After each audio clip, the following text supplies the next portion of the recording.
They're up the Euphrates River as well. There is the city of Nasiriyah, and taking that has not been easy. At about this time last night, that battle was on. CNN's Alessio Vinci is embedded with the Marines and spent a second day watching that fight unfold. The battle in Nasiriyah between U.S. Marines and Iraqi military continued for a second straight night, and it was the most intense yet. Heavy machine gun fire, mortars and helicopter gunships were all involved in the fight as the U.S. military pushes north towards Baghdad. The fight was so intense and the front lines so fluid that a U.S. Marine unit involved in the battle mistakenly took U.S. forces staged nearby as opposing forces. Are you okay? Yeah, I got one Marine shot. The Marine was lightly wounded in the shoulder and immediately evacuated as others frantically tried to identify themselves using chemical lights and special signs.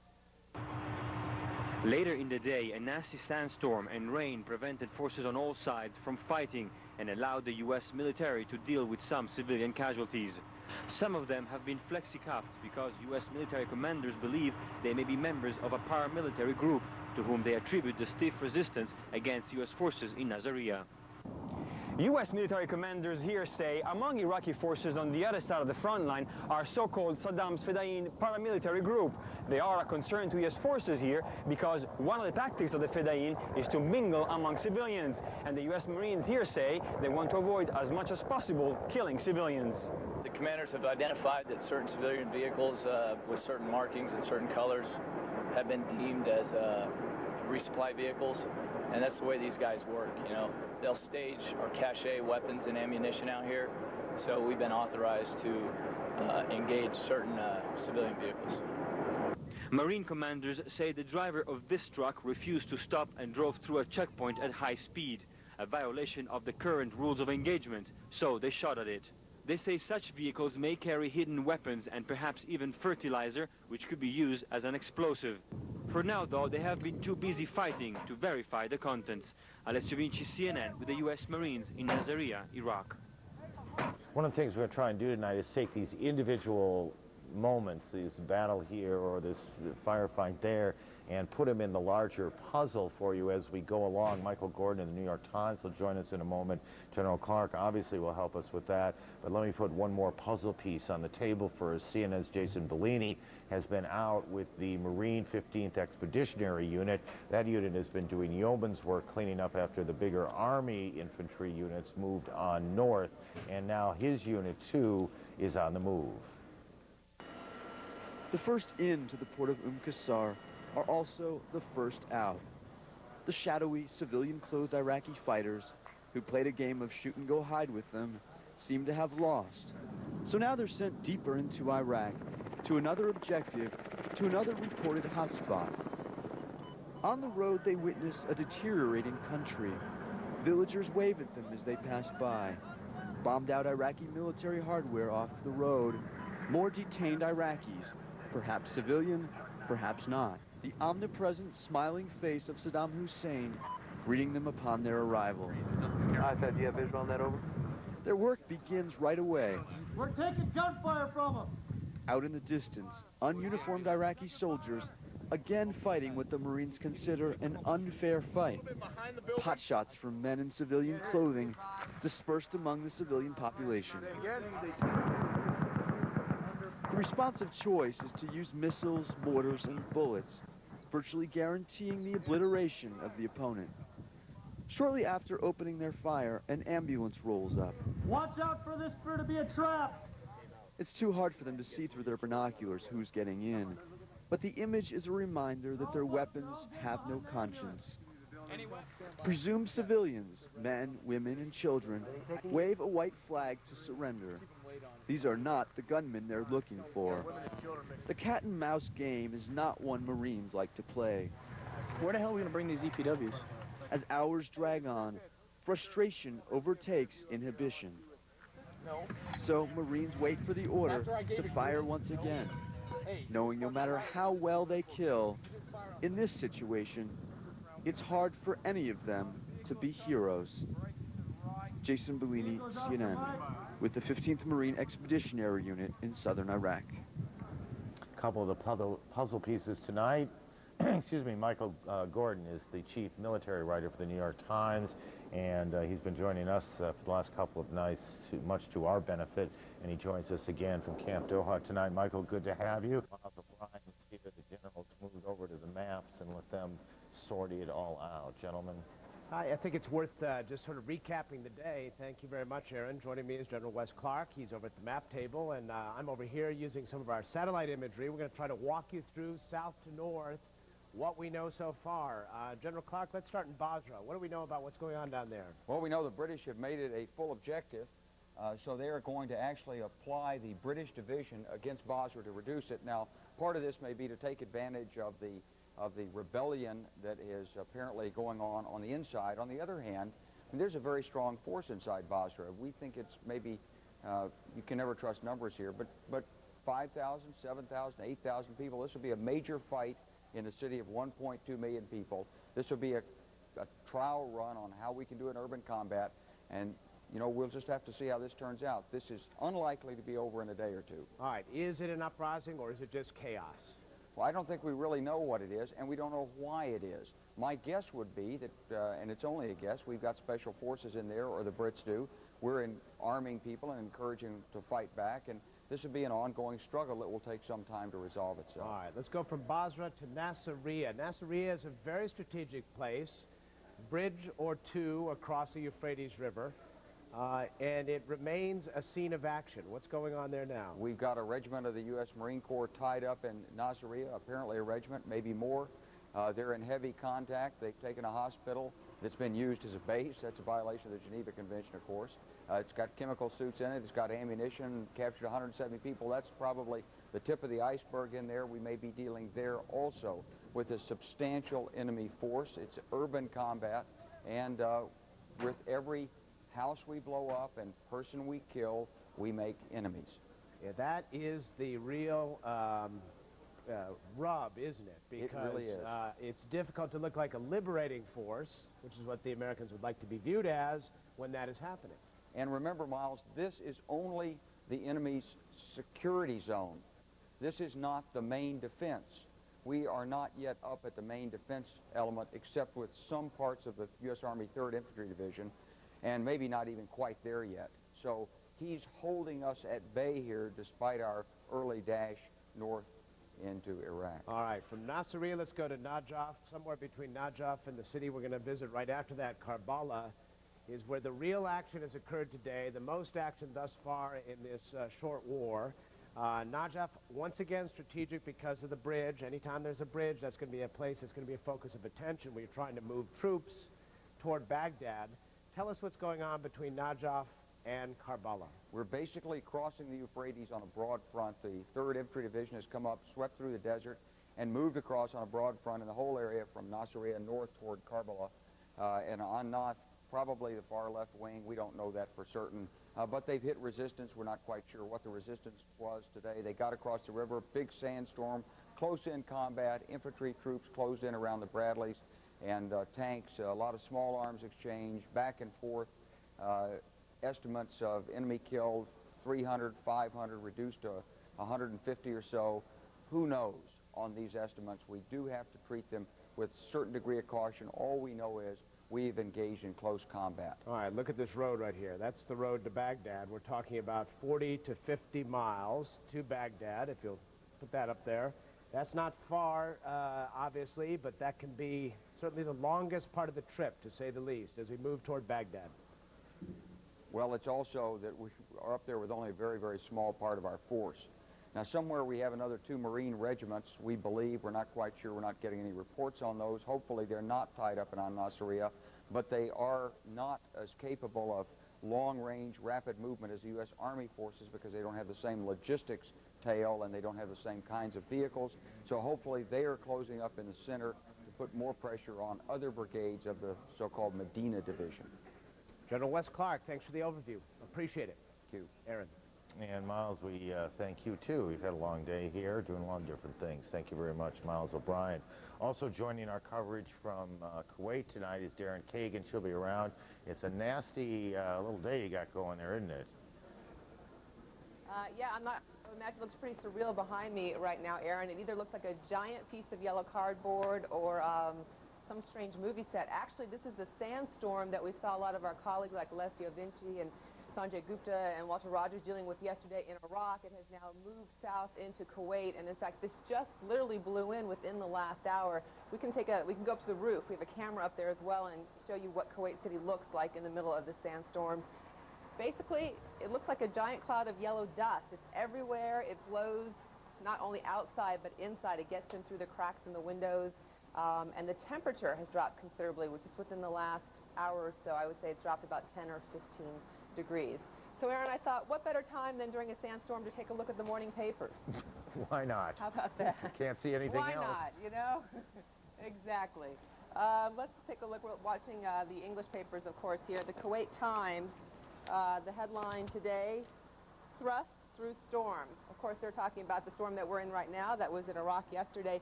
The big picture on the front page, by the way, Aaron, is of a big demonstration that was held in support of the U.S.-led war against Iraq. This is the Kuwait Times, and then the Arab Times has a picture from the battlefield, the headline being Basra sputters in rebellion, and that picture those are Army soldiers from the 3rd Infantry Division. They are carrying a wounded Iraqi POW. Now, one thing personally I thought you would find interesting, Aaron, I heard you talking yesterday how of all your many talents, trying to figure out how many people are in a crowd at a big demonstration is not one of them. Well, this big demonstration that was held in favor of the U.S. war against Iraq, one paper, the Kuwait Times, estimates that about 300 people were there, and the other paper, actually it's the Arab Times is estimating that 300 people were at the protest or the demonstration, and the other paper has 2,000 people saying that they were there. So somewhere between 300 and 2,000 Kuwaitis showing up to support the U.S.-led war against Iraq. Darren, you'll be back and around throughout the morning. We appreciate having you very much. We'll be looking at newspapers from here as well. We need to do an update. The General's got a couple of things I'd like to ask him about, and he'll probably answer. He usually does. Heidi Collins first. Heidi. Thanks, Aaron. Welcome to the CNN Center. Here now are the headlines. Iraqi TV in Baghdad was the target of a coalition airstrike. Iraqi TV signal is being seen intermittently on satellite, but the land signal has been off the air for several hours.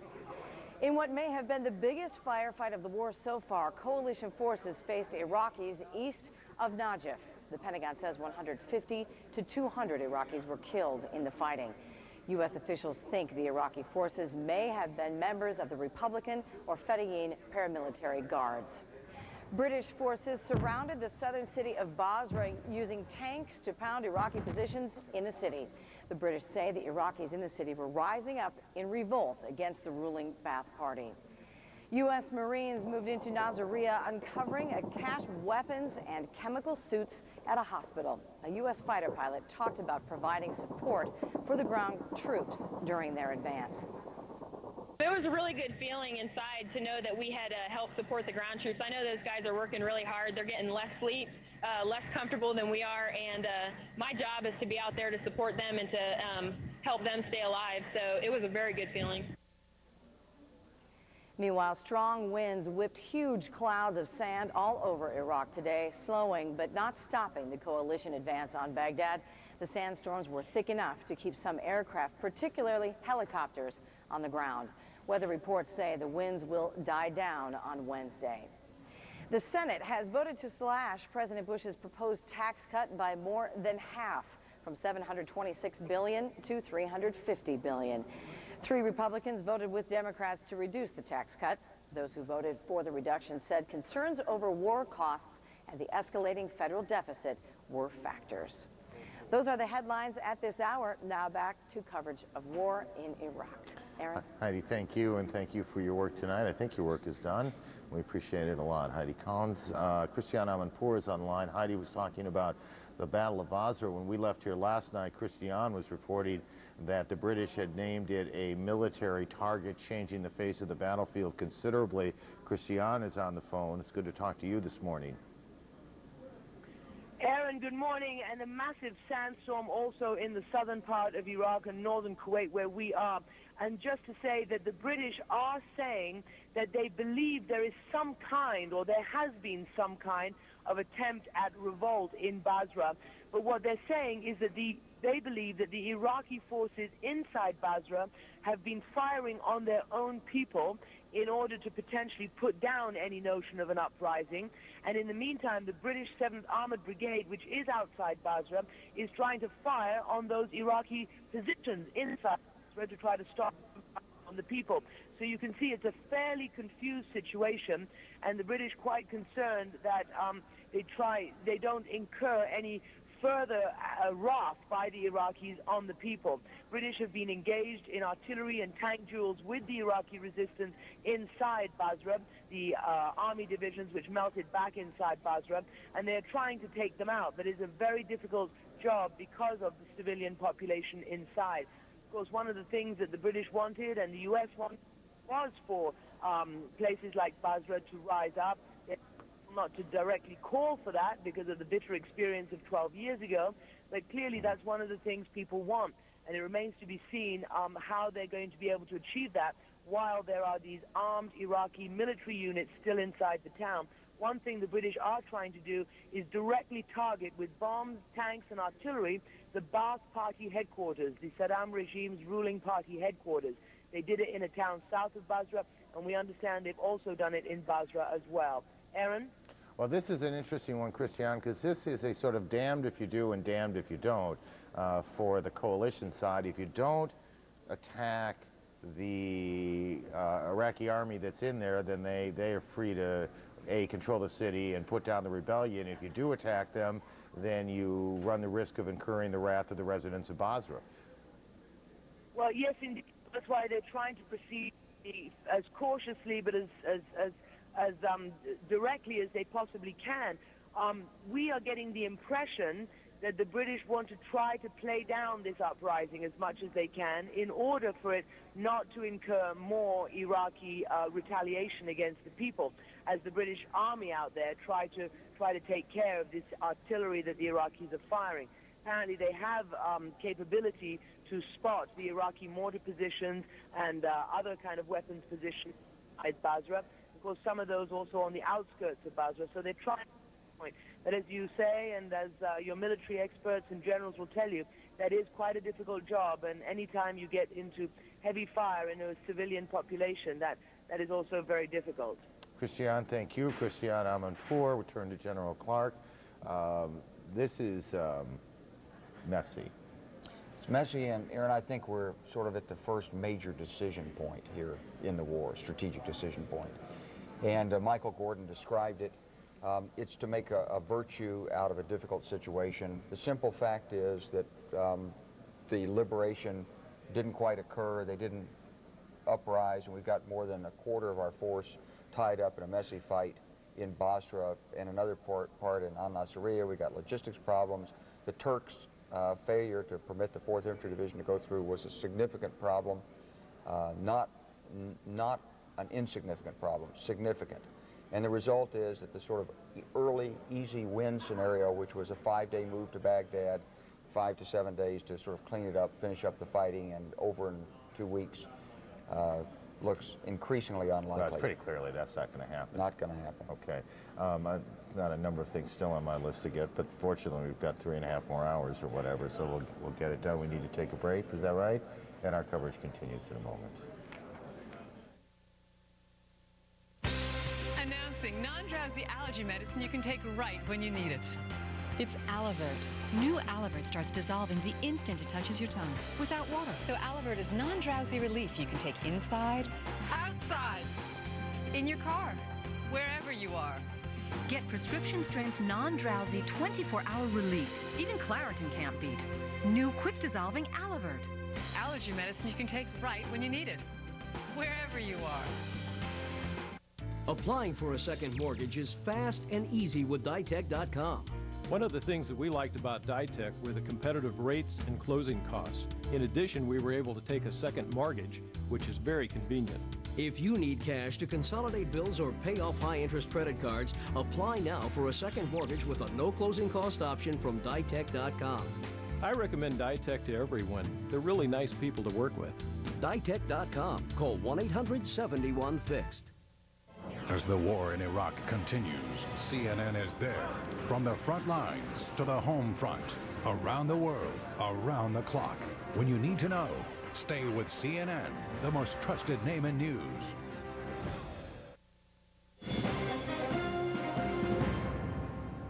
A lot of ways, I suppose, to make news in this time. All of it seems to center around the war one way or another. And at the Oscars the other night in Hollywood, when Michael Moore won an Oscar for his fine documentary, Bowling for Columbine, he made some news. Mr. Moore joins us in a moment, but first here's what he had to say when he accepted the Academy Award. His hometown, Flint, Michigan. Michael, it's good to see you.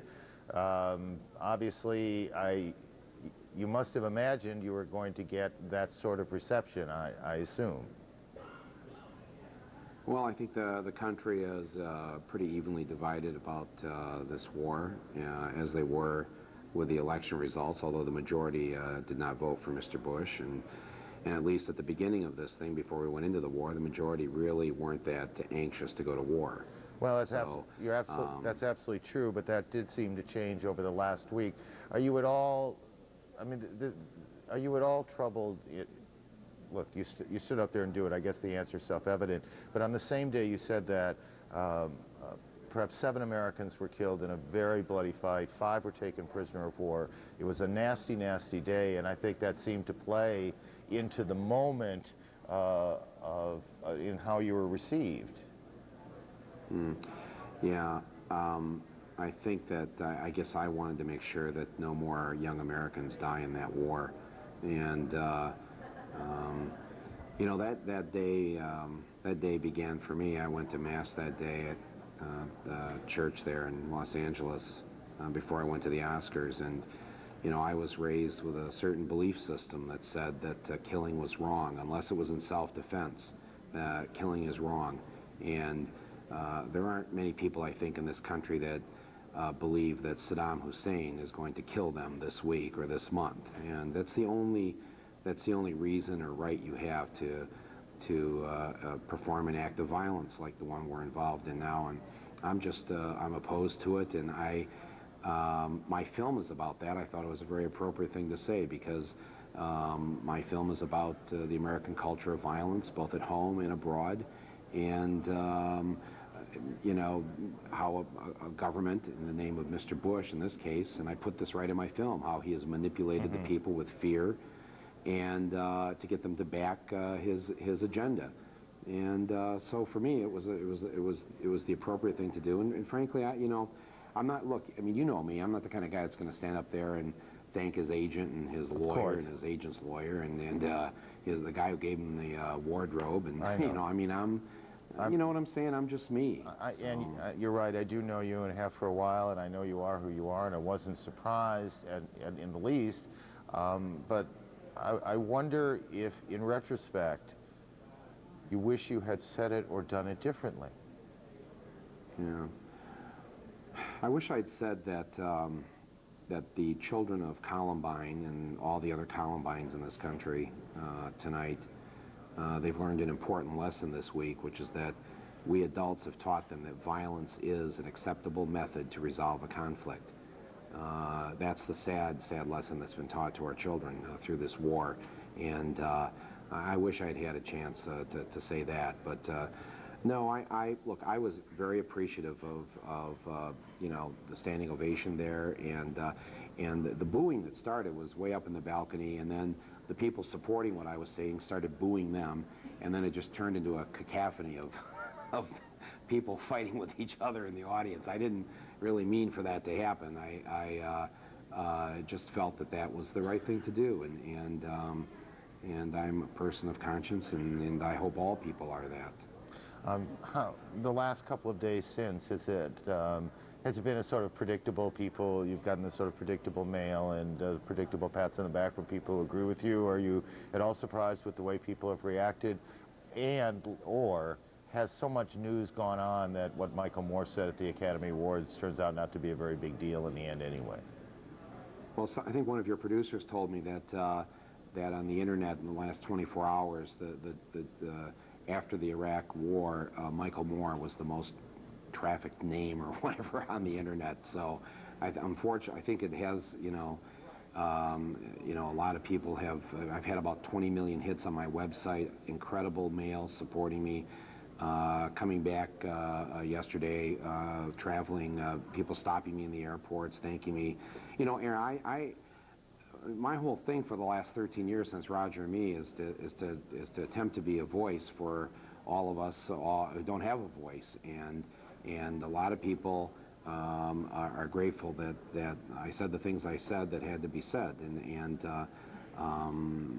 you know, I realize some people don't agree with it, but that's what's great about this country, that we have freedom of speech, and you know, and I said what I had to say. Michael, as you said, we've known each other a long time. There's nothing political in this. Congratulations on the Academy Award. That's a wonderful achievement, and we look forward to talking to you again as this goes on, and hopefully it doesn't go on for very long. Michael Moore. Well, I do hope that, and I hope that all of our young men and women come home safely, and thanks for letting me be the first non-general on here for the last few days.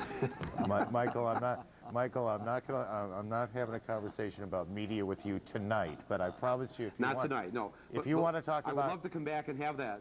Michael, I'm looking forward to it. We haven't had a good fight in a while. Thank you, and I'll be more than happy to defend how we've managed all of this. Michael, thanks a lot. Michael Moore, in a moment. General, you got anything on your mind as we talked about that? Well, first of all, I was at a media conference today at this little college in South Carolina, and this job isn't busy enough for people were asking about what about dissent, and people in the armed forces not only respect dissent, they expect dissent, as long as it's directed at the policies, not the people. You said it last night. You know, we think the American Armed Forces should be respected, admired, appreciated for what they're doing. These are men and women who raise their right hand to lay their life on the line for this country. They didn't make the policy. So as long as the dissent goes after the policy and the policymakers, that's appropriate, that's democratic, and let's have it out. I will say this about Michael, and I know you upset a lot of people. I think he made it clear that it is policy and not people that he's upset with, and absolutely. And you could still think he's a jerk if you think he's a jerk, but he did make that much clear. Are we going to break here? Okay, that's what we're going to do. We'll take a break, and our coverage continues here on CNN.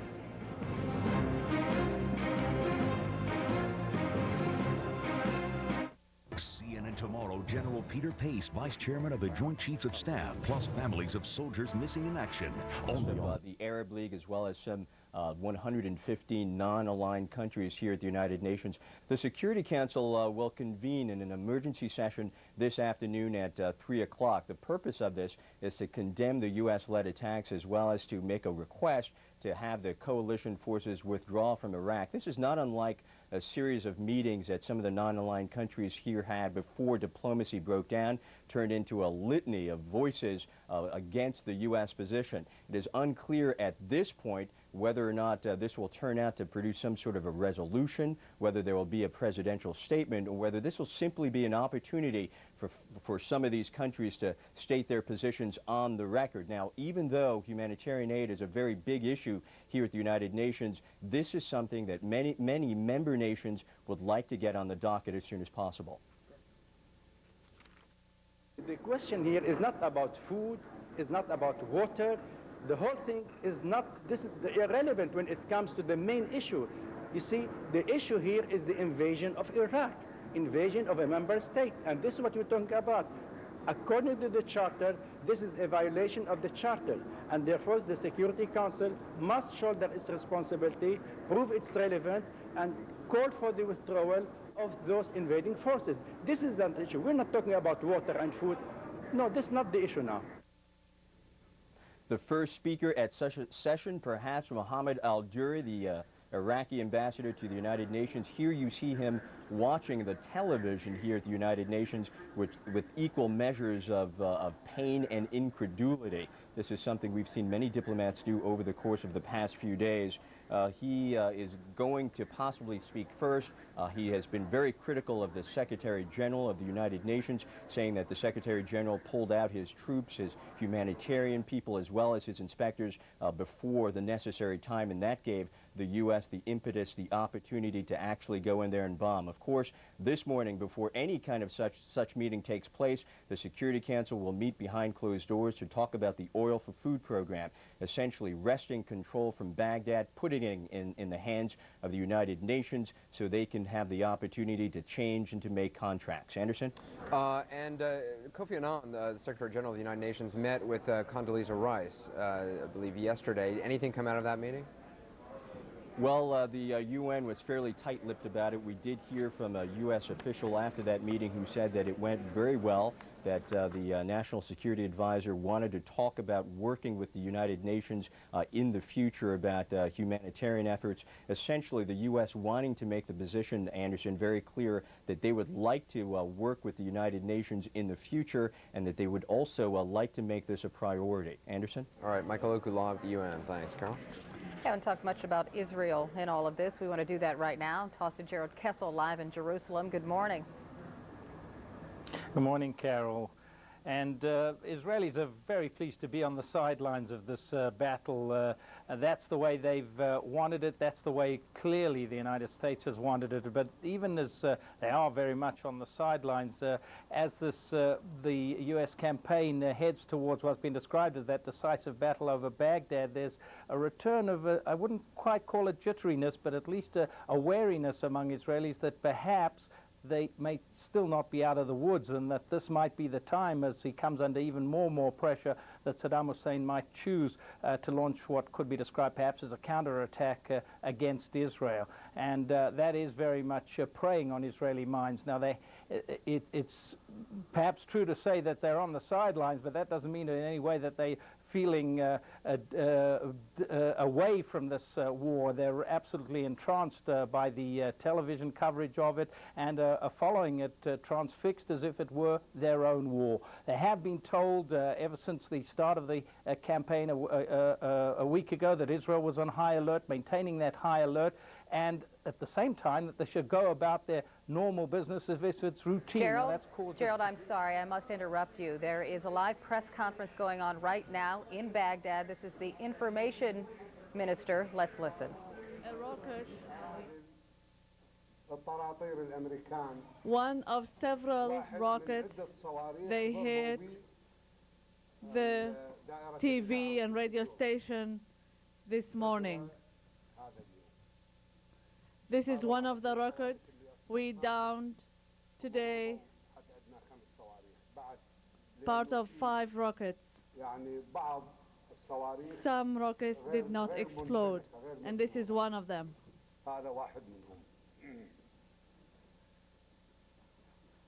Well, first I want to brief you with 2 issues.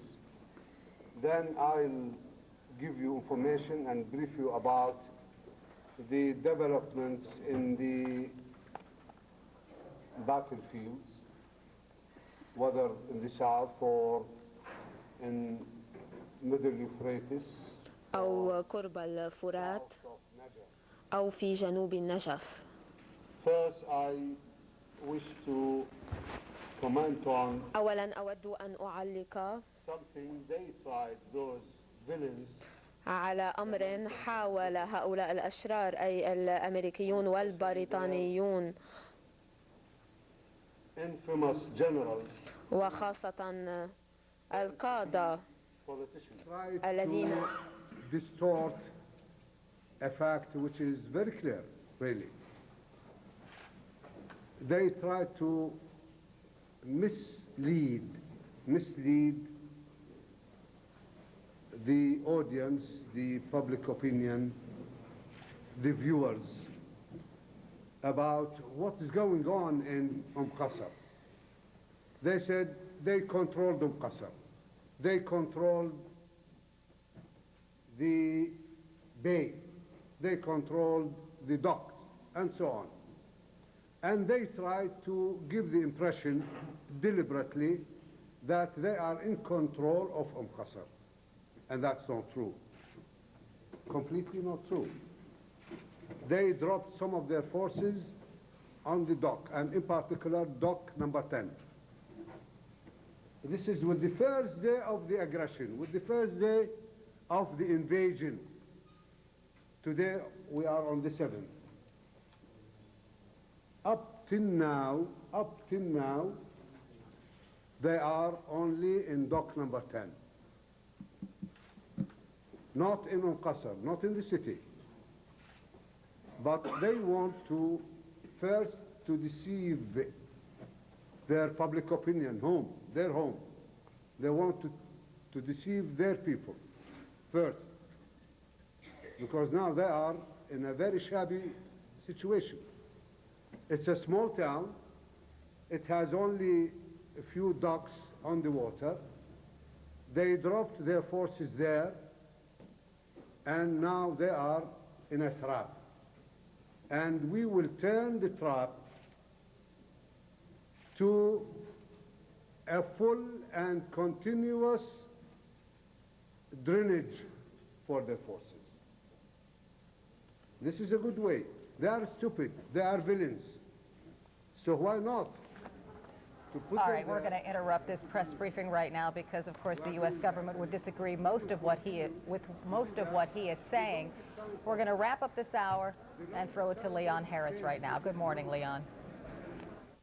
Good morning, Anderson.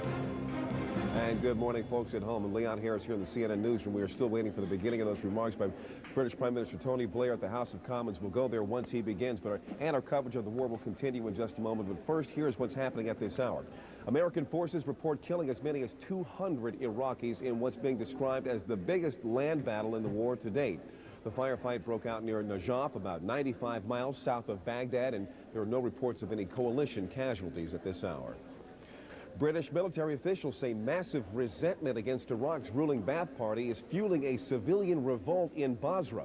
British forces launched attacks against the Iraqi troops who were trying to put down the civilian uprising with mortars. A military spokesman reports this morning that some Iraqi soldiers are leaving Basra and surrendering to British troops. There are also reports of civilian casualties in Baghdad after coalition airstrikes there overnight. CNN obtained video from an Arab television network which appears to show the aftermath of the strike.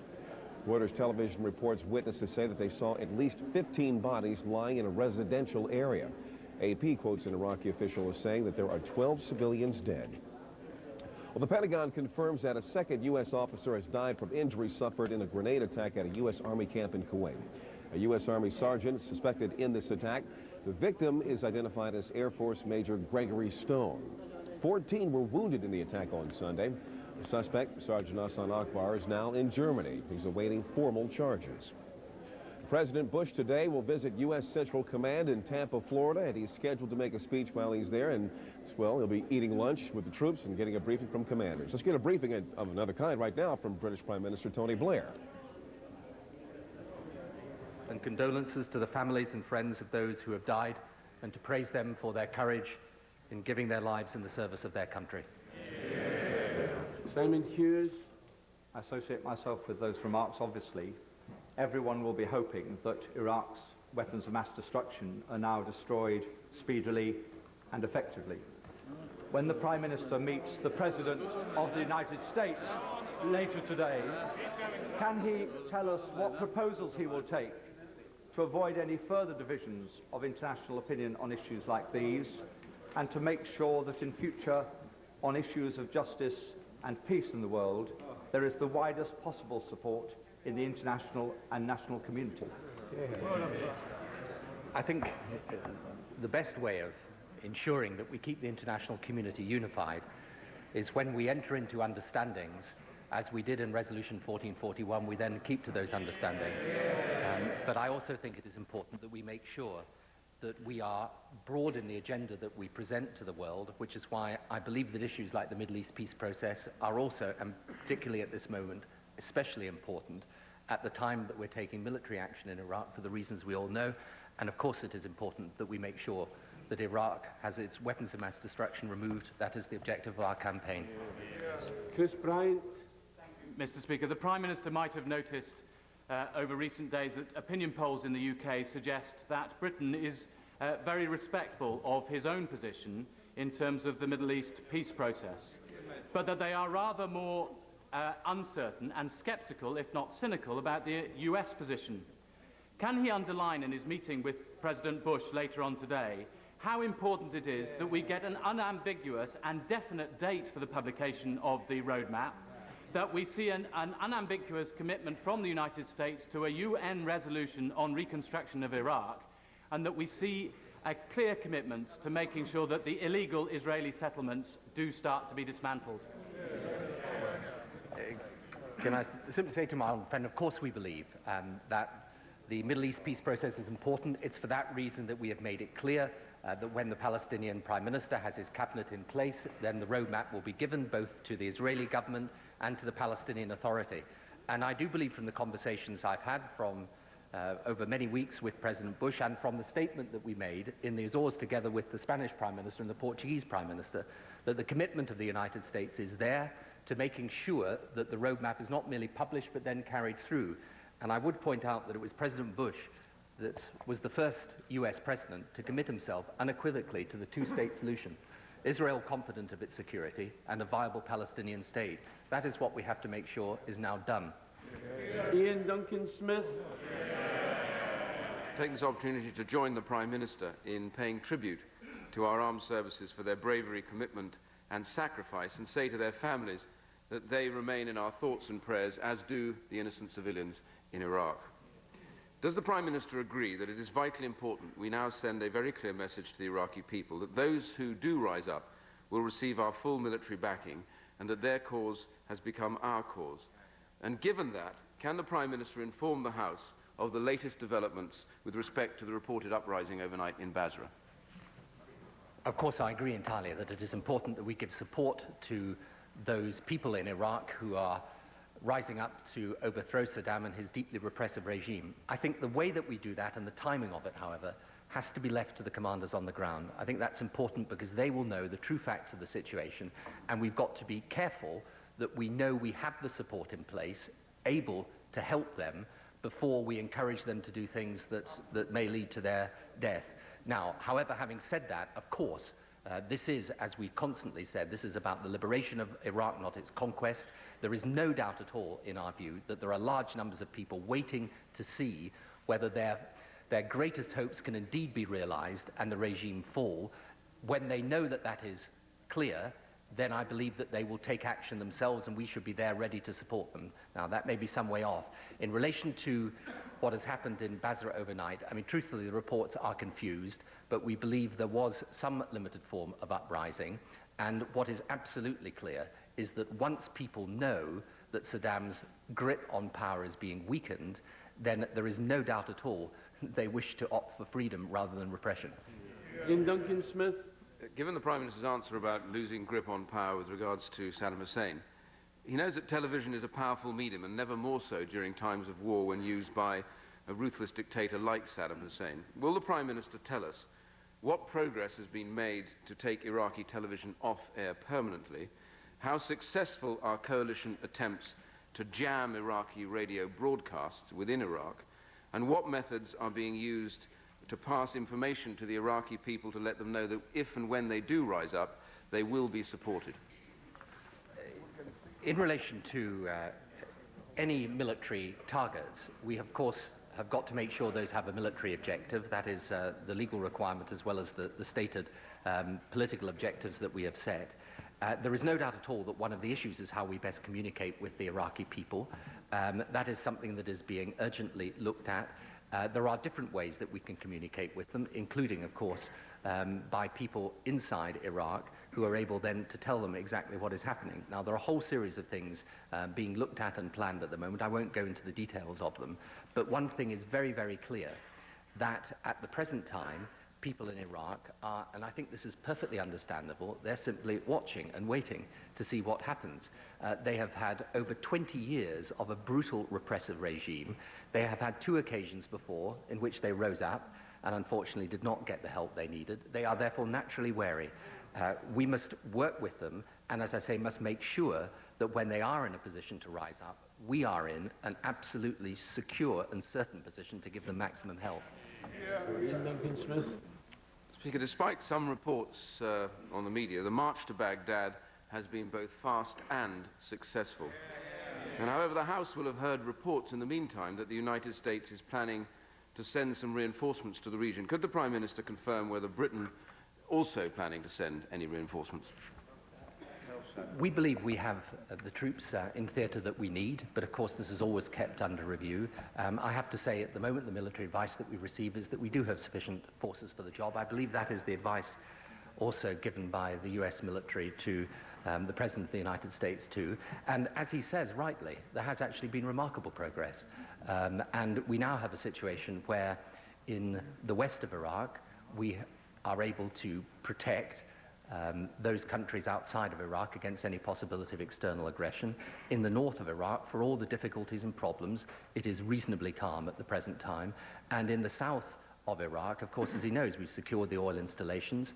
We now have Qasr, which will very shortly be functioning properly as a port where we can get humanitarian aid through. Indeed, I believe the first 7 trucks of humanitarian aid have entered into the port now. We have a situation then where troops are now 60 miles south of Baghdad. And I think the progress has been quite remarkable. The resistance is coming from exactly the quarter we would expect, from those security forces and people around Saddam who know they've got everything to lose by the removal of Saddam's regime. That is what we would expect, but the military plans are in place to deal with them. Duncan Smith. The House will have seen pictures confirming that Iraqi troops have been issued with chemical weapons protection. We wanted to give you a sense of what the British Prime Minister is having to say today in a raucous session of the House of Commons. He's hit on a number of themes here this morning. One, in his words, the importance of keeping the international community unified. He believes the UN should play a strong role in the rebuilding process in all parts of the post-war reconstruction, which is a tad bit controversial with some other members of the UN. He will be heading to Washington later today. He'll be sitting down with the Secretary General of the UN, sitting down with the President as well. And then one of the more pointed questions he was asked, if both the U.S. and Britain need reinforcements, he said he believes there are enough troops in the country. He believes some remarkable progress has been made, and he did try to clear up some of the murkiness surrounding what we think is going on in Basra. Even he admitted, Bill, those reports are confused, but he did say he thinks there has been a limited form of uprising, which he hopes will contribute to the perception in Iraq that Saddam Hussein has lost his grip on power, and he'd like to see a repeat of what he thinks is happening in Basra and other parts of the country. Bill. Good morning, Paula. Nice to see you again today. We're in the middle of the after effects of a devastating sandstorm that went through here right about dawn today. It lasted for several hours. The sun is trying to come out, but you can hardly tell based on the haze behind me. Also, Paula, we do expect Central Command to brief at the top of the hour, 8 o'clock Eastern Time, so about 50 minutes away. We should hear more based on what not only Tony Blair's been saying, but also what's happening on the battlefield north in Iraq. Southern Iraq, I want to let you know right now, the town of Nasiriyah, U.S. Marines have seized a hospital. Inside, they found nearly 170 Iraqi soldiers, along with 200 weapons, 3,000 chemical suits, and atropine, that's the antidote for certain nerve agents. In Qasr, southeastern Iraq, the British commander says that port has been secured. Troops are going house to house at times, described as handing out food and water with one arm and tracking down Iraqi irregulars who have been taking what they describe as pot shots in the other. Northern Iraq, too, watching that front, CNN's Brent Sadler has met with leaders of Iraqi opposition groups. They say they're ready to help the coalition. Kurdish leaders, now in command of about 70,000 troops there, say they would like to start uprising against Saddam Hussein in the north as well. A lot to track, as we say every day, Paula. Today is no exception. Back to you now in New York. Didn't have really a chance to say good morning to you either this morning. The start of our show was we're busy. Taken over by the Prime Minister this morning. See in a little bit, Bill. And a little bit later on, we'll be hearing from one of a number of our embedded reporters who are in the region. Alessio Vinci is with the Marines south of Baghdad. Diana Muriel is with British forces.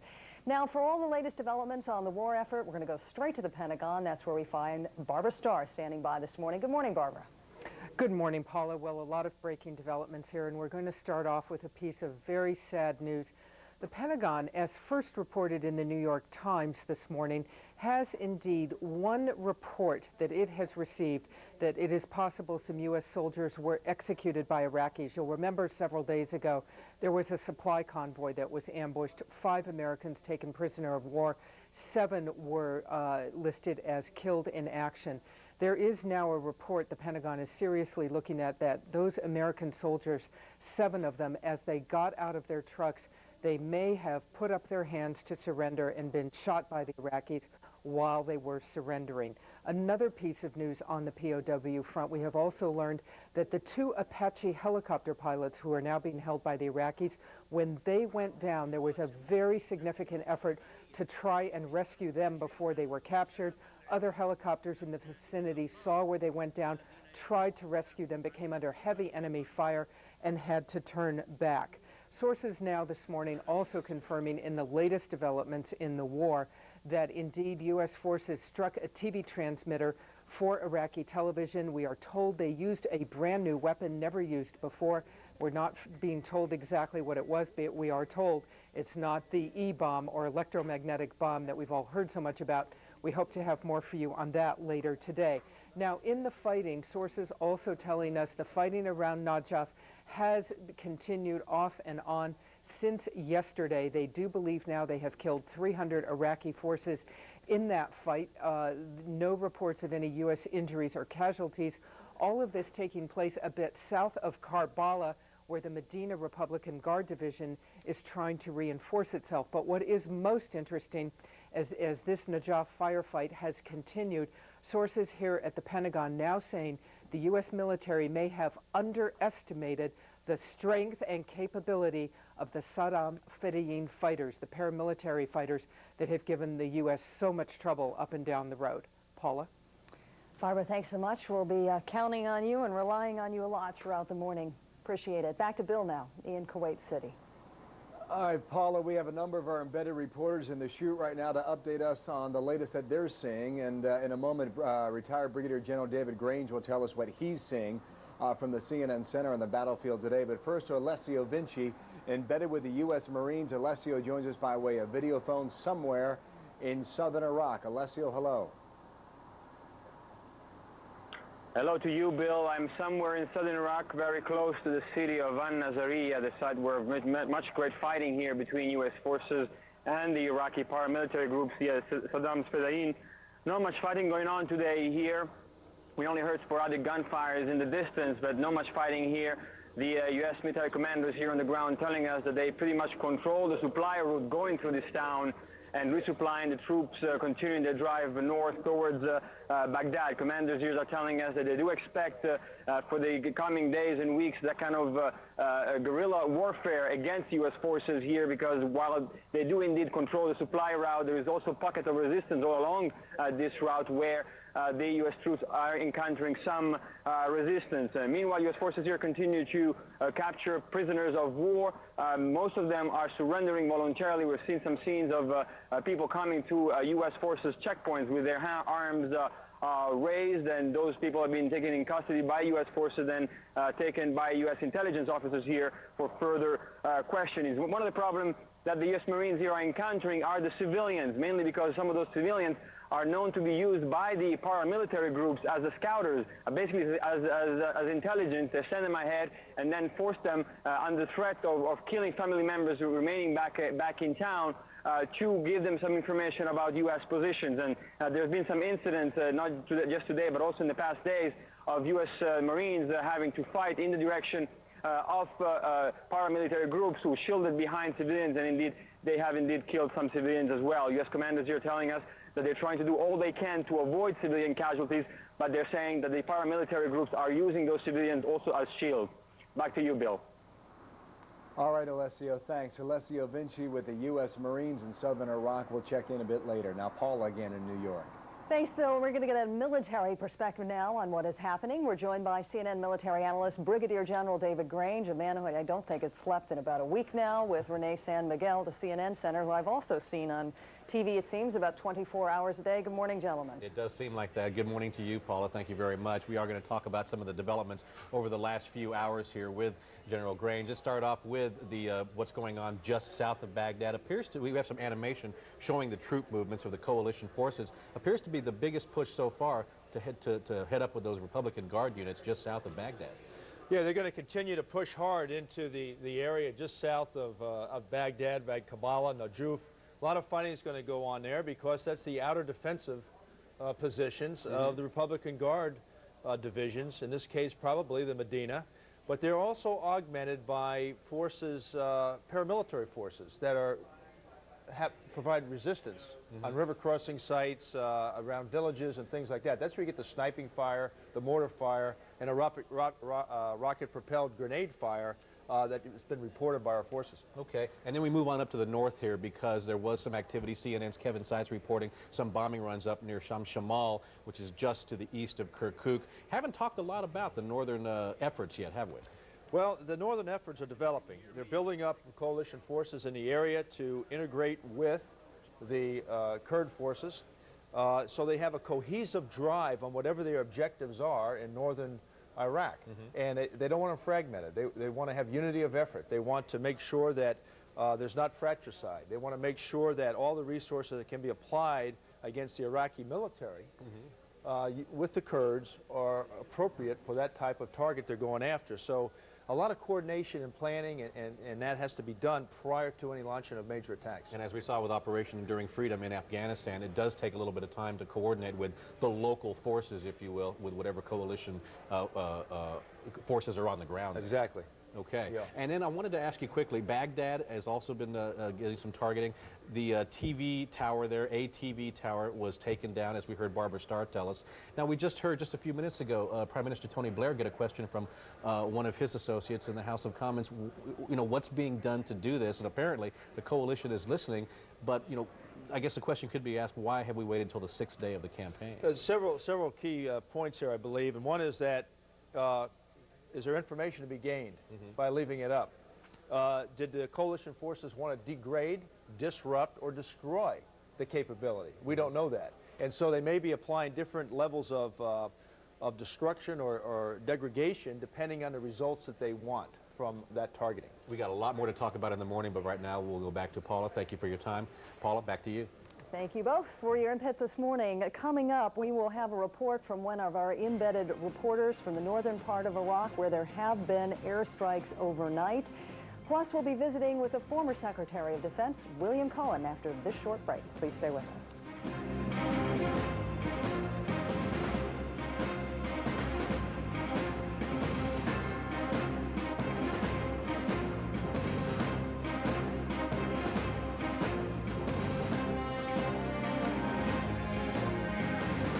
The war in Iraq continues, and no one takes you closer than CNN, live throughout the day.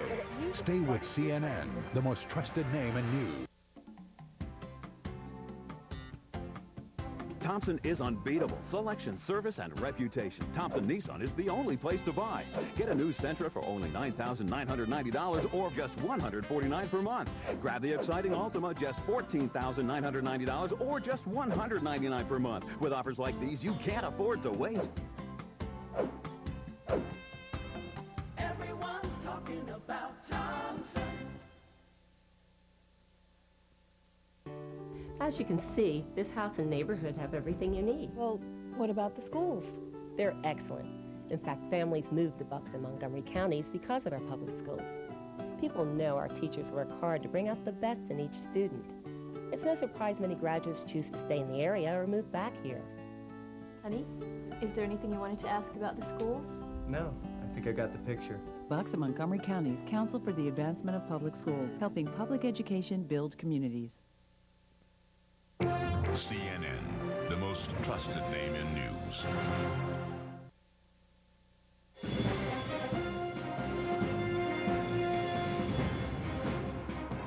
Back here in Kuwait City live yet again, day 7 of Operation Iraqi Freedom, and we've talked a lot about the northern front.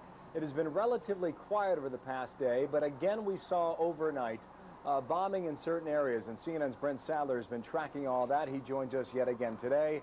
live from the northern front to tell us on what he has observed there. Brent, hello and good afternoon.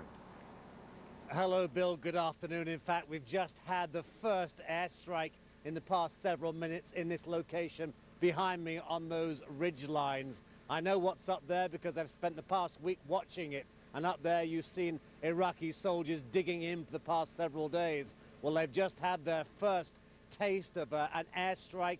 If we see the video just taken a few moments ago, you'll see the remnants of the three explosions, plumes of smoke rising on the ridgeline there, where Iraqi soldiers are dug in, not in great numbers, but certainly dug in on the top of those hills. Behind them also, according to Kurdish intelligence sources, there is depth in defense, artillery, rocket launchers, other weaponry that perhaps those coalition fighters, bombers rather, are attempting to take out as a result of this airstrike.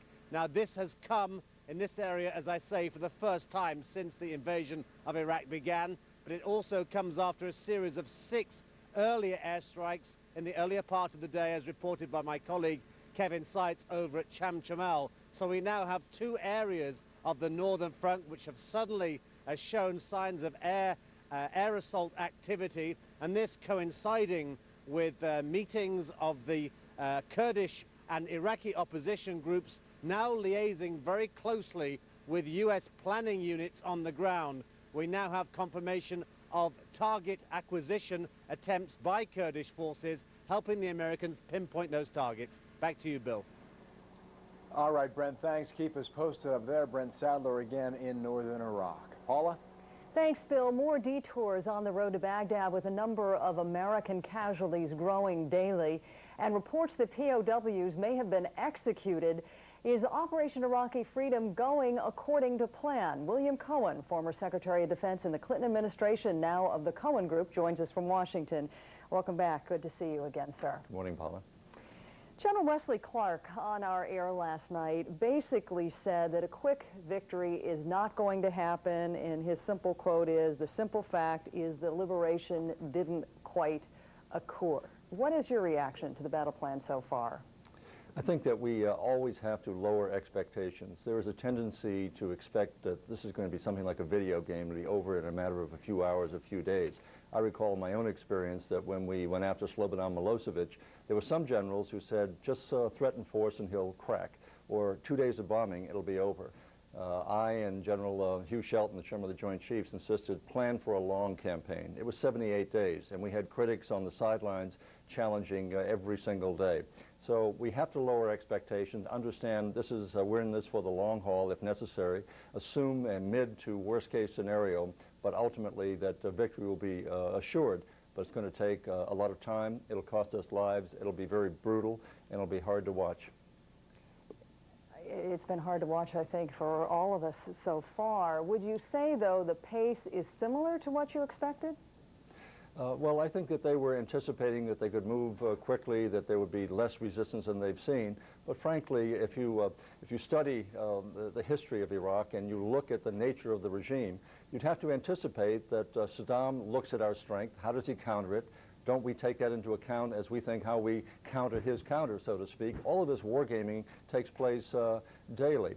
And so it shouldn't come as a surprise that his Fayadeen forces engage in these horrible tactics of using human shields, of posing as civilians, of doing everything they can to engage in guerrilla warfare. This should all be anticipated, and know that we're going to confront an enemy who reduces the level of human nature to its very lowest point. He has done so in the past. We have to expect he will do so. Even the reports this morning that he has executed our prisoners of war, so to speak, the Americans who were surrendering. It does not come as a shock. Anyone who would gas his own people, who would engage in holding up women and children as shields, you have to expect the very worst, and so we do.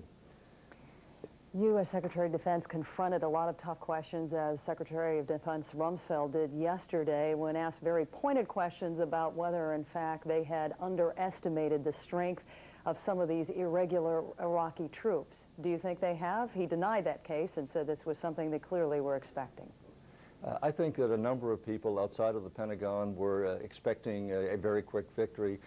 From Secretary Rumsfeld's statements and that of Chairman Myers, I don't recall ever hearing them say this is going to be quick or easy. I think there's a level of frustration because of the critics who are sitting on the sidelines saying that it should be over or perhaps we underestimated. I think war planners go in with worst-case assumptions, and I think that that's what they've done. And they just say, lower the expectations, be in it for the long haul, be patient. We're going to win this war ultimately. It's going to take longer than perhaps we had hoped, but ultimately we will prevail. Secretary William Cohen, thanks so much for your time this morning. Always good to see you. Good to see and you, as we go back to Bill, we dipped out of part of that give and take session that the Prime Minister was having with members of the House of Commons, and he was asked the question if he felt that coalition forces were overstretched, and he said absolutely not. He felt there were sufficient troops in Iraq to get the job done. Bill? Also spoke for the U.S. in that same statement. You're exactly right, Paula. Again, we'll get a CENTCOM briefing in about 35 minutes. You'll have it live here on CNN by way of Qatar. Also in a moment here, Paula, going to check in live in the port town of Qasr. We are told it's secure. We'll find out how secure when we come back right after this here on American Morning.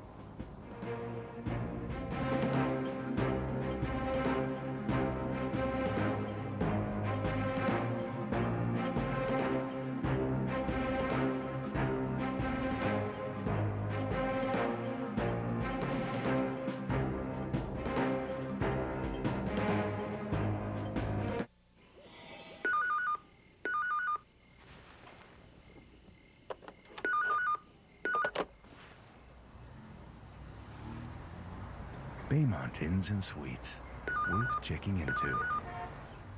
I'm making one of his next time. Gene Shalit says The Hunted had been nailed to my seat with Tommy Lee Jones and Benicio del Toro. It's character-driven all the way. And Roger Ebert says, thumbs up for the superior new thriller, The Hunted. Rated R. Now play. Good morning. Before we start, if everyone could move page 15 2 pages up in the deck. And if your page 5 is fuzzy, just pass it down. Unprofessional documents. Page 8. Lead to messy meetings. Just remove it. But at Staples, you'll get professional quality copying and printing. Our certified associates and 3-step quality process make sure your job is done right. And this goes up. Quality copying and printing. Staples. That was easy. As the war in Iraq continues, CNN is there. From the front lines to the home front. Around the world, around the clock. When you need to know, stay with CNN, the most trusted name in news.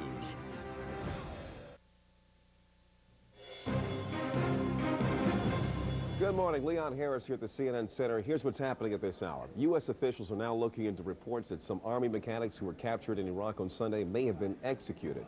7 mechanics were captured after making a wrong turn near Nasiriyah. 5 others were taken prisoner. U.S. officials are cautioning right now that this information about executions came from a single source. They're checking that out right now. As many as 200 Iraqis were killed in what's being described as the war's largest land battle to date. It broke out in the Euphrates Valley about 95 miles south of Baghdad. Our Walter Rogers, out there traveling with the 3-7 Cavalry, says a sandstorm prevented soldiers from calling in air support. British officials say massive resentment against Iraq's ruling party has led to a civilian uprising in the southern city of Basra. British forces are firing on Iraqis who are trying to suppress that revolt. And we're told now that a few Iraqi soldiers have surrendered there. British Prime Minister Tony Blair is going to meet this evening with President Bush at Camp David. Mr. Blair wants to sit down and talk about repairing America's relationship with Europe. He also says it's important that the United Nations back any post-Saddam Hussein administration in Iraq. In the meantime, CNN has learned that 7 transport trucks pulled into the port city of Qasr today, bringing supplies for the Iraqi people. The shipment included about 12 tons of food, medical supplies, and other goods, much needed there. Earlier, humanitarian aid trucks had been stopped at the Kuwaiti-Iraqi border. No idea how long they had been waiting to get in. Now, coming up on the network, President Bush is heading to CENTCOM headquarters in Tampa, Florida this morning. He'll be meeting with the troops there. And coalition missile strikes hit key targets in Baghdad. More on that coming up. Plus, live updates from our embedded reporters fanned out across the Gulf region. All that and much, much more coming up ahead as CNN's coverage of the war in Iraq continues right now.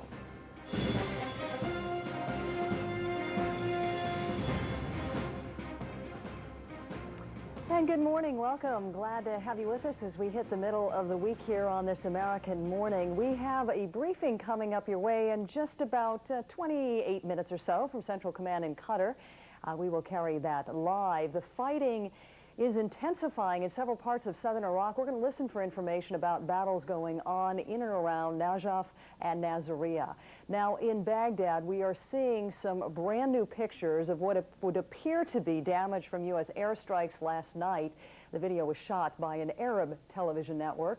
The Reuters news agency says its reporters have counted at least 15 bodies of civilians that died when bombs landed in a residential neighborhood. It'll be hard to independently confirm whether those people died in the bombing. Saddam Hussein has been known to send out his own soldiers to kill civilians and make it look like the coalition forces have done that. That certainly happened in the last war. Civilian casualties are certainly a possibility, though the U.S. military has said repeatedly it will try to avoid them. Time to bring in my colleague right now, Bill Hemmer from Kuwait City. Good morning, Bill. How you doing? Hello, Paula. I'm doing all right. Listen, we're going through the residue of a sandstorm that whipped through here about 6 hours ago. The haze behind me is what's lingering. We're hoping to get some wind later, possibly some rain to wipe it out. But right now, that explains the background. Meanwhile, Paula, the second day of what's considered that vicious sandstorm in Iraq, slowing much of the ground action. In Iraq, I can tell you, it's much more severe based on the descriptions we're getting there north of here as opposed to what we experienced in Kuwait City. And Ryan Chilcote, embedded with the 3rd Infantry Brigade of the 101st Airborne Division, says that unit, including all of its helicopters, have been halted again because of that storm. Walter Rogers with the 3rd Squadron of the U.S. 7th Cavalry says that column has taken up defensive positions as it approaches Baghdad. Rogers says 2 Abrams M1A1 battle tanks knocked out yesterday, disabled is the word we're using, by Iraqi wire-guided missiles. No casualties, though, as a result.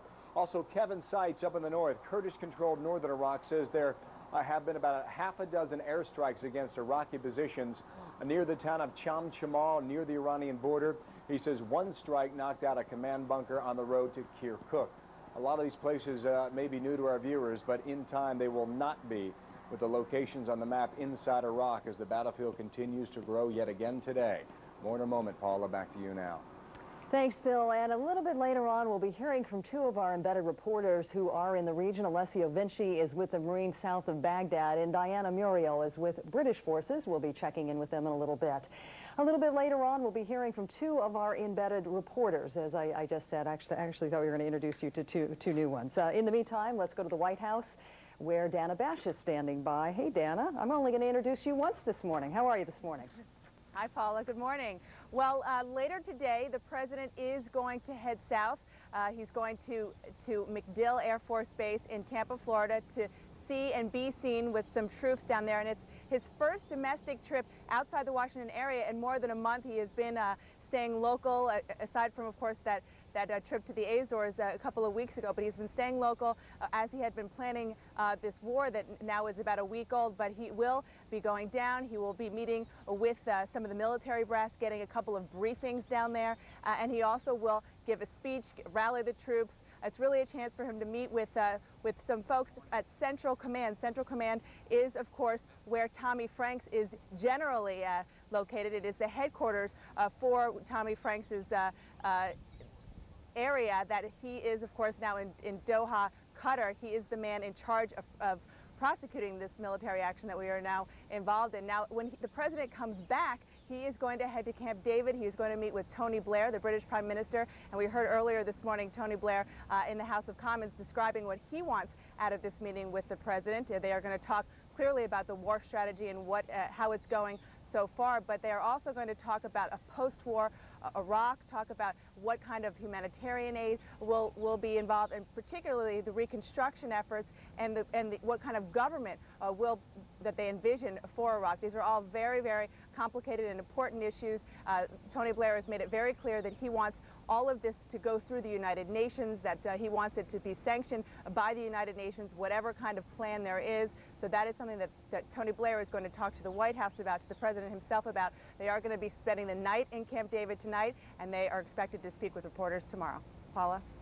So, Dana, let me ask you this. There is a lot of criticism in a lot of the nation's newspapers of this battle plan, which Secretary Rumsfeld defended yesterday. My question to you is, how is the White House reacting to these allegations that perhaps they underestimated the strength of these irregular forces in Iraq?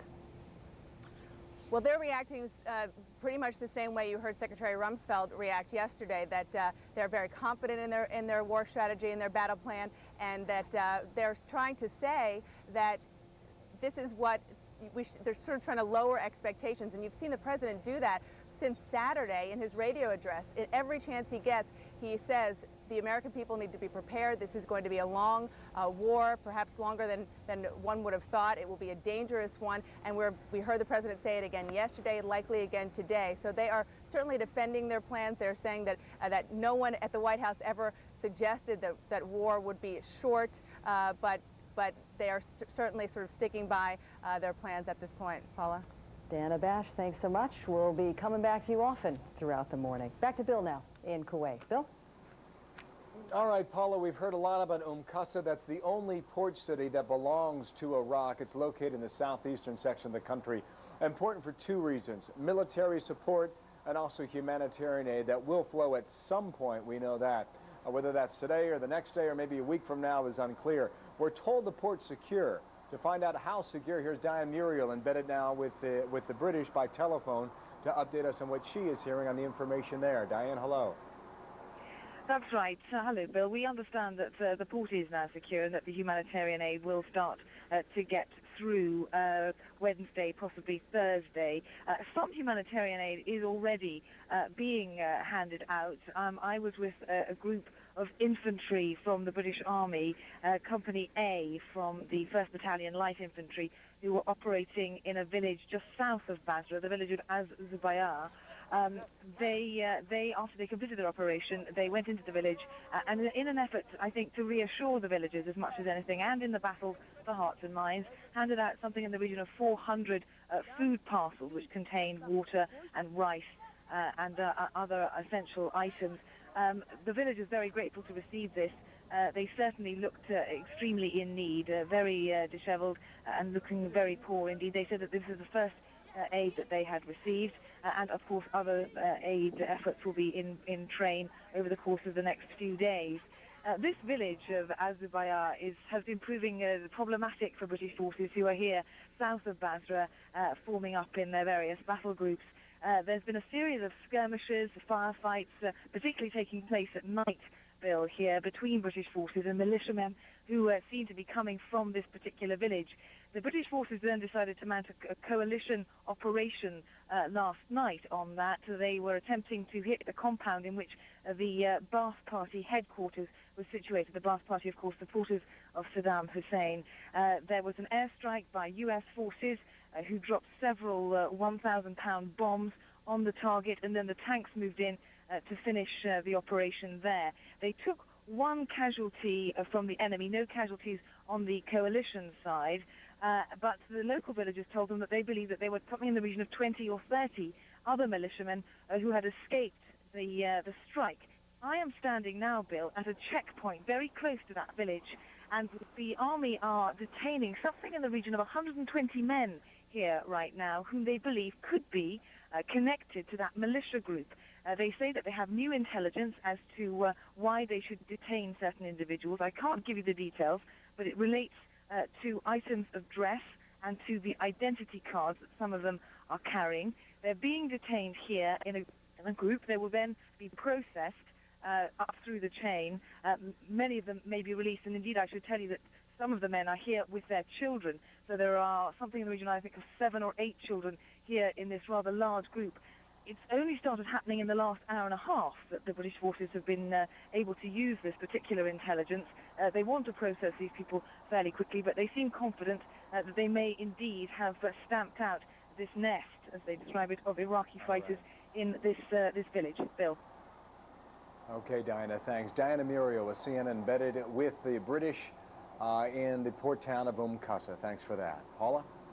Thanks, Bill. We talked a little bit about this yesterday, about when the humanitarian aid might start rolling in. Well, it appears it is starting to arrive in Iraq. It comes as the UN Security Council is expected today to discuss the nation's oil for food program. Michael Oku joins us now, live from the United Nations, with more on that. Good morning, Michael. Good morning, Paula. They will meet this morning, but there have been some snags. The U.S. and Great Britain were working on a draft resolution here, but clearly some of the other countries, at least one Security Council diplomat said it would have a much better chance of passing, quote, if they did not have their fingerprints on it. And the Russian ambassador has come forward to say that he questions, at least several days ago, the legality of such a resolution that would take control from Iraq and put it in the hands of the United Nations. But yesterday, the German ambassador came forward to say that they were working on a presidential resolution, a resolution that in effect would be co-sponsored, co-submitted by all 15 members of the Security Council. In the meantime, yesterday, the National Security Advisor, Condoleezza Rice, came here to UN headquarters to have a discussion with the Secretary General Kofi Annan, where they discussed in general terms an outline of a post-war Iraq and specifics having to do with the oil for food program. She made it very clear through a spokesperson that the United States, is willing to work closely with the United Nations along the way here. In the meantime, the Security Council will be meeting at some point this afternoon at the request of Arab states, essentially to condemn the U.S.-led attacks. We are consulting. You know, it's always the method, the system, the way we handle these things in the United Nations Security Council is to consult. And after you have consulted and you have heard all the views, then you come out with a sort of a resolution that preserves your right, your position, and at the same time could get enough votes for you to pass it. We understand there's going to be a veto, not one veto, double veto. This is what we know that. But of course that will not deter us. After all, if you are attacked, where do you go? What do? You come to the Security Council. Now, whether or not there will be a resolution or a presidential statement is unclear at this point. May very well likely be just an opportunity for all of these countries to put their opinions on the table. Paula? Mike Oku, thanks so much. Of course, we'll be trying to get you a live shot when Prime Minister Tony Blair arrives at the UN to sit down and talk with the Secretary General there. Let's go back to Bill now in Kuwait. All right, Paula, 17 minutes away from the briefing in the Central Command in Qatar. We'll have that for you live here on CNN. When we come back in a moment, though, Ken Pollack is back with us. He'll talk about the importance right now of the town of Basra, and there's reports that at least some Iraqi soldiers are surrendering. And based on the reports last night about an uprising inside that town, how critical, how important could that be? We'll talk with Ken live right after this commercial break. Back in a moment.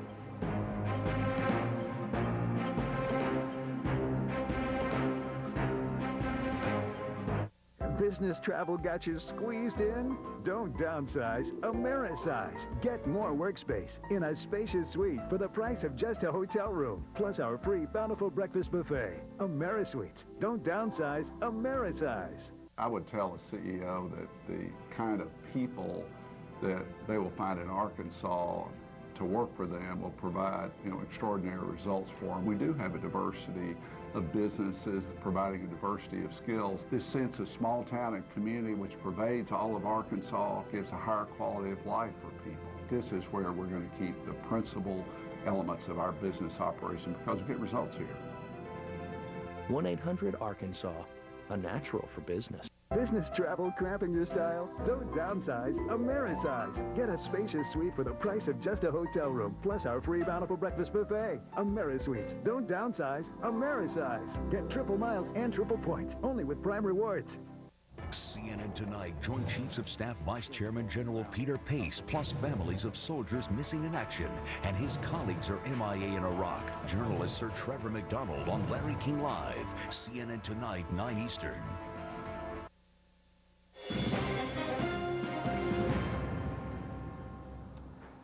Now day 7 on the war in Iraq, and there's been substantial developments only in the past 12 hours alone. Renee San Miguel quickly now has a look back at some of the key developments happening now in the area.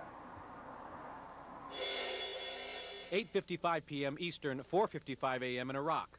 Explosions are heard in Baghdad and smoke is seen rising from Iraqi TV buildings and the Ministry of Information. Pentagon sources confirm Iraqi TV was the target of a coalition strike. Iraqi TV's satellite signal becomes intermittent, and the station's domestic land signal is off the air for several hours. 11:42. The Associated Press reports a second officer has died from Sunday's grenade attack inside Camp Pennsylvania. The Air Force major died at an Army field hospital in Kuwait, according to the AP. 2:07 a.m. CNN's Kevin Seitz reports from Chamchamal in northern Iraq that coalition bombers have been pounding a ridgeline in the area and have taken out at least one Iraqi command bunker. 2:56 a.m. CNN's Tom Mintier at CENTCOM headquarters in Qatar reports that the streets of Basra are now quiet. A British military spokesman tells Tom that overnight, Iraqi troops fired mortars at civilians in Basra to stop an uprising in opposition to Saddam Hussein. British troops used their own mortars and an airstrike to stop the Iraqi troops' mortar fire. 3:10 a.m. CNN's Walter Rogers, traveling with the 3rd Squadron, 7th Cavalry, reports the 7th Cav is getting relatively close to Baghdad, but commanders have stopped their forward progress for the moment. Earlier, Walt reported hostile fire from Iraqi forces disabled 2 M1A1 Abrams tanks. No U.S. soldiers were injured. 4:05 a.m. The waterways leading to the port city of Qasr are now clear of mines, according to British officers there. That will clear the way for a British ship bringing food and other humanitarian aid. Renee San Miguel, over the past 12 hours, let's get back to Basra right now. Various reports indicating there could be an uprising taking place inside that town. Some say it's an uprising, others say it's just a disturbance. Also, in the past 2 hours, we did get a report of several Iraqi soldiers walking out of the town and surrendering. How many, we do not know. Ken Pollack, though, author of The Threatening Storm, The Case Against Saddam Hussein, now a member of the Saban Center in Washington, D.C., back with us here in American Morning. And Ken, I know that you believe Basra is a critical town of tremendous importance, not just from a military standpoint, but maybe more importantly, from a political standpoint. Give us, as best you can, a brief outline of why you consider this to be so significant at this point. Sure. The key issue here, Bill, is these reports of an uprising in Basra. And it's critical for the political conduct of the war, in some sense the military conduct, but also for post-war Iraq. And what's important to remember is that all of the Shia, and Basra is a very heavily Shia town, remember 1991. They remember that during the first Gulf War, then President Bush, the first President Bush, called on the Iraqis to rise up against Saddam. They did, and then we did nothing. And they were slaughtered by Saddam's loyalists. This time around, it is critical that we get in there, U.S. and British forces, and assist the Iraqis before Saddam's loyalists can crush this revolt for 2 reasons. First, we're trying desperately to encourage revolts all across Iraq. We want the Iraqi people to rise up against Saddam, to welcome our forces, and also because this is one of the best ways to get rid of the problem that we're having with the Saddam Fedayeen and the other irregulars out there. If the people turn against them, it will be infinitely easier for our forces to roll them up. Second, we also have to be thinking about post-war Iraq. And in particular, what we have to be worried about is that if British and American troops are sitting on the edge of Basra and the people of Basra rise up against Saddam's loyalists, and we can't get to them before they are crushed by Saddam's forces, the message that may send to the Shia is that the Americans wanted the Shia crushed. If you remember World War II, the Russians stopped at the gates of Warsaw after the Warsaw Ghetto rose up against the Nazis and allowed the Nazis to crush them. That sent a very powerful message. The Russians wanted the Warsaw Ghetto crushed by the Nazis. We can't allow the Shia to think that we wanted Saddam's loyalists to do that to them, because that's what they fear. They're afraid that when we occupy Iraq, all we're going to do is put another Sunni strongman in charge, because we don't want the Shia to be in charge. Listening to your answer, Ken, I'm taking it from a military standpoint, you'd like to see the coalition forces go into Basra now and assist this, be it house to house or not. Go ahead from a military standpoint and do it at this point, correct or not? Yeah, I think that we've got to speed up operations around Basra. I recognize that this means taking risk, because there is always the potential out there that this is some kind of a ruse, could lure American and British forces into a trap. But the risk of this revolt failing and the repercussions that it could have for us both during the war in terms of, sending the message to the other Shia of southern Iraq that the Americans aren't going to help you if you rise up against Saddam, and also, again, for this potential for the post-war world where you may have the entire Shia population of Iraq believing that the U.S. has no interest in seeing them take their rightful place as part of Iraq's political landscape. That makes it tremendously important. All right, Ken, thanks. Ken Pollack, again, back with us here in American Morning. Perhaps we'll find out more, Paul, in about 10 minutes' time as to whether or not this is truly a revolt and an uprising inside Basra, or if it's just a handful of people causing some sort of disturbance. Again, very difficult to know because we're not there and the reporters are not in that town either. More in a moment from Kuwait. Back to you now. Yeah, and I guess when you even have the Prime Minister of Great Britain saying the picture is murky, I guess it's understandable why we all have so many questions this morning. Thanks, Bill. When we come back, we're going to share with you a series of reports from a number of our reporters in Iraq right now to give you a much better idea, a broad view of the war so far. We'll be right back.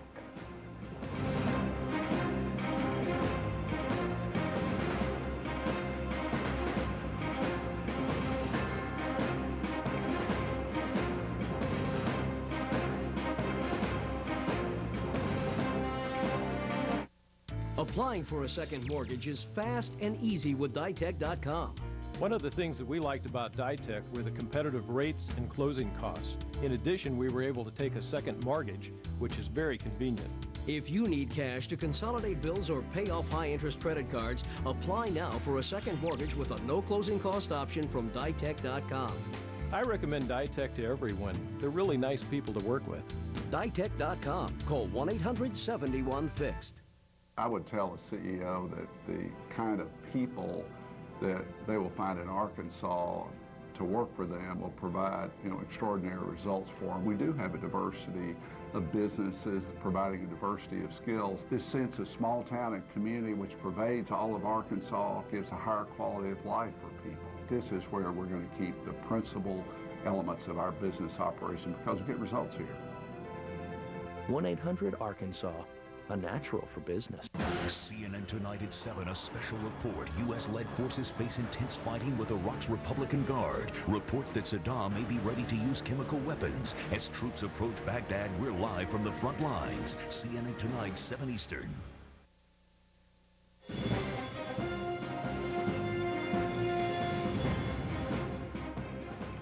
And welcome back. At just about 8 minutes before the hour, we're going to take a quick look now at the overnight developments from our reporters on the front lines. What is happening now is that we're trying to get the infrastructure up and running to get some kind of aid into here. We're expecting the Sir Galahad, a Royal Fleet Auxiliary British vessel, in here tomorrow. At the moment, they're clearing mines and making sure the waterway is safe. And you may have seen the pictures we shot yesterday, these extraordinary pictures of these dolphins that are trained to search out mines and booby traps. They're from a base in San Diego, California. Tacoma and Mackay are their names, and they use their huge brains and the sonar to go and seek out these mines under the water and in the silt in the bottom of the waterway, report back to their handlers who can then go and disable the mines. It's really extraordinary stuff, and it's happening right now. Just about 30 seconds ago, we were standing up on the roof, still observing this ridge line here when we heard jets overhead, and they went over this Iraqi position that I said is about 1,000 meters from us. There was another command bunker on this hilltop, and the jet aircraft dropped their ordnance on it, and it looks like it hit the ridge, or just right over the ridge. A puff of black smoke went up. We saw the dirt exploding from behind the ridge, and now the smoke is beginning to dissipate, but it was an attack just about 30 seconds ago. Obviously, the coalition has decided that this frontline position has to go, and now they're starting to attack it quite aggressively. The flights departing from this U.S. air base near the border of Iraq were cut into about a third yesterday. 200 of the 300 or so that were supposed to take off were held on the ground because of the bad sandstorms that have completely covered this area. The weather has caused a difficulty with the ground troops, part of it because they couldn't always have the air support that they wanted. It also had an indirect on our little group that was trying to head to this newly captured Iraq air base in the southern part of the country. An Air Force operation, partly because of the weather, was trying to move with necessary supplies to the base. We were going along. Heavy fire in the area caused us to turn back, and now the next trips will probably be by air once the weather allows. Bob Franken, CNN, at an air base near the border with Iraq. Just some of the voices of our reporters who are on duty around the clock in Iraq. Just a quick reminder, in about 4 minutes from now, a CENTCOM briefing will get underway from Qatar, and we will take it live. Right now, it's time to say good morning to Jack. Haven't seen you in a while. Good morning, Paula. I'm good. Time now to take a listen to the Voices of America, which is a daily roundup of some of the home front responses to the war. We begin in California, where tempers flared last night as legislators at the state capitol in Sacramento debated a resolution calling for an end to the war. It was eventually approved, but not without vigorous objections. This resolution isn't worth the paper it's written on. We ought not participate. I'm not going to participate in this. This is outrageous. We ought to say the word support and be done with it. And a tradition that began during the Iran hostage crisis is cropping up around the country again. All over the United States, people are showing support for U.S. troops by tying yellow ribbons to trees and light poles. So many, in fact, that the nation's largest ribbon manufacturer is adding shifts in order to keep up with demand. Meanwhile, in Valley Center, just outside Wichita, Kansas, they're awaiting word on one of the hometown guys, PFC Patrick Miller. He was captured in Iraq on Sunday. That waiting game is the hardest thing, just horrible. Tough stuff. Thanks, Jack. Yep. See you in a little bit. Coming up, that CENTCOM briefing, if it's on time, we will bring it to you live in just about 2.5 minutes. We'll be right back.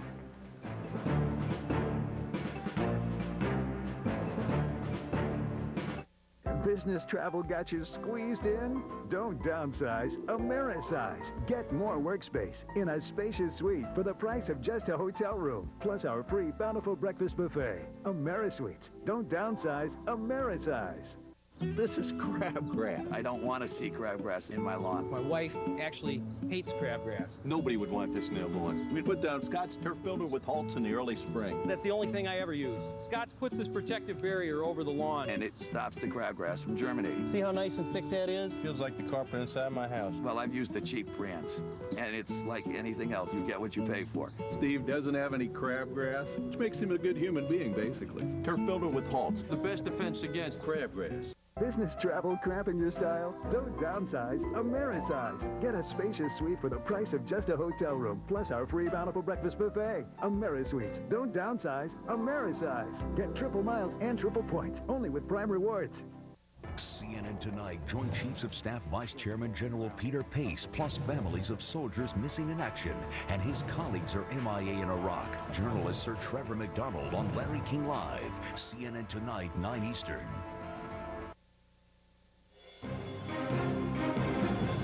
Good morning. I'm Leon Harris at the CNN Center in Atlanta. We are awaiting the beginning of the briefing this morning with the press and the CENTCOM War Planners Command Control Center, and that's in Qatar. And once that gets underway, we'll take you there live, so stay with us. In the meantime, here's what we know about what's happening this hour. Reports are coming out of Baghdad that civilians have been killed in coalition airstrikes overnight. Now, this video is from an Arab television network that shows the apparent aftermath. Iraqi officials said that U.S. munitions killed 15 Iraqi civilians. Coalition warplanes are pounding targets further northeast near Cham Shamal. An Iraqi command and control bunker was one of many sites destroyed there this morning. The airstrikes are meant to soften up positions leading to Kirkuk, a key oil field in the north. A second U.S. officer has died from injuries sustained in a grenade attack at a U.S. Army camp in Kuwait. The victim is identified now as Air Force Major Gregory Stone. 14 people were wounded in the attack on Sunday. The suspect, U.S. Army Sergeant Hassan Akbar, is now in Germany. He's awaiting formal charges. U.S. Marines have seized a hospital and 170 prisoners in Nasiriyah. Iraqi troops were using this hospital as a base for firing on Marines. The Iraqi soldiers were dressed up in mostly civilian clothing, and lots of weapons were found inside that hospital, but no casualties were reported there. In Basra, British forces fired artillery against Iraqi troops, and they were trying to put down a civilian uprising against Saddam Hussein's party, those Iraqi troops were. The British say that some Iraqi soldiers are surrendering. British military officials say massive resentment against Saddam's Ba'ath Party is fueling the revolt there. CNN's coverage of the war in Iraq continues right now.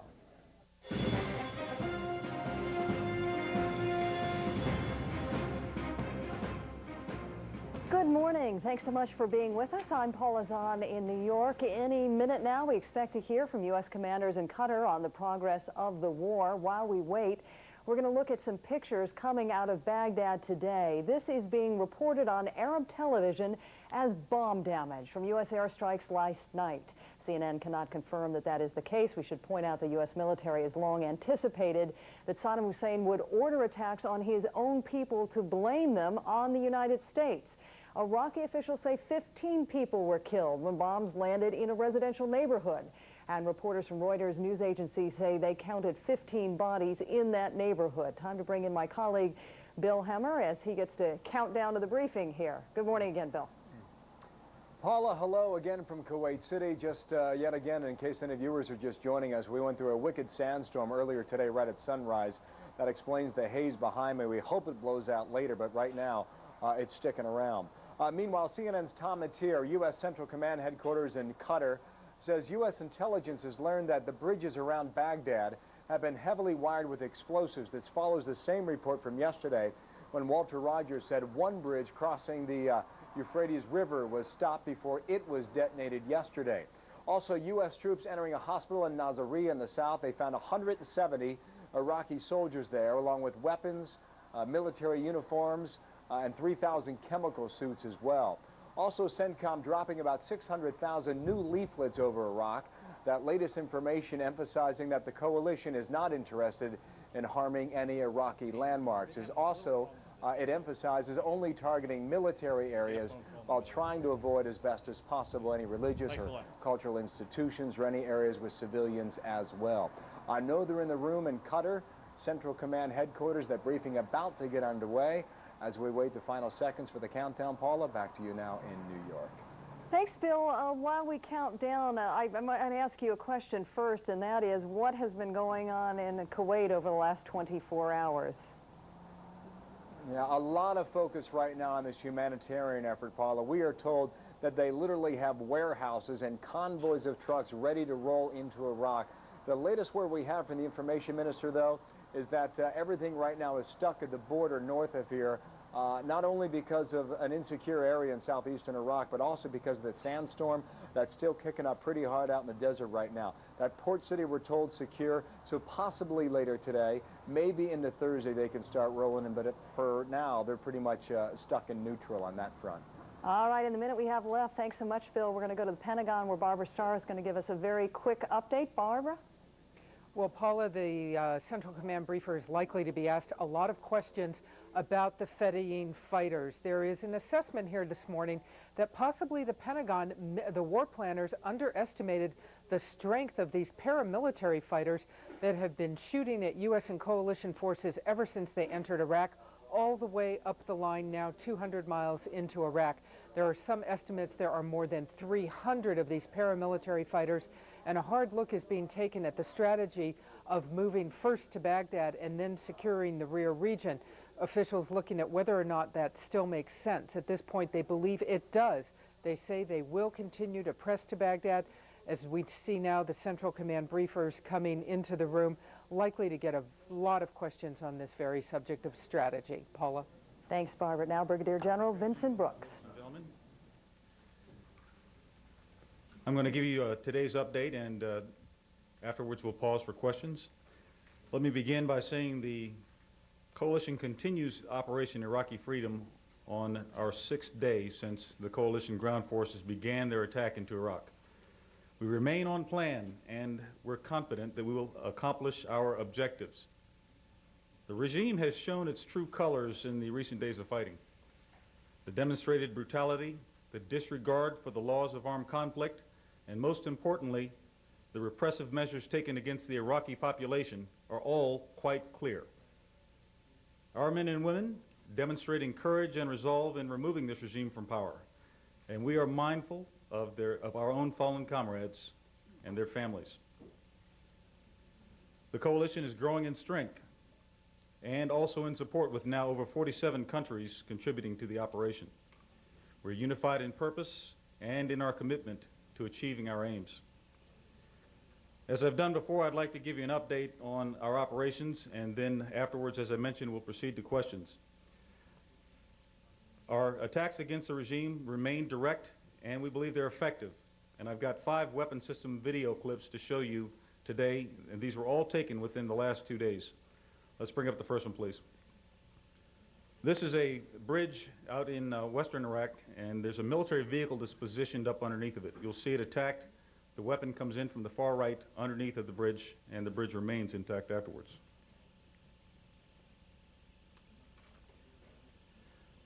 A multiple rocket launcher in the vicinity of An-Najaf in central Iraq.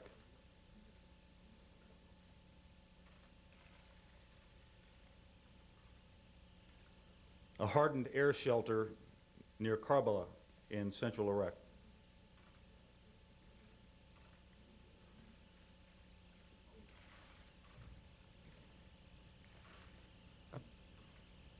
The next one is a tank, also in Karbala, in a revetted position.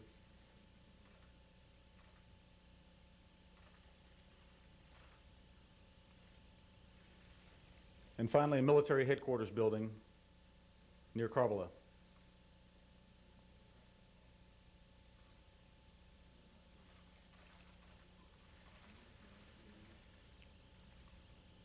Our direct attacks against regime command, control, communications, and integrated air defense continue, and included attacks against several targets of opportunity yesterday.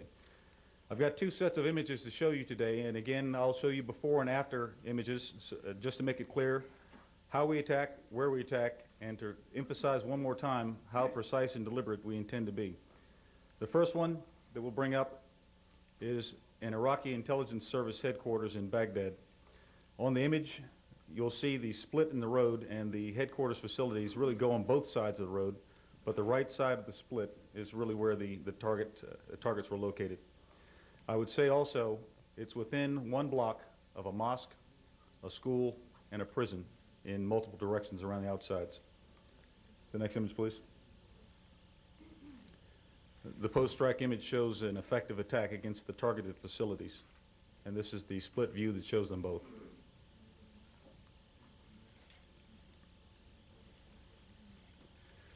The next image is a brigade headquarters in the south of Baghdad. This is a brigade camp that's about 20 miles outside of Baghdad to the south, and the targeted facilities within it are the command buildings and one communications building. They are the intended targets, and they're highlighted by the blue arrows. Poster right, please. And the split.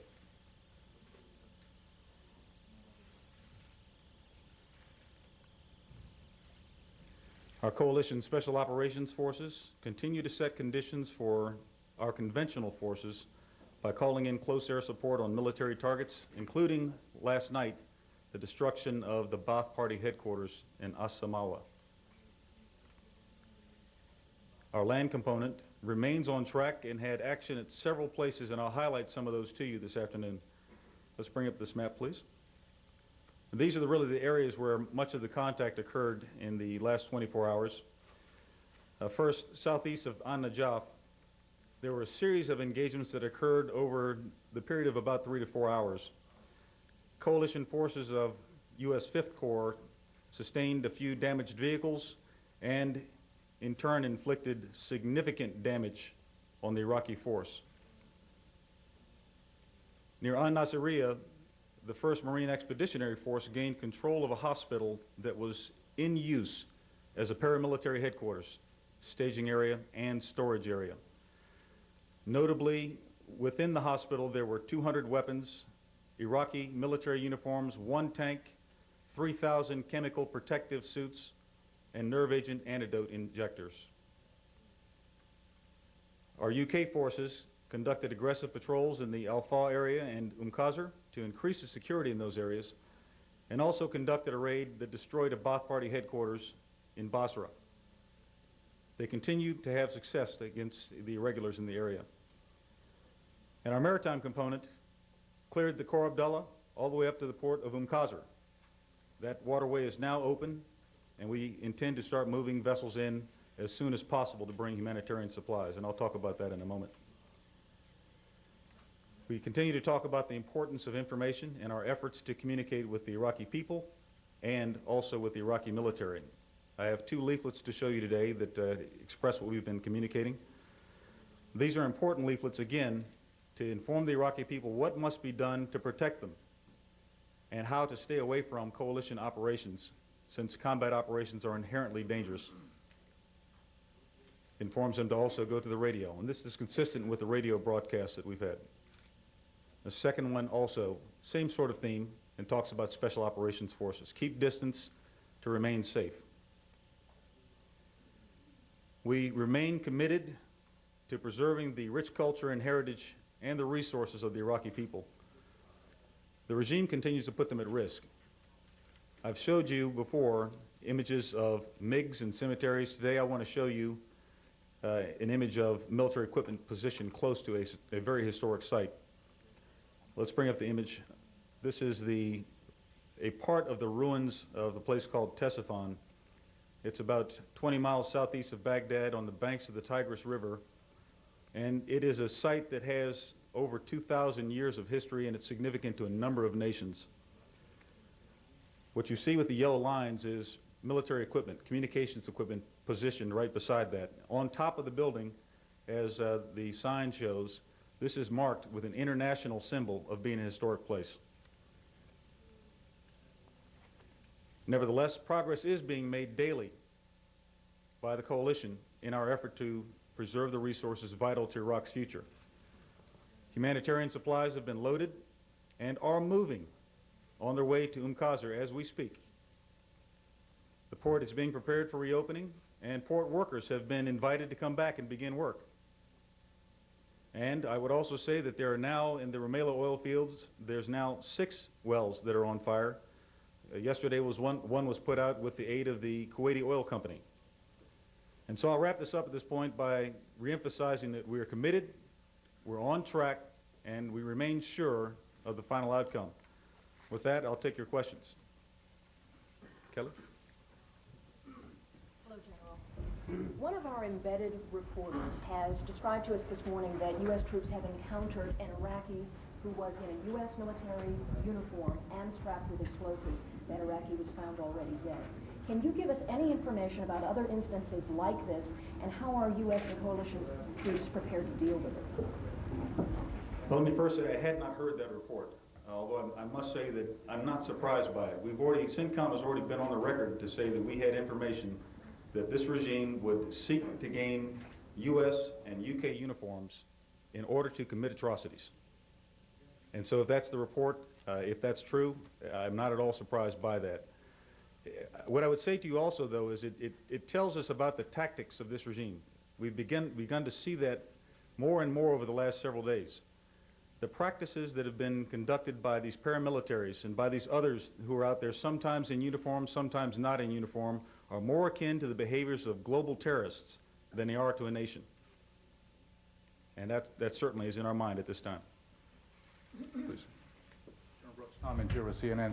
There is information out there that the bridges leading into Baghdad may have been set with explosives. What can you tell us about intelligence that you're getting about the approaches to Baghdad being like that?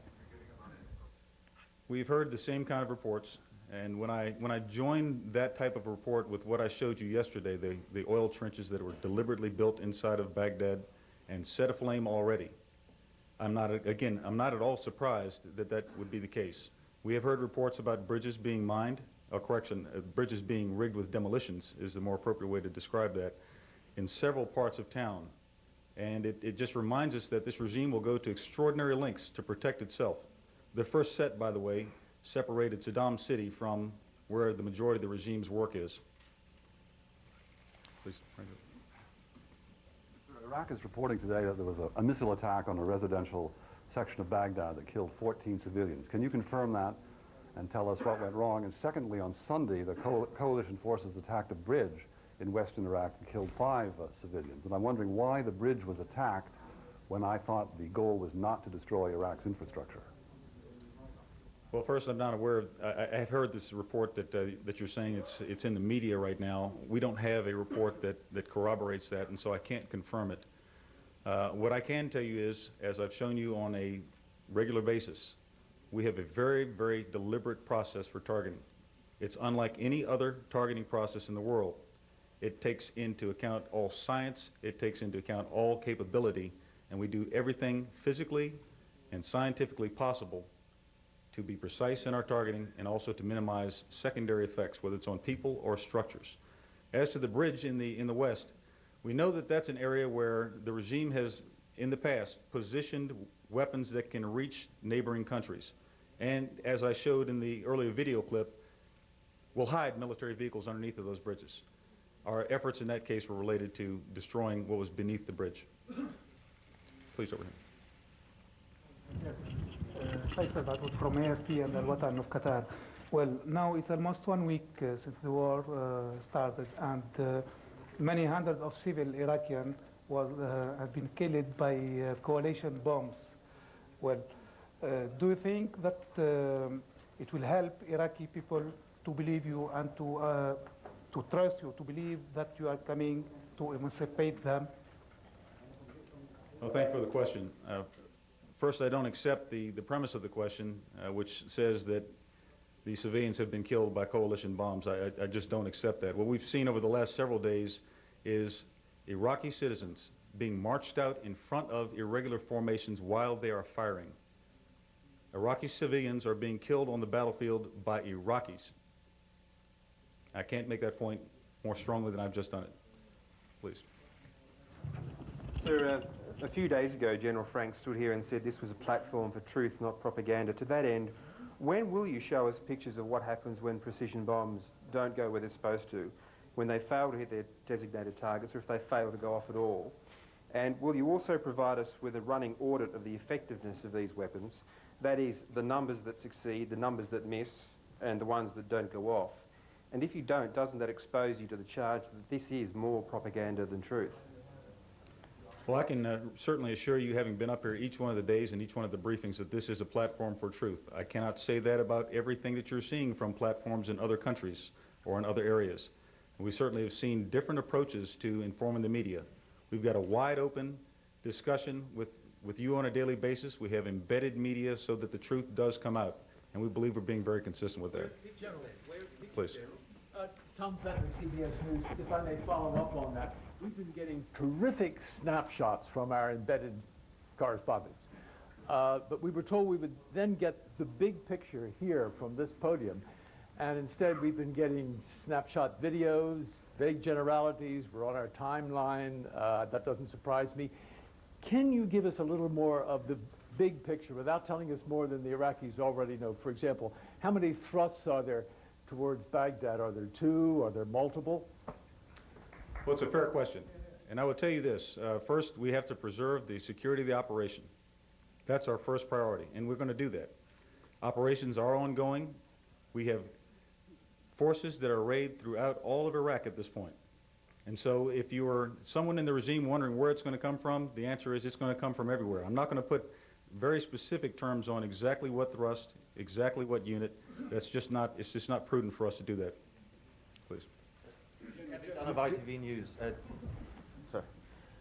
Kevin Dunn of ITV News. General, the pictures from this morning's bombing in Baghdad have already gone around the world. You've already seen them yourself. You must be able to give us some reaction to them and some knowledge, at least preliminary, of what happened, which bombs were dropped, and why it went wrong. Well, I honestly cannot. We don't know that those were ours. We can't say that we had anything to do with that at this point. Once we have more information, we will be on the record about anything that happens in that way. Please. General Jeff Mead of Sky News. Can I ask you to talk about Basra a little bit? There was a lot of excitement, particularly among the British military last night at this apparent uprising. Now, has that happened? Was it wishful thinking? And do you understand that the people of Basra may be reluctant after what happened last time to rebel until they see coalition troops in their city supporting them? And isn't just this a reluctance to commit forces, putting the lives of your own troops before the civilians in Basra? What we saw in Basra last night is a very confusing situation, to say the least. We saw first fighting happening within the city between Iraqis, some of them in uniform, some not in uniform. We also saw a significant degree of violent activity done by paramilitaries shooting into the town of Basra with mortars primarily. Again, a disregard for the people living there. The UK forces in that area were already conducting operations to try to block off the town and prevent any reinforcements from moving in and out of the town. And we've seen some movement of paramilitaries on the road from the north.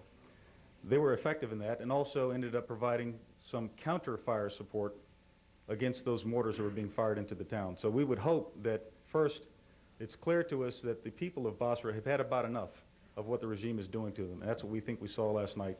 And secondly, we remain committed to their liberation, not to their destruction. Please. General Mohammed Al-Miz'al, Gulf News. Do we understand that the bad weather may lead to some of your bombs going wrong and hitting residential areas? Second part of the question, does the bad weather today affect your overall operations? Thanks. Well, let me start by saying that as a matter of practice, in military operations, we always consider the effects of weather. And that happens from the lowest level to the highest level. Daily we analyze what the weather's going to be and what the impacts would be. And in some cases, it's as technical as deciding down at the lower end exactly how many charges you put on an artillery round before you fire it because of the barometric effects and the temperature effects. All the way up to, should we fly? If so, with what aircraft? Should we use a certain weapon system versus another? I can tell you that our operations that continued over the last several days took weather into account and continued in spite of it. Were we concerned with a loss of precision, we would not have conducted operations. So I'm satisfied that we have done all that we can do, again, to remain precise, remain on the plan, and attack those targets that were necessary for us. Let me come back over to the left, please. General, during the past few days, we've seen Patriot batteries strike a number of missiles, incoming missiles. Can you tell us what type of missiles the Iraqis are using and whether or not these were the weapons prohibited by the United Nations and the weapons they claimed they didn't have? Yes, what we're seeing is variants of the Ababil 100 and the Asamud missiles. That's generally what they are. In some cases, we can't necessarily specify which it is, but we've had about 10 missiles fired at this point in time, all of which oriented toward Kuwait, a neighboring country. Those that have been threatening have all been shot down by Patriot missile systems.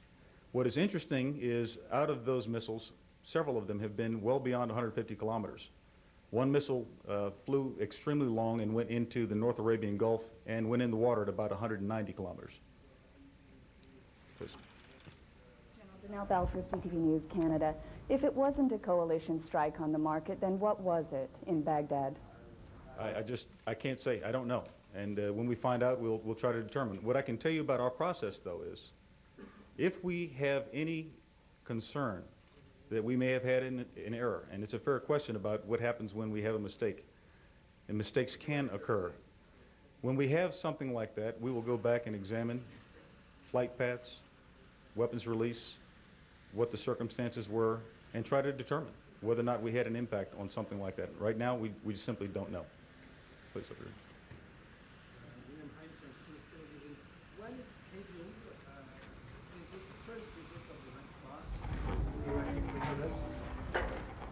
We've made coordination with the Red Cross. I don't know the specific date. I think it'll be at their earliest convenience at this point now that we have made the initial contacts for them to come and be able to visit any prisoners we have. We are very open about the treatment of our prisoners. I don't know the date, though. Without getting too precise, I would say we're over 4,000 at the current time. Please, off on the right. Second row. Li Baodong from Xinhua News Agency of China.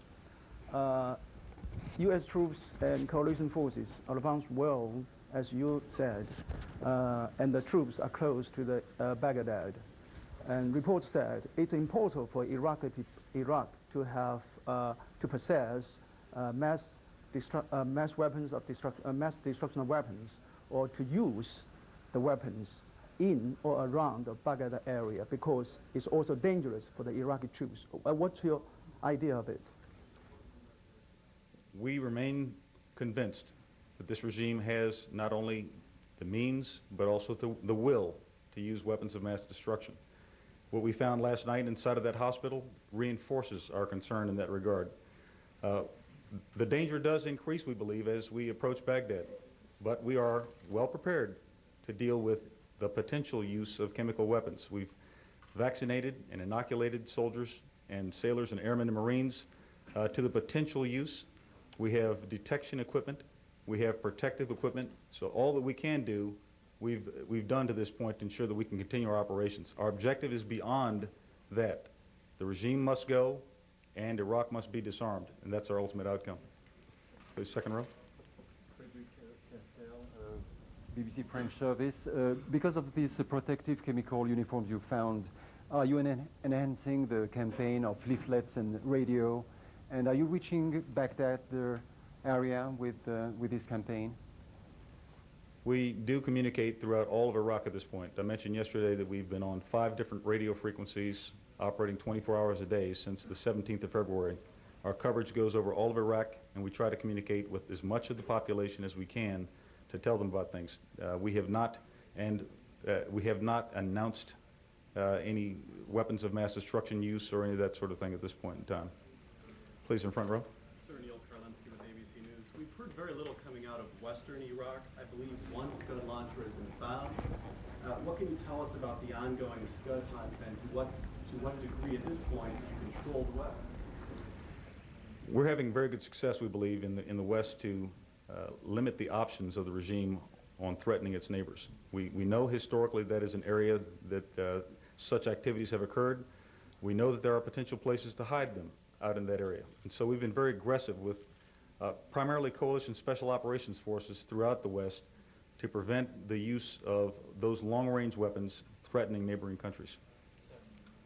Up on the left, please. Jarillo from Onda Cero Radio Network, Spanish network.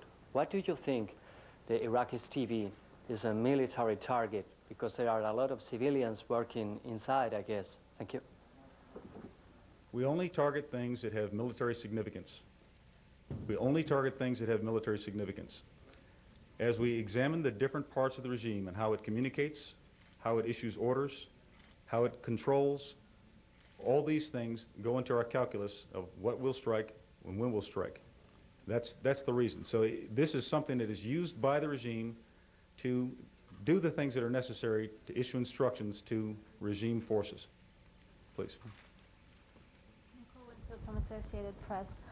There's some think that there are several thousand Republican guards coming south from Baghdad, coming around to Nasiriyah. Wondering if, at this point, can you acknowledge that you're not only dealing now with sporadic pockets of resistance or sporadic firing, but serious walls of resistance coming down from Baghdad? And also an update, please, on the situation in Nasiriyah. What do you control? What have you secured?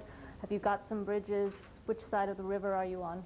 And we were waiting for a casualty toll, I think, yesterday from the previous night's firefight. You have that? Let me first talk about the situation south of Baghdad and headed down in the Karbala and Najaf areas. We certainly know about the attack that occurred on the flank of a unit south of Najaf. I mentioned that in the opening remarks. And that attack was seriously repulsed with significant damages to the attacking Iraqi force. We've not seen any significant movements of the types of forces you described from in and around Baghdad. There have been some local positionings, there have been some survival positionings, but not serious attacks, and we certainly remain, we believe, well in control of the situation at hand. You had a last part of that question, if you would repeat that. Nasiriyah, there were some casualties 2 nights ago, I believe, and we hadn't gotten an update on the number. The Iraqis were saying 8. As a matter of practice, we just aren't going to announce numbers of casualties. I can tell you any losses we've had have been very, very small. Last night, for example, we ended up in the exchange in Nasiriyah, where we went into the hospital and took it away from a headquarters. Over 107 EPWs, enemy prisoners of war, were taken at that point in time. The exchange is very much in our favor in each one of these encounters. Please. Omar Al-Asawi, Al Jazeera satellite channels. First of all, sir, I'd like to talk about some of the images and videos that you show. Brigade headquarters, intelligence headquarters, and you also spoke about Ba'ath Party headquarters. Why do you have reason to believe that these places haven't been already evacuated? And how worried are you about the prospect of a protracted siege of Baghdad? Thank you. The timing of our attacks is associated when we believe the necessary effect is to be achieved. And these headquarters are all parts of the regime and its military forces and those forces that support it.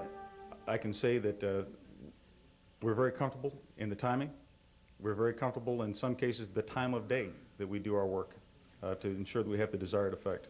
As to our concerns about a siege, right now our operations are not designed to be a siege, and we're comfortable that we remain on a plan that lets us do what we need to do and accomplish the objective in a way that needs to be accomplished. Is there a follow-up on that? I mean, the Iraqi leadership is dug in Baghdad.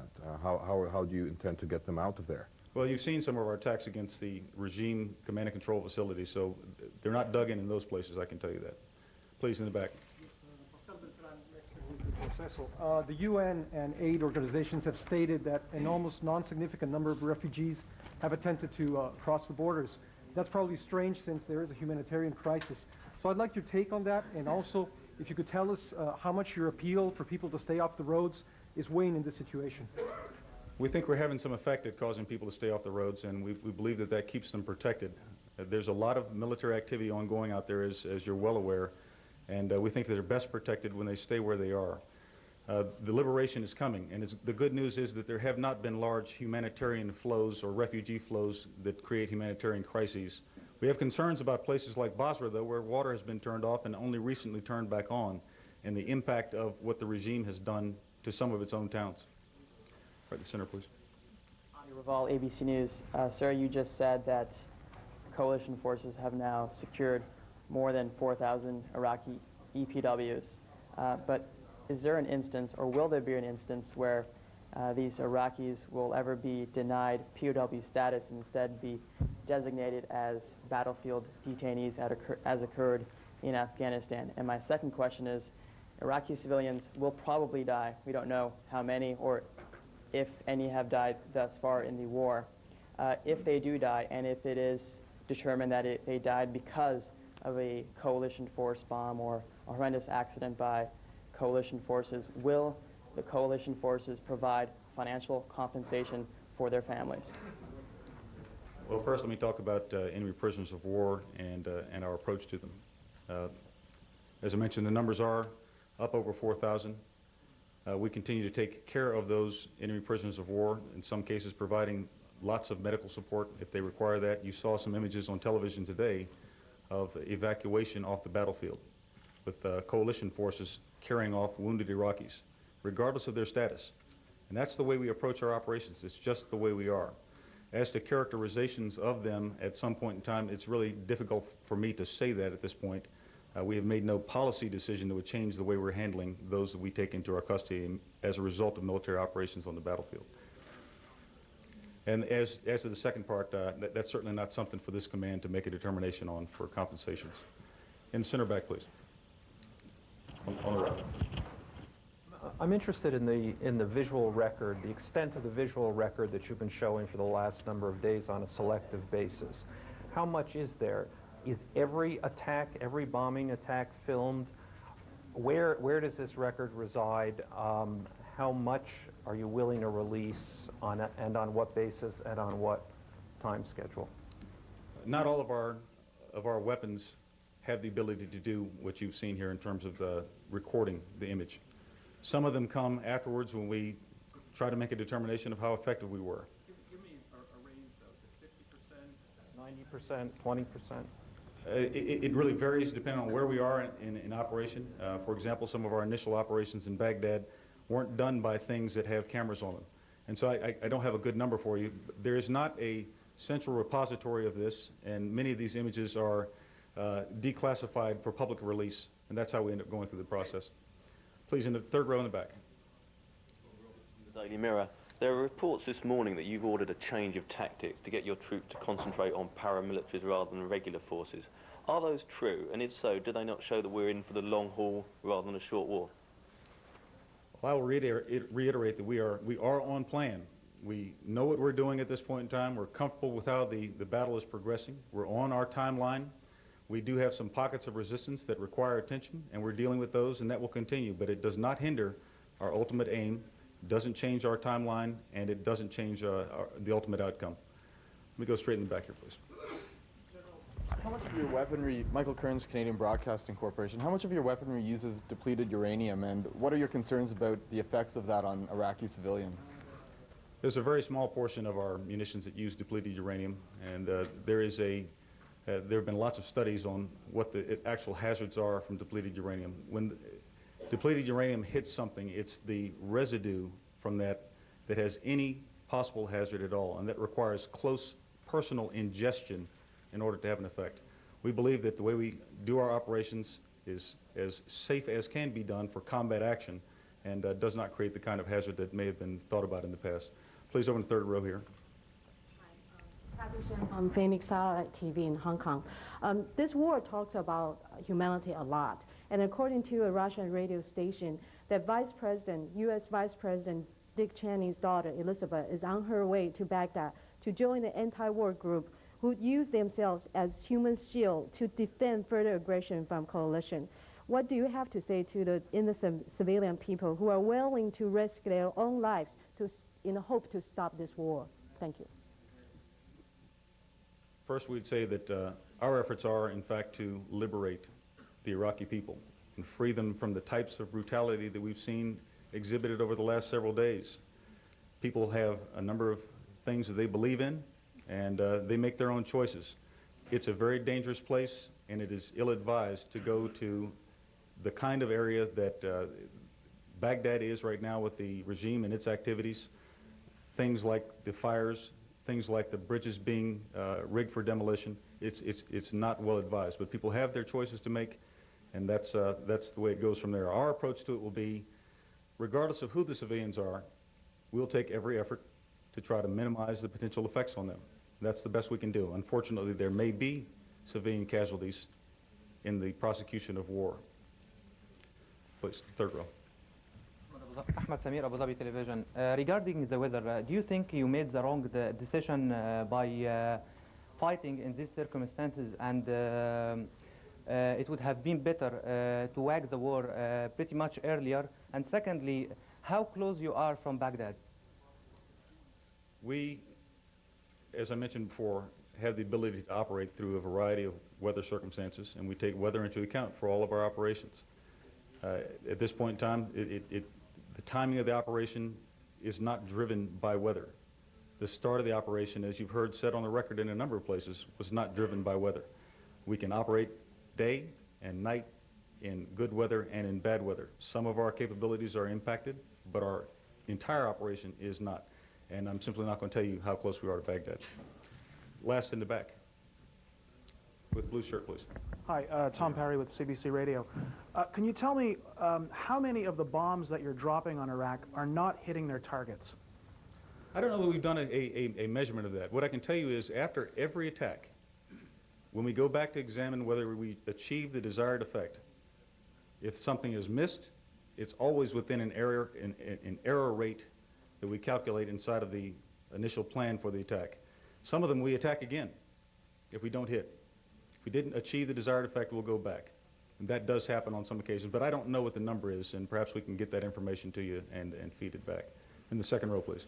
Tyler Marshall, Los Angeles Times. You say the Qasr waterway is clear. Your British colleagues indicate that they've still got another couple of days worth of mine clearance to do. Can you clarify that seeming contradiction? And you say that you don't know whether the bomb that struck the Baghdad market is one of yours. What other options are there? Well, first, let me say the Qasr port mine clearing operations have been ongoing for several days. And our reports today is that we've succeeded in clearing from the southern part of the Khor Abdullah all the way up to Qasr, and also in the port itself. And so that's the latest information we have as we know it. As to what happened inside of Baghdad, again, we've seen people wearing U.S. uniforms, as you've reported, strapped with explosives. We've seen irregulars marching people in the street in front of them as they fire on coalition forces. We've seen buses following tank columns that empty out and have people with weapons engaging in combat. We've seen a number of things that tell us that what meets the eye always is not necessarily what is true. In the back, please. I'm sorry, in purple shirt, you were up first. All right. Luke Herman, Canal Plus Television, Paris. How come you are still using depleted uranium rounds, since we know that they are causing health problems, including cancers, to the civilian populations and to the military operation? Well, I think that's probably overstated, and we've done lots of analysis and scientific work, and we believe that we're still safe with what we use. That's simply the way it is. All right. In the back with the green shirt, please. Rice, Houston Chronicle. Your lines of supply are getting increasingly longer as you get closer to Baghdad. Are you having to pull units away to protect those lines of supply from guerrillas? And are you going to need the arrival of some of these forces that are in transit to protect those lines of supply before you can make an assault on Baghdad? Well, security throughout operations is something that every commander has to consider whenever operations are ongoing. And we have certainly penetrated a great depth inside of Iraq at this point. We maintain security throughout, and as commanders see a need to adjust their security on their lines of communication or around their positions, they do so. We're comfortable that our commanders know exactly what they're doing and will accomplish whatever they need to and make whatever adjustments are necessary to keep security as it should be and keep the lines open. Frankly, one of the great stories of our operations so far is the logistics and how well those have flowed and how well we've been able to protect it and keep things going. Let me go first row, please. Nicholas Witchell, BBC. Can I bring you back to the situation in Basra? Last night, your colleague, the British Chief of Staff, General Peter Wall, said that you want to give, quotes, every encouragement to the people of Basra to rise up. What undertakings specifically can you give to the people of Basra that if they do rise up, you will give them full military support, including the use of ground troops, perhaps? I think as to how we will assist those who are trying to remove the regime themselves, which we certainly believe is their future. It's too early for me to say exactly what methods would be used to do that. We do know, just like last night, that mortar fire was used from UK forces to counter mortar fires being used by Iraqi forces into the Iraqi population. That's just one example. And it certainly shows that there is a commitment to ensuring that there is, in fact, liberation at the result of this operation. Go over to the side, please. How about second row in the black suit? Do you have any update on whether the International Red Cross has actually been able to reach American POWs? I don't have any information on that at this point in time. And far side? Mohammed Al-Makki, Al-Hayat, LBC. General, do you think entering and controlling Baghdad by U.S. forces is an easy matter? If yes, why and how? We've never said that this would be an easy operation. We have always said that we're certain in the outcome, and that remains the case. Our forces are very well trained, they're very capable. It's a robust force that can operate in all dimensions, air, land, sea. We have special operations capability that enhances that and makes it possible for us to be successful. We will ultimately achieve our aims, and there's no question about that, and there's no doubt. Red shirt, please. And can you confirm that it's not being used yet, but is it possible that it's going to be used during I don't know this what it is, operation? and so I just can't address it. I've heard talks about it, but I don't know anything about that. So, in the back with the blue shirt, please, and glasses. From French television. Can you talk us about what's happened on the north, on the Kurdish border? We heard that there is a bombardment. When are you able to open a new front, and what's happened there? The primary effort that we have in the north right now is to ensure that first we have a degree of stability that's ongoing. We have coalition special operations forces that are doing a lot of good work up in the north. The Iraqi regime forces have in some cases tried to attack with fires primarily into the Kurdish autonomous area. And we've responded with close air support and a number of other attacks as well, and they've been very effective just as they have been throughout the country. I think we have time for one more. Let's see, right here in the center. It's Paul Hunter with Canadian Broadcasting Corporation. Just back to the questions about the video that you've been showing. To be clear, so are you saying that you don't have a single example on the video of a bomb hitting a wrong target or missing its target? And if you do have any, when will they be shown? Well, again, what I'm showing you is our approach to precision and the effects that we're achieving. Our effects do not achieve the level of perfection. That's never happened in the history of warfare, and I'm certainly not going to try to tell you that that's happened now. And so, as I mentioned, we do re-attacks when we see something that we want to achieve a desired effect and haven't, which tells you that there's always a degree of effectiveness that you have to measure. And what I've shown you here thus far is successful attacks. I don't have images of unsuccessful attacks, and at some point in time, perhaps we'll show those in the future, but we'll see in the coming days on that. Okay? It's an interesting question, but I don't think we're going to do that at this point, but we'll certainly remain truthful, and that's how we've been thus far, and we'll continue to do so. Okay, thanks you very much, ladies and gentlemen. Good afternoon. And with that, Brigadier General Vincent Brooks has wrapped up just about a 46-minute briefing from Qatar. Among the highlights, the fact that 4,000 Iraqi POWs are now being held by coalition forces. And then when it came to the increased criticism surrounding the coalition plan, Brigadier General Brooks said that, quote, "We are on plan and comfortable with the way the battle is progressing," but he was asked some very specific questions about whether there has been any ordered change of tactic. And although he didn't directly answer that question, he did say this: "We are on plan. We are on our timetable. We have pockets of resistance that we're taking care of, but we are on our timetable."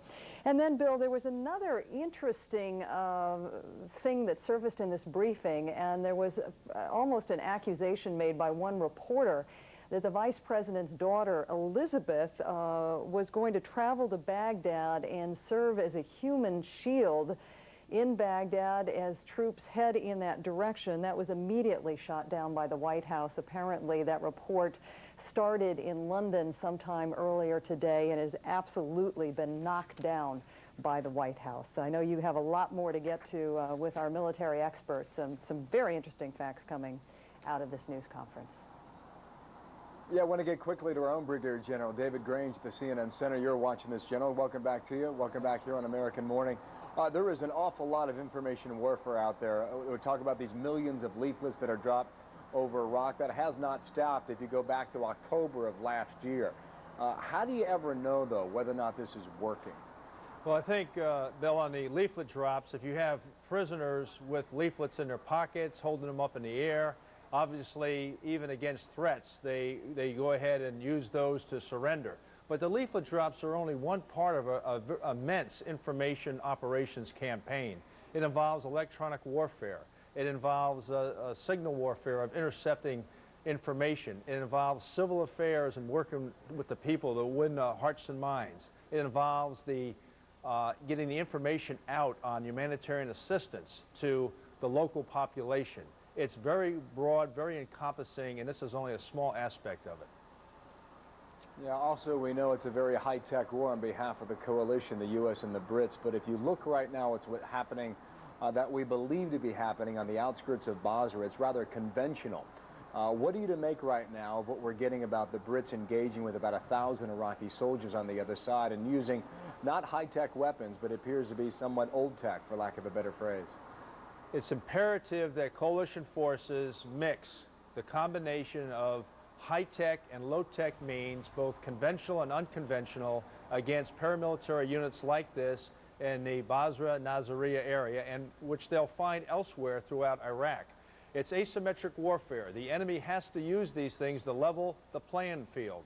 Some of the unconventional warfare tactics that paramilitary units are using are legal. Some are illegal. But it's the only way they have to level the playing field. And the Brits in this case, down by Basra, have to use a combination of techniques to defeat those forces, but they can only do it with the willingness of the people of the city of Basra. Yeah, before we came on the air, David, Iraqi TV was knocked off the air. Since it's come back up, since initially some sort of missile went in there in Baghdad earlier today and knocked it out. Do you expect this thing to be on again, off again? Given the number of antennas that possibly have been set up as a backup for the Iraqi television? I believe so, and I believe that the Iraqis have redundancy built into their communications to include national TV. This is part of information warfare. Sometimes you let the broadcast go out because you get information from it. Sometimes you cut it off. Yeah, and also we heard from that briefing today, and I just want to quote what we heard. From Brigadier General Brooks. He says Iraqi civilians, getting reports of Iraqi civilians being killed by Iraqi soldiers. What's to back this up and support and explain to us about what's happening on the battlefield? Well, that may have been observed by coalition forces or correspondents. Again, that's an example of illegal, unconventional warfare, using people, civilians, for shields, for cover in a combat situation. It doesn't surprise me because it's been used by some of these forces in past. Brigadier General David Grange, thanks again at the CNN Center. One other note here quickly, Paul. I've been watching these wire reports for a couple hours right now. about this large Republican Guard going south out of Baghdad, about a 1,000-vehicle convoy. When that question came up in the briefing, it was quickly shot down by Central Command. They say they have not seen the numbers that are being described. So at least from a military standpoint, they continue to believe that they're quite comfortable based on their positioning right now throughout the battlefield in Iraq. Paula? Bill, I don't know whether you had this feeling, but I had this feeling watching this news coverage, just thinking of the tremendous pressure these troops are under when they have to think about not only Iraqi soldiers posing as civilians, but the fact that they know they have gotten their hands on American and British uniforms. Yeah, and that word came out. I remember it a couple weeks ago about the word from the Pentagon that was a strong possibility about the Iraqis actually making and producing thousands of American military uniforms that look just like them. That has to be quite disturbing. I think the other thing, Paula, this hospital in Nasiriyah where they found 3,000 chemical suits and also found a load of atropine also, which is the antidote that fights certain nerve agents. That has to be, for lack of a better phrase again, unnerving as well for the coalition. Thank you so much, Bill. The general today, of course, calling the Iraqi paramilitary groups global terrorists. When we come back, we're going to check up with Dr. Sanjay Gupta. He is now on his way back from Iraq into Kuwait, and he's going to tell us what he has seen. We'll be right back.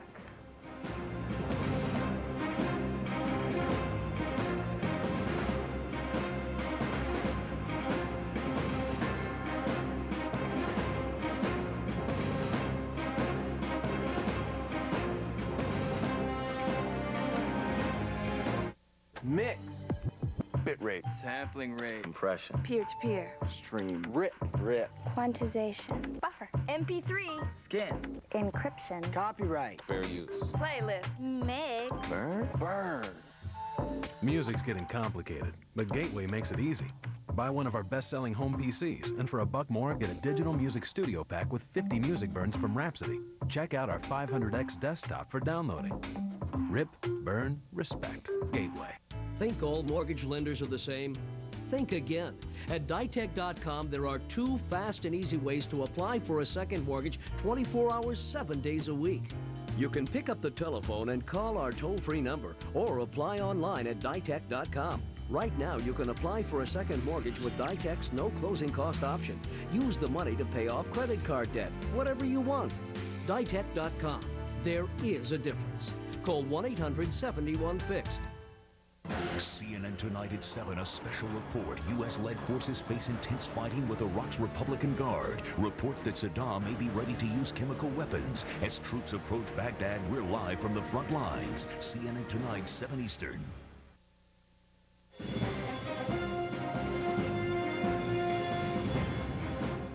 And we got some breaking news out of one of our embedded reporters, Lisa Rose Weaver, who joins us from someplace in central Iraq at this hour. Lisa, what's the latest?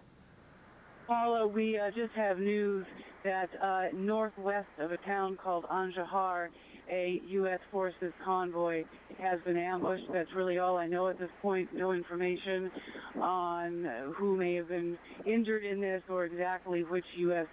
forces were involved. Now, Anjahar is relevant because it's a city, or a town rather, that U.S. forces have thought for some time to be very dangerous because mainly of a group called the Saddam Fahin. This is a extremely fanatical loyalist group allied with Saddam Hussein. They operate in small groups, usually in SUVs or civilian using AK-47s, small arms, and rocket-propelled grenades. Now, at the same time, we also have news that in northern Iraq, not clear where exactly, that Iraqi forces there are taking advantage of the bad weather, very low visibility throughout this entire part of the country, to position their tanks against U.S. forces. The fact that they have been positioned has apparently been detected by U.S. forces. Again, they're not clear if there have been any engagements or confrontations as a result of that. This extreme low visibility yellow dust storm is spread, it spans a large part of the country, certainly central Iraq and parts of the north. Paula? Lisa, just very quickly, when you say they're taking advantage of the bad weather, you mean being able to bring their troops closer to the roads where coalition forces might be passing?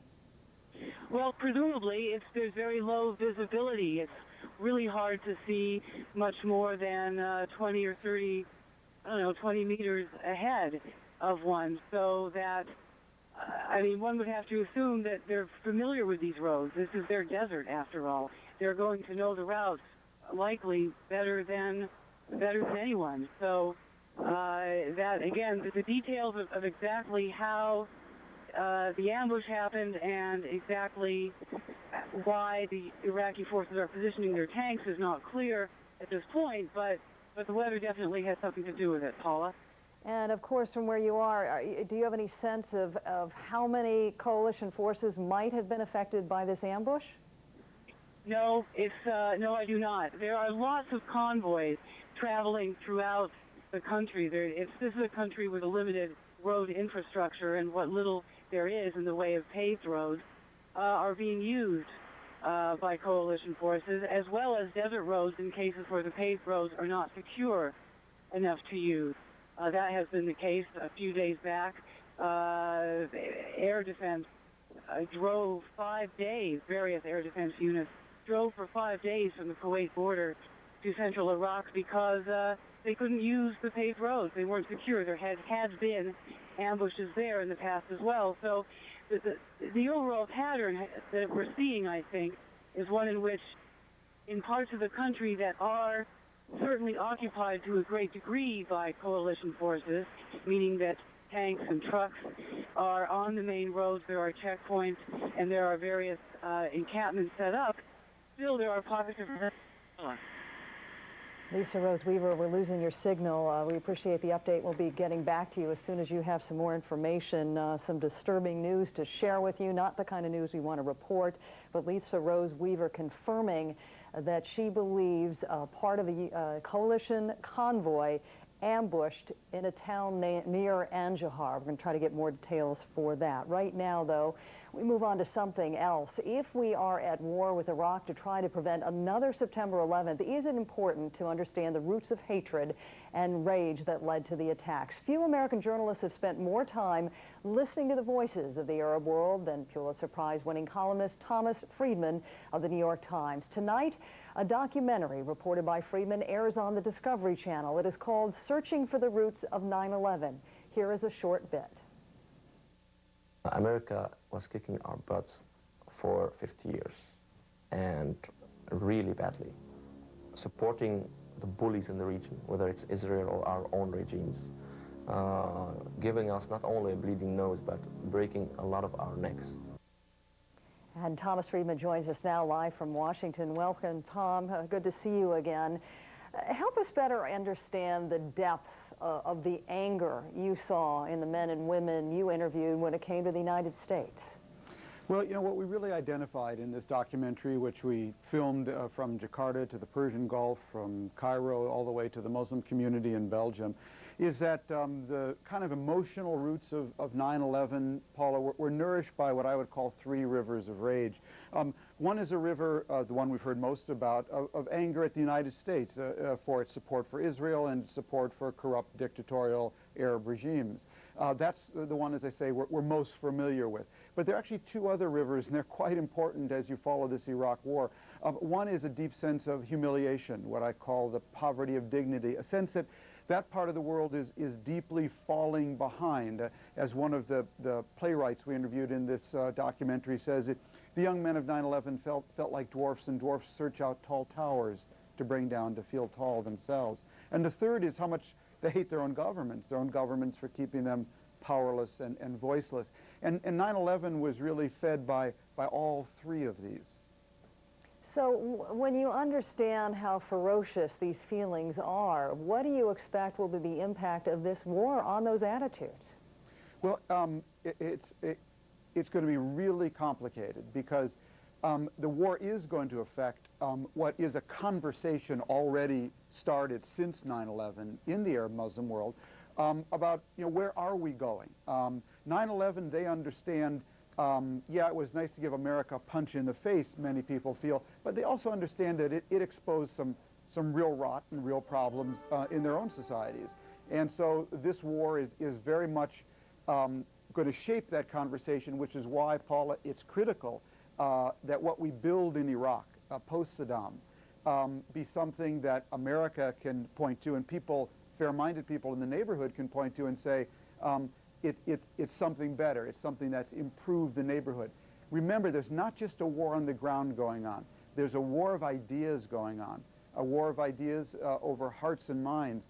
And that's why how we behave in Iraq, what we produce there, and ensuring that what we produce there doesn't intensify the sense of humiliation that is already widespread, is going to be really important. Finally this morning, a number of government officials have said they fear that this war will make Americans much more vulnerable at home. Do you fear that?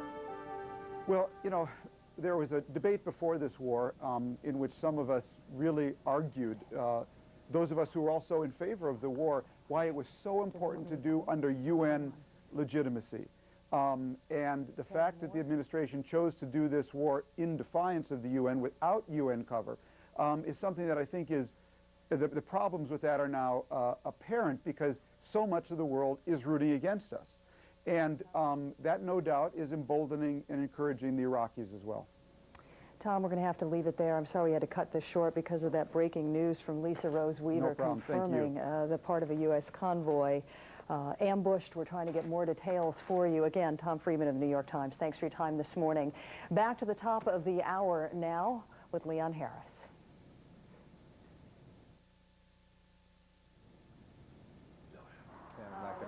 And right now, Bill, I don't know whether, as I was speaking with Thomas, if you were able to get any new information. We should make it clear that Lisa Rose Weaver did not actually witness the ambush, but this is the information that she had gotten as she has traveled north, we believe, towards Baghdad. Yeah, you know, Paula, trying to listen to that report, too, she mentioned a town. I'm not familiar with it. We're checking out our map out here to try and figure out where she is. We want to caution our viewers that we do not give away exact locations for our embedded reporters, but when they check in, they give us a general idea about where they are in the battlefield. Meanwhile, Paula, a thing we mentioned a few moments ago, the Associated Press is reporting this convoy, said to be a large convoy, maybe 1,000 Iraqi Republican Guard vehicles heading toward U.S. Marines in central Iraq with the intention, it says, of bypassing other U.S. troops heading for Baghdad. In other words, they're coming south and the others are going north. The report says the column is aiming instead at the Marines down on Nasiriyah. Now, Central Command, again in their briefing today, denies that they see any such major force moving south from Baghdad. They say they are quite comfortable right now with their positioning on the battlefield. Also, word that some Iraqi troops have started leaving the city of Basra, surrendering to British troops. Also report that half of the city's water supply has been restored. Overnight, there was an uprising against Iraqi authority in Basra. About how big that uprising is, or was rather last night, is something we're still trying to figure out. Also, the commander of British forces in Qasr says the port is now secure. British troops have been going through the streets handing out aid packets in some cases, while still hunting down the Iraqi irregulars who have now fired some occasional what they call pot shots at the Brits. They say there are groups of one or maybe two. A lot of times the military likes to describe these groups as onesies and twosies, but apparently still operating in at least that part of Iraq in Qasr. Paula. Thanks so much, Bill. A little bit later on, we'll be hearing from more of our embedded reporters who are in the region. We are trying to get Lisa Rose Weaver back to tell us more about that reported ambush on U.S. forces.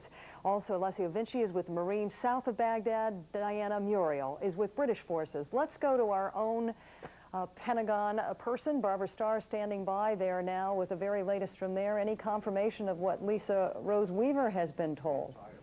Not just yet, Paula. Officials here reminding us that throughout this conflict, they've been facing the challenge here that they see reports on television from embedded reporters, but yet the reporting chain has a several-hour delay, so they're not really sure what is going on up there at the moment. But the CENTCOM briefing we heard earlier today had some interesting details in it. General Vincent Brooks, the briefer, insisted that the plan, the military plan, is on schedule, that there will be no change. But this comes after an official here earlier today saying very quietly it is now possible, they believe, that they underestimated the strength and the capability of these Fedayeen fighters, these paramilitary militia groups, possibly as many as 30,000 of them that are spread out across the region and causing the U.S. a lot of sporadic fighting. There were other interesting details from the briefing this morning. General Brooks showed a photo that he says demonstrates the Iraqis are putting military equipment in key areas. This is a photo off to your right of a 2,000-year-old historic site in Iraq along the Euphrates River, and the yellow lines to the left show you, General Brooks says, military equipment of the Iraqis placed near this historic site. The U.S., of course, being very careful not to strike it. That marker on top of the site indicating it is a historic cultural property. So that was, he said, an example of how careful the U.S. has to be with its precision targeting. General Brooks also shot down reports that Republican Guard troops are moving in large numbers south of Baghdad towards U.S. forces, but he also made it clear that the U.S. knows there's plenty of dangerous work ahead. Here's a little bit of what he had to say. We remain convinced that this regime has not only the means, but also the will to use weapons of mass destruction.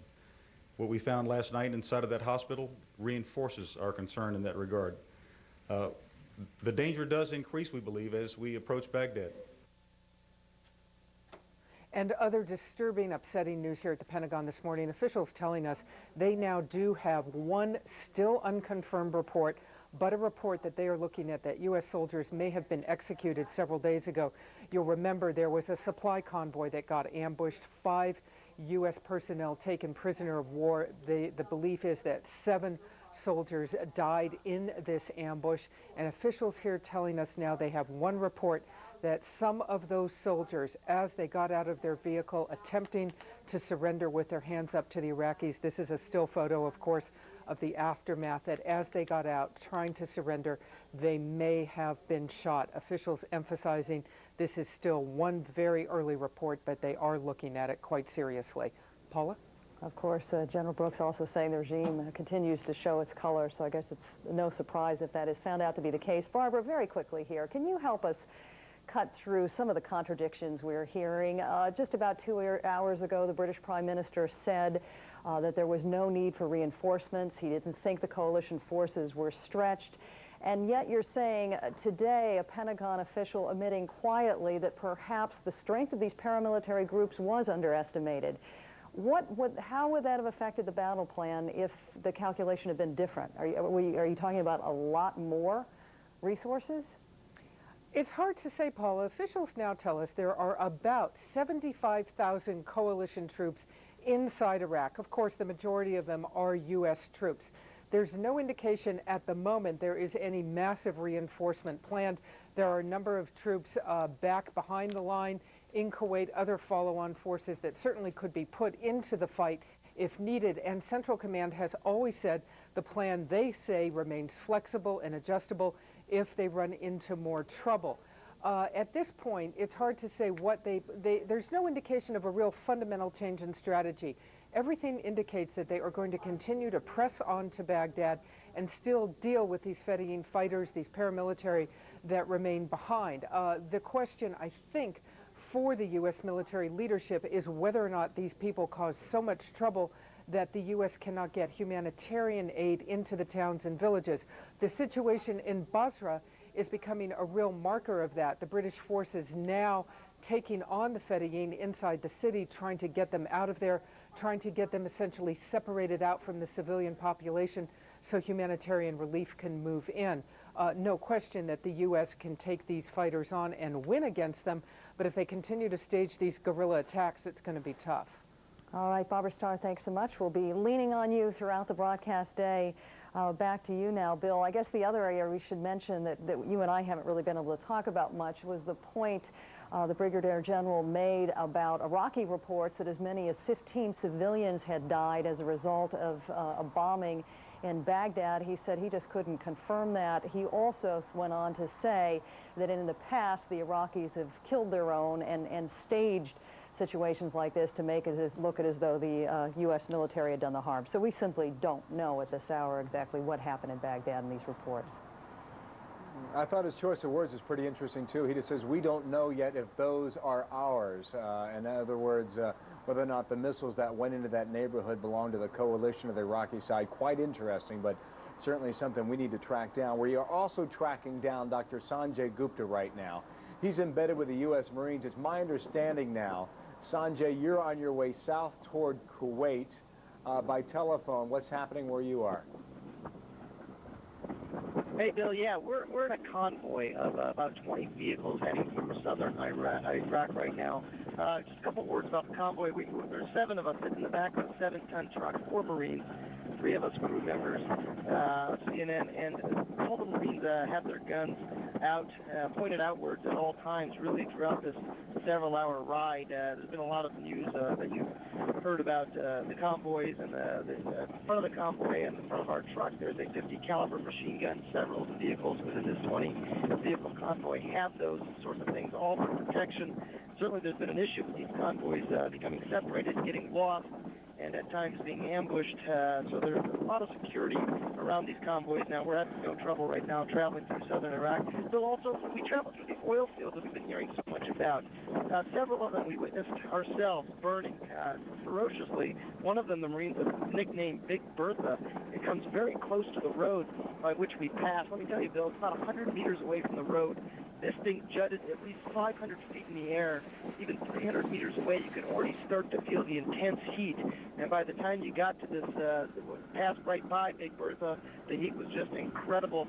Some of the Marines told me they drove by that 24, 48 hours ago and was burning just as ferociously now as it was then. Really no end in sight of this particular Big Bertha oil burning. It just continues to burn and burn. We are heading south. Continue to do so. Very dusty around here, although it did rain through here. A couple of vehicles getting stuck at times. But like I said, now progressing pretty well. Bill? Yeah, Sanjay, some of that message got a little garbled in my ear a little bit, though, but I understand the folks at home could hear you quite well. I don't want to repeat anything you said, but there's got to be a reason why you're headed south toward Kuwait. I don't know if you can reveal it or not, but if you can, go ahead. Well, you know, we're certainly trying to follow some of the medical stories along, Bill. Lots of different camps with different medical facilities. One of the camps that we're going to be looking at is a camp in the northern desert of Kuwait that is providing some of the more backline medical care, some of the more definitive medical care. We've certainly talked about the forward resuscitative surgical care. How do patients get treated after that? Where do they go? What happens? That's what we're going to try to figure out as we head a little further south with the patients where they might go. Bill? All right, be good. Travel safe, Sanjay. Dr. Sanjay Gupta again. He's been embedded with the U.S. Marines for the better part of 10 days right now traveling south, as we understand, headed back toward northern Kuwait. Paula? Thanks so much, Bill. Bill, I can hear Sanjay Gupta losing his voice, and that comes as no surprise. I don't think that guy has slept in the last 7 days. Yeah, I got to think a lot of our guys and gals have not slept. You know, this embed program has worked tremendously well, Paula, I think, for the viewer, just to watch it live from your own home. You know, they called Vietnam, the living room war, but I think this easily surpasses that based on what we've seen so far. And some of these people right now have found themselves in situations that I think, frankly, a lot of people did not expect, but they have seen front-hand, first-hand combat. The other thing they've done, Paula, consistently is given us information, oftentimes before the Pentagon gets it. I think the history of warfare, it has never been done like this before. Yeah, you got that right. Thanks, Bill. Back to John King now, who joins us from the White House with the very latest from there. John, what's going on? Good morning, Paula. The president is on his way to the Central Command headquarters in Tampa, Florida, and we are told we will hear the president in remarks there after he receives a classified briefing on the war effort. The president will make the case, quote, that the war is ahead of schedule but far from over, and also that there will be a day of reckoning for the Iraqi regime, and that day is drawing near. Now, for the president to go out publicly say the war is ahead of schedule comes at a time when there's a bit of exasperation here at the White House and over at the Pentagon. You heard some of it at the Central Command briefing in Doha. A bit of exasperation that a week into the conflict that there are expectations being raised by the media that why isn't this over already? White House officials are telling us that the president wants to make the case implicitly and explicitly that yes, there are skirmishes, yes, there is some stiff resistance from those paramilitary and other forces, but in his view that the war plan is going quite well and that anyone questioning the overall military strategy is off base. As we noted, the president will first get a classified briefing on the campaign underway, then he will make his public remarks, and in those remarks he also will salute the representatives of so many nations represented at the CENTCOM headquarters. Some of those nations actively participating in Operation Enduring Freedom inside Afghanistan, many now helping out, some directly, most indirectly, with the military campaign inside Iraq. And when Mr. Bush leaves Tampa, Florida, he will not be coming back to the White House. It is straight to Camp David, Maryland. Tonight and tomorrow, conversations with the British Prime Minister Tony Blair. Priority one, of course, an update on the war strategy as the key juncture. The move on Baghdad reaches a critical point. The two leaders also will discuss the role of the United Nations in any post-war Iraq. White House officials stressing there are some differences, but they don't view them as major differences between the United States and the United Kingdom right now over what role the UN should play in a post-war Iraq. But it is certainly no secret that Prime Minister Blair, representing the European point of view, believes the United Nations should have a more immediate and a more robust role in a post-war Iraq than perhaps the Bush White House is willing to go along with. Paula? John, let me ask you about a point you just raised and the feeling on the part of some members of the administration that in some way, maybe through the media's questions, they're raising expectations. Why isn't the war over by now? But it was Barbara Starr who reported just about 2 hours ago, now even people at the Pentagon are saying quietly, perhaps they have underestimated the strength of some of these paramilitary forces. How will the president counter that criticism? Well, what the president says is yes, and will say, and has said in his remarks consistently, is that yes, there is some resistance, and yes, the United States always expected some resistance. Officials here concur completely with what Barbara is hearing privately, that at least what you are seeing in the early days, perhaps they underestimated the strength of those paramilitary units, the determination of those paramilitary units to fight, and so we are seeing skirmishes, and we are unfortunately seeing some U.S. casualties as a result of those skirmishes. But what the White House is urging everyone to do is step back and look at the big picture. They say these are nuisance encounters, and that is a hard word to use when in terms of some U.S. personnel are being killed. But the White House says it is having absolutely zero impact on the broad war plan, which is to seize Baghdad and topple the Iraqi regime. So the administration says, yes, on the one hand, it is a problem, but the administration insists it's a very minor problem and has nothing at all to do with distracting from the big picture, which we will hear the president in just a couple of hours say is actually ahead of schedule in his view. Thanks so much, John. Hey, John, have you been working 20-hour shifts like everybody else has around here as well? It seems like every time I look, you're on TV. I think we have it pretty easy when it comes to the service we see from Walt Rogers, Sanjay Gupta, and the others in the field, so no complaints from the White House. Absolutely. Light duty. Thanks, John.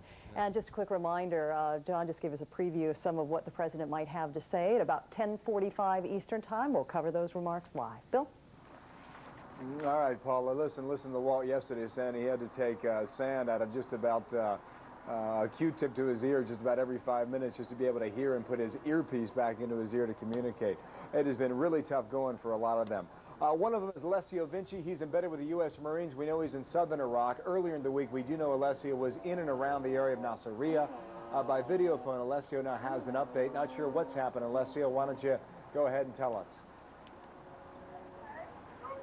Well, Bill, it's been fairly quiet so far here in around Nasiriyah in the sector that is covered by the unit of the Marines that I'm embedded with. One of the reasons being U.S. commanders are telling us that so far they have pretty much secured that supply route that travels near Nasiriyah going towards the north. That supply route, of course, used by the U.S. military to bring up supplies to the advancing U.S. forces that are going towards Baghdad. This does not mean, however, military commanders say that there will be no more fighting around here, mainly because they expect that they expect some resistance coming, especially from those Saddam's Fedayins, those paramilitary groups that are very loyal to Saddam Hussein. They operate alongside the regular Iraqi army, and they are really using tactics that are giving the U.S. military here some problems, mainly the use of civilians to shield themselves against possible U.S. attacks. And also those paramilitary groups are using those civilians as scouters, as spies, sending them sometimes towards the U.S. military checkpoints with their kids in order to collect intelligence and then come back under threat of killing family members back at home if they do not do that, in order to give them some information about where the U.S. military is. And we've also seen evidence of that today, yesterday, that some of the Marines engaging those fedayeen indeed have had exchange of fire, and unfortunately some civilians have been killed, including at least one child that we saw today, yesterday, being buried. And it is indeed a concern, because some of the military commanders here believe that the Fedaeens now are about to prepare some kind of a guerrilla warfare against those U.S. military checkpoints, and it is something that the U.S. military here, and the Marines especially, are taking extremely seriously. They have created the buffer zones. They have created areas where even civilians are not allowed to go in, because they're very much concerned that the civilians could be used by those Fedaeens to give the positions of the U.S. military here. Back to you, Bill. Alessio, quickly here, we're going to get to General Grange on the same topic in a moment, but any reaction to the Marines that you're around, or did they even know about these 3,000 chemical suits that were found in a hospital in Nasiriyah, and the antidote that was found in there as well?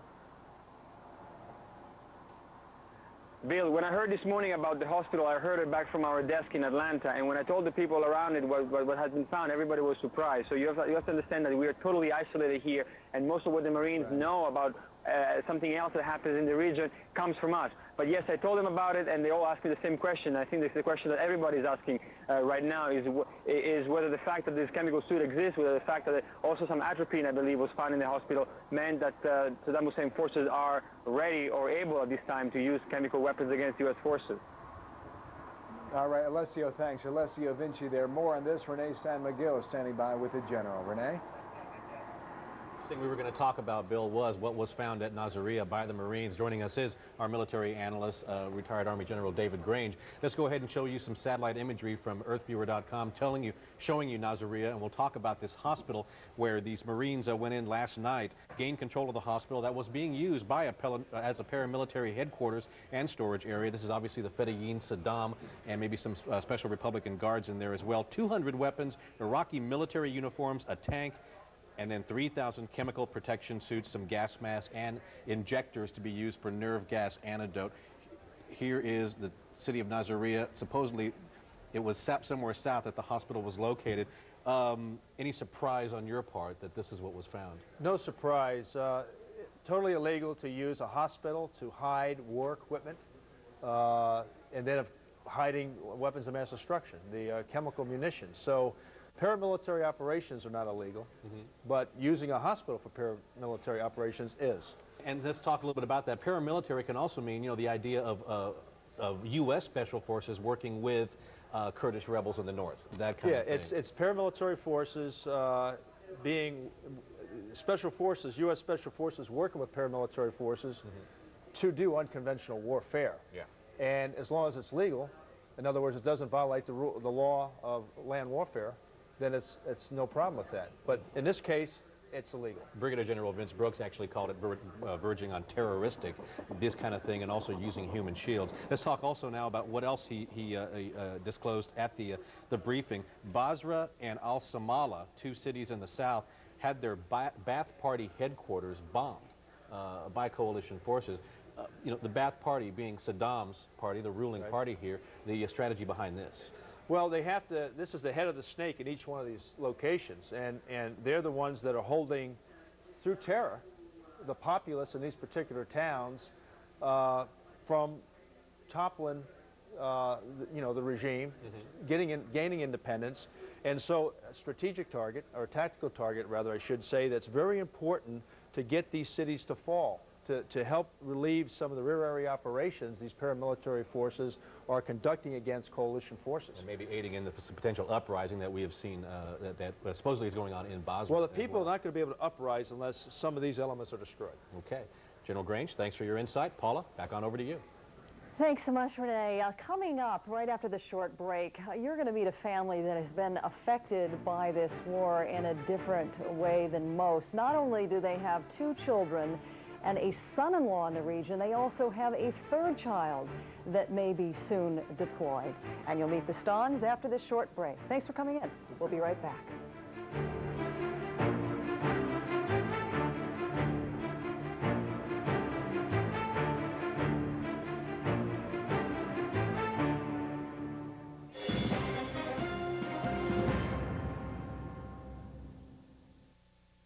The war in Iraq continues, and no one takes you closer than CNN, live throughout the day. Stay with CNN, the most trusted name in news. Brandau's sales team is hyped and ready to make huge markdowns. It's March Markdown Madness at Brandau Chrysler Jeep. New 037 passenger Voyagers, just $11,990. 2003 Jeep Liberty Sports, only $12,990, or an unbelievable $69 a month. Plus, every brand new Chrysler or Jeep is equipped with a 7-year, 70,000-mile warranty. It's March Markdown Madness at Brandau Chrysler Jeeps, 2 great 5-star locations in Warminster and Jenkintown.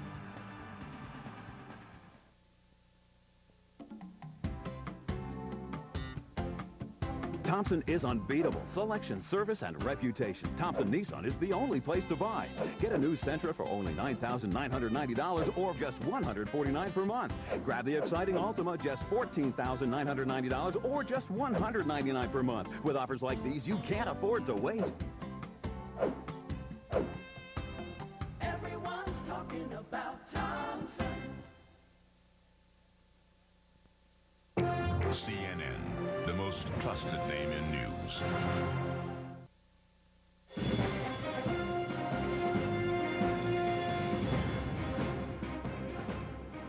Welcome back. 27 minutes after the hour. News from the front lines affects few people the way it hits William and Mary Stawn. The Cincinnati couple not only has 2 children and a son-in-law, all in the 3rd Infantry. Get this, they also have another daughter who might be deployed to the region, and William and Mary join us now. Welcome. I can't even begin to understand what this past week has been like for you. How are you holding up? I went to the doctor yesterday. With a major case of stress? Yes. He took her heart rate? rate? He took my heart rate and said, your heart's beating a little fast, and I said, gee, I can't imagine why. Now, are you allowed to continue working? You're a 4th grade teacher, and I guess to a certain extent that must be a little bit of a distraction for you. Oh, it's a very big distraction, and I've told my class that I need them as much as they need me, so, you know, keep me on track, guys, keep me on track. How has this affected you, William? Are you working as much as you have in the past? No, you can't work as much. I went from an 8-hour day to a 6-hour day to a 5-hour day, doing as much as I possibly can to maintain as much of a normal lifestyle as possible. But there's so many other things that you do when the kids are deployed that people don't think about. I mean, I'm responsible for their finances, so I take care of their mail and pay their bills. We also, you know, they set up a program ahead of time with us. So every so many weeks we send T-shirts and underwear and socks. You know, they just, because they have to carry everything that they need with them, you can't send over, you know, a 20-pound care package. So you send over a small handful of Q-tips and you put them a rubber band in a small bag. You send over some baby wipes. You send over things, small shampoos, so that, you know, they've got what they need for a week or so. And then a week or so later, hopefully, they'll get the next package. And then they can go from there. How much contact have you had either with your son-in-law or your children? Now, Peggy is still stateside, so you get to talk to her every day, but how about the rest? We've had Rosemary's last contact was very beginning of March before she rolled out. Mac we haven't had any contact with since probably middle of February, and same with Will, because there aren't computers and telephones and mailboxes in the desert, which is where they are. I'm just curious whether you watch any television at all, or if that's just too much for you. Once in the morning and once at night to figure out what's going on, but that's enough. And how about you, William? Well, you know, I like to check it in about every 4 or 5 hours, but the problem is that when I sit and I watch the TV, the tension builds. You know, it just brings it real close, and I think to survive you need positive thoughts, and positive thoughts don't always come from watching what's going on over there. And just a final thought to the American public about not only your family's commitment to the military, neither one of you came out of a military background, I might add, but the hundreds of thousands of troops we're talking about that remain there to this day in the region. As you watch this news break, some of it has been very disturbing, obviously, and got to be scary to folks like you. Keep them in your prayers, keep positive thinking, send them letters, cards, things like that will let them know that we support them. Fly your flag, be American. William? The biggest thing, and I picked it up from my kids, is that they want to see support from the American people, and I think support means having a positive attitude.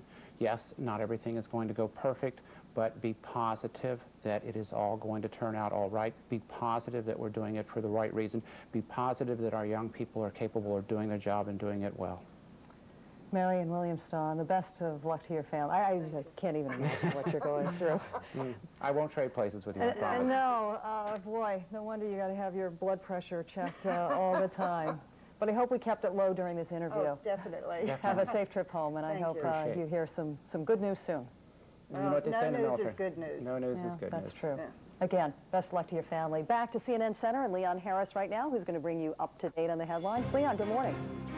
And good morning to you, Paula, and good morning, folks at home. I'm Leon Harris here at the CNN Center in Atlanta, and our coverage of the war in Iraq will continue in just a moment. But first, here is what is happening at this hour. Coalition bombers are striking Iraqi positions near Cham Shamal, that is in the north in the Kurdish-controlled areas of Iraq. That move appears to be part of an effort to open up a second front from the north. The Pentagon, meantime, is looking into a report that U.S. soldiers in Iraq may have been executed as they were surrendering. 7 mechanics were captured and killed Sunday near Nasiriyah.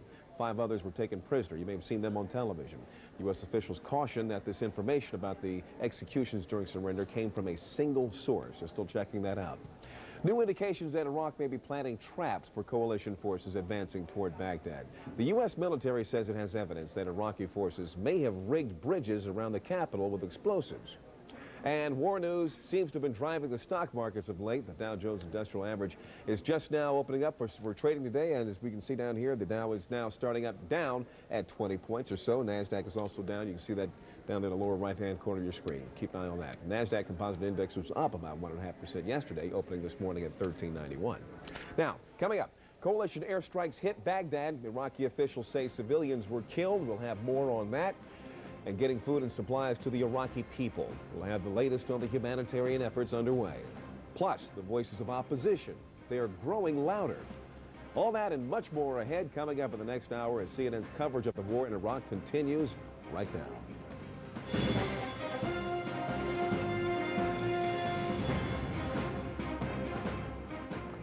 Welcome back. 33 minutes after the hour now. An update for you. British forces are beginning to guide some humanitarian aid through the port of Qasr, but they're not able to get into Basra. Diana Muriel is our only reporter embedded with British troops. She joins us now on the phone from southern Iraq. Diana, what's the latest? Well, the latest is that the British forces are gathering their battle groups around the southern city of Basra, which is the second largest city in Iraq. There has been some skirmishing with local militia groups over the past few days, mostly emanating from a village called Az-Zubayr, which is just to the south of Basra. There seems to have been a cell of militants holding out in a compound there, using it as a base to supply militiamen in the area with AK-47s and rocket-propelled grenades, etc. And it's the Ba'ath Party headquarters for the local area. The Ba'ath Party, of course, supporting Saddam Hussein. Last night there was a joint Allied operation to strike that compound. U.S. bombers bombed it first before British tanks went in to clear it up.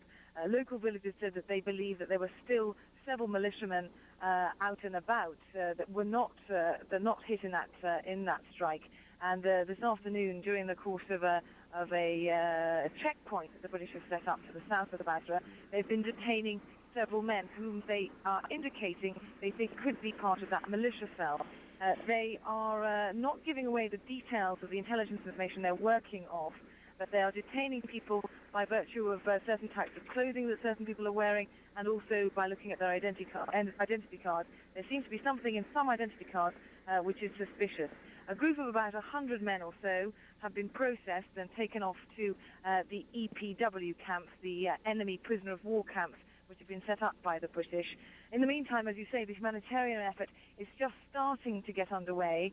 This morning, we witnessed the first humanitarian aid being given by the British Army. This is British government aid that was already with military units here to the villagers of Az-Zubayr.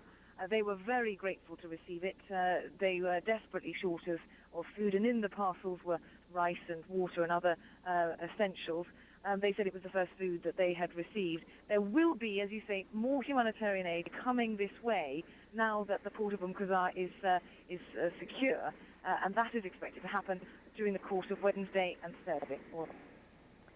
Diana, let's come back to those militia cells you were talking about. We certainly respect the fact that the military is not going to share the intelligence with you about specifically who these soldiers are, but in a broad sense, are you able to tell us anything you've learned about them, how many we're talking about here, soldiers that make up the cell? Yes, we do have some details. It seems that this is an activist cell which has been coercing local people into joining them. There are indications from the military that they've been threatening local civilians' families, making the men join in with the fighting and bear arms, that they have been paying them. We're finding people at the checkpoints here who've got suspiciously large wads of cash on them. Again, they are amongst some of those who are being detained at these checkpoints. It would seem that they are party activists who are prepared to fight for Saddam Hussein and are coercing people to do the same for them. Quite how many there are, we're not entirely certain. Villagers I spoke to this morning were saying that there were 20 or 30 that hadn't been hit in the raid, and the British military sources were not going to tell me how many people they had hit in that raid this morning. Paula. Diana Muriel, we'll leave it at that and look forward to your next report. Thanks so much. Back to Bill now in Kuwait. Bill? All right, Paula, we heard from the president. He was at the Pentagon yesterday unveiling that $75 billion proposal for the war supplement by way of Congress. Meanwhile, today, and in fact in about 30 minutes or so, maybe within the hour, we're going to see him show up in Tampa, MacDill Air Force Base, for an update for him and also a speech there as well. And John Zarrella is tracking the words of the president and joins us there live now. John, hello from Kuwait. Good morning. Good morning, Bill. Yeah, we're outside the front gate to MacDill Air Force Base, and as you know, and many of our viewers know, MacDill Air Force Base is the home to Central Command, the home of General Tommy Franks. Of course, his forward headquarters is now, and has been for a while, moved to the Middle East area. Now, the president is on board Air Force One. As you mentioned, within the next hour or so, he is expected to land here at MacDill. He's going to be spending a couple of hours here at MacDill Air Force Base. He's going to be meeting with several thousand people, invited guests, military personnel, their families, dignitaries, supporters of his, as well as his brother, the governor of Florida, Governor Jeb Bush, will be here. And in prepared remarks, senior White House officials tell us that the president will say that the war is moving ahead of schedule, although there is a long way to go. The president is also expected to emphasize in his prepared remarks the role that's being played by coalition countries, members of the coalition who are fighting in Iraqi freedom, both directly and indirectly. Now, the president is also going to get a briefing while he's here, a classified briefing. He's going to meet with members of the coalition and then later have lunch with members of the coalition before leaving here and flying, we believe, back to Washington and then on to Camp David. Now, as far as protesters out here, there really are no protesters out here today, Bill. There are about a couple of dozen supporters of President Bush and people who are supporting Operation Iraqi Freedom. There are, in fact, more police officers and military personnel here today, at least at this point, than there are protesters of any sort. But again, about 24 people here with American flags, support the president, supporting the troops. Of course, Tampa, because it's home to Central Command and MacDill Air Force Base, is a very big, and always has been, a very big military town. There is expected to be an anti-war protest perhaps later today, but at this point, no signs of any anti-war protesters here. This is John Zarrella reporting live from MacDill Air Force Base in Tampa. Bill? All right, John, many thanks there. Just so our viewers are aware, 10:40, about an hour from now, 10:40 Eastern Time, we do anticipate that speech by the president. And Paula, as we always say, you'll see it live here on CNN when it gets underway. 10:40, 10:45, a bit about an hour from now. Yeah, we're beginning to sound like a broken record, aren't we, Bill? Cue it up again and let it roll. But we cover it all. Some of you might have missed this because of the amount of attention, of course, the war is commanding. The Senate actually slashed the president's tax cut plan by more than half yesterday, and a big reason was the cost of war. Andy Serwer's the man to dig through all that. Yeah. Good morning. Kind of a big surprise, actually, for some, considering that this seemed to be a lock, and the president had a lot of support in the Senate, but the cost of war impacting the mindset of the Senate. 3 Republican senators voted with the Democrats to slash that. I want to check on the markets, though, quickly. First, Paul, if we can, to go down to the New York Stock Exchange and see here, stocks are slipping this morning about 45 points, 46 points here on the Dow. Yesterday we had a nice rally. Monday, of course, we had a huge pullback. So as we've been discussing, Paula, the market gyrating back and forth on the news, following what's going on in Iraq very closely. It's sort of an instant analysis, as you said the other day, as to the news. But getting back to the Senate situation here, you know, the president was looking for a tax cut plan of $726 billion. The Senate has voted to slash it to $350 billion. And, you know, war cost concern, the dividend cut now very much in jeopardy. This is not the final resolution of this, but it really looks as if the senators are very concerned about the cost of war. And once again, the consumer confidence numbers that came out yesterday, is it true those were the lowest since Desert Storm? Right, yes, since the early 90s. It might be an opportunity to buy stocks, some were suggesting, because the market usually rallies after that. But again, the economy is in a situation where people are very concerned. Again, the airlines are in tough shape, and so are other parts of the economy as well. Andy Serwer, good to see you. Thanks so much for dropping by. We're going to shape. Do you want to say that for me? You do it. Yes, we'll try that again. We're going to take a short break here, and our coverage on the strike on Iraq continues after this short bit.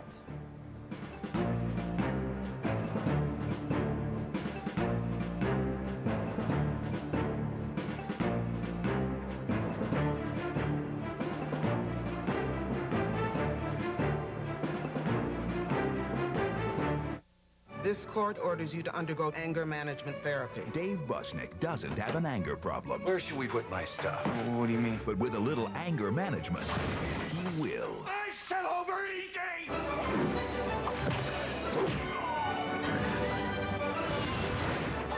Adam Sandler, Jack Nicholson. La la la la la la la la la. Anger management. How do you feel? Rated PG-13 in theaters everywhere, April 11th. When conditions are at their worst, Quest people are at their best. We know sometimes disaster strikes. Floods, fires, hurricanes. Earthquake in Seattle. I think we rise to those challenges. Situations like that where minutes count. Helping their customers. Employees have always rallied around blizzards. We are comforted in the knowledge that we can respond quickly when needed. I mean, you realize, you know, how important what you do is. To the customer, we are the front line. The spirit of service, there for you. As the war in Iraq continues, CNN is there. From the front lines to the home front, around the world, around the clock. When you need to know, stay with CNN, the most trusted name in news.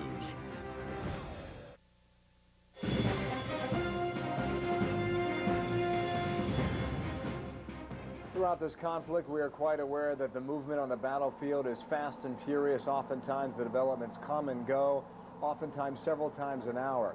In the past 12 hours, though, here's a look back now at the most key developments. Renee San Miguel is tracking that. 2:07 a.m. CNN's Kevin Seitz reports from Chamchamal in northern Iraq that coalition bombers have been pounding a ridgeline in the area and have taken out at least one Iraqi command bunker. 3:10 a.m. CNN's Walter Rogers, traveling with the 3rd Squadron, 7th Cavalry, reports that they're getting relatively close to Baghdad, but commanders have stopped their forward progress for the moment. 4:05 a.m. The waterways leading to the port city of Qasr are now clear of mines, according to British officers there. That means ships can use the waterway and port to deliver humanitarian aid, expected to start arriving on Thursday. 4:26 a.m. CNN's Tom Mintier in Qatar quotes coalition intelligence reports as saying the Iraqi military may have booby-trapped bridges leading into Baghdad, rigging them with explosives. 4:54 a.m. The Pentagon confirms that a 2nd officer has died from Sunday's grenade attack inside a U.S. camp in Kuwait City. 6:04 a.m. Embedded reporter Richard Gaisford quotes a senior British officer saying Iraqi soldiers in Basra are surrendering to coalition troops on the outskirts of the city. That officer also says a coalition strike overnight destroyed the Ba'ath Party headquarters in Basra. 6:30 a.m. Iraqi defense officials say 2 cruise missiles hit a residential area of Baghdad today and killed 12 civilians. Renee San Miguel looking back at the past 12 hours on the battlefield. It is almost 6 o'clock local time in Baghdad. almost nightfall, Paula, and oftentimes things can change when the sun goes down. We just have to stand by and see if it does again tonight. Back to you now in New York. Boy, on this shift, it's changed by the minute, hasn't it, Bill?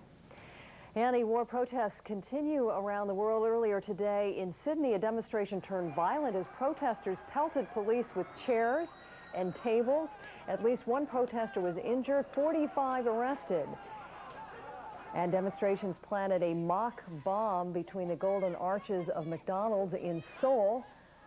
Peaceful protests were held along with Independence Day celebrations in Bangladesh. Let me just catch up with this video here.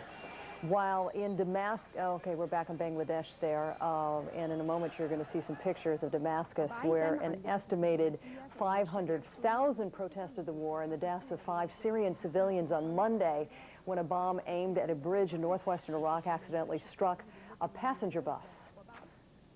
Now we go straight to the UN where the Secretary General is speaking. Let's listen in. Your meeting with Condoleezza Rice yesterday, the Americans are saying that they did discuss with you the post-war situation in Iraq. You're saying that they only listened to their views of it. Can you elucidate a little bit the situation? We did discuss the humanitarian situation and the issue of the oil for food, as well as what lies ahead of us. Talking about humanitarian situation, I must say I'm getting increasingly concerned by humanitarian casualties in this conflict. I've just heard the reports that a missile struck a market in Baghdad, and I would want to remind all belligerents that they should respect international humanitarian law and take all necessary steps to protect civilians. Besides, they are responsible for the welfare of the civilian population in the area. Did you discuss reconstruction, sir, with them? It's too far down the line. We didn't get into that. What role can UN agencies have at this point in the war, and what role will the UN have for post-war Iraq, specifically any kind of government aid, anything like that? Yeah. I think today I'm meeting with heads of UN humanitarian agencies this morning. They've all flown in to discuss this situation with me. And you know that we did have contingency planning of what we should do once a conflict struck. So we will be reviewing the situation, and I think they are already geared up to be able to go back to Iraq and resume their work as soon as the situation permits. And here I'm referring to the military conflict. And as soon as that allows them to go in, they will go in and resume their work. On the question of post-conflict to Iraq and what role UN may play, that is an issue for the Council to decide. The UN has played such roles in the past, but obviously it's something that the Council will have to discuss. And I will be seeing Prime Minister Blair also tomorrow, and I'm sure this is one of the issues he would also want to discuss with me. What would you recommend to the Council in terms of what you think the UN's role should be in post-war Iraq? This is something I would want to discuss with the Council. I'm sure the Council members have their own ideas, and we will need to sit and discuss that and decide how we move forward. Mr. Secretary General, the Council will meet this morning to discuss the Offer Food Program. I wonder, how concerned are you that this is becoming more of a political problem than a technical problem, and how to deal with readapting the Offer Food Program? And what would you like, sir, to come out of the open meeting, if anything, today that's scheduled for later today on Iraq? No, I think on the Oil for Food Program, I'm confident that the members will find a solution. I had lunch with the P5 members and we discussed this issue, and I'm confident that they will find a way out. They are concerned about the Iraqi civilian population. They would want to do everything to help them, and they know that the effort is geared at that, and they want to put the needs of the people at the center of all that we do at this stage. So I have no doubt that the Council will come to a satisfactory conclusion on the oil for food. As for the meeting this afternoon, I expect the member states will express their views on the conflict and go on record. Sir, have there been violations of the Geneva Convention in terms of POWs? And do you have any concerns in this area? I think it is important that all parties to the conflict respect the Geneva Convention, and POWs should be treated fairly, humanely. They should not be humiliated, nor should be made objects of public exhibition. Thank you very much. Thank you. Although there you have it, Secretary General Kofi Annan taking some questions from reporters in advance of his meeting tomorrow with the Prime Minister of Great Britain. He feels very strongly that the oil for food program should be started as soon as possible. It was put on hold as the war got underway. He actually made an interesting comment that caught my ear when he talked about how he was increasingly disturbed by the humanitarian situation in Iraq. And he pretty much said he had accepted the story that missiles indeed had struck a marketplace in Baghdad, killing anywhere from 14 to 15 people. Now, in our briefing from CENTCOM about an hour and a half ago, we learned that the administration isn't even saying what the cause of the deaths of those folks were until they can determine themselves. And then he was also asked a question about what role he thought the UN should ultimately play in the reconstruction of Iraq. And he pretty much said that has to be decided by the Council. We're going to take a short break here. Our coverage will return right after that.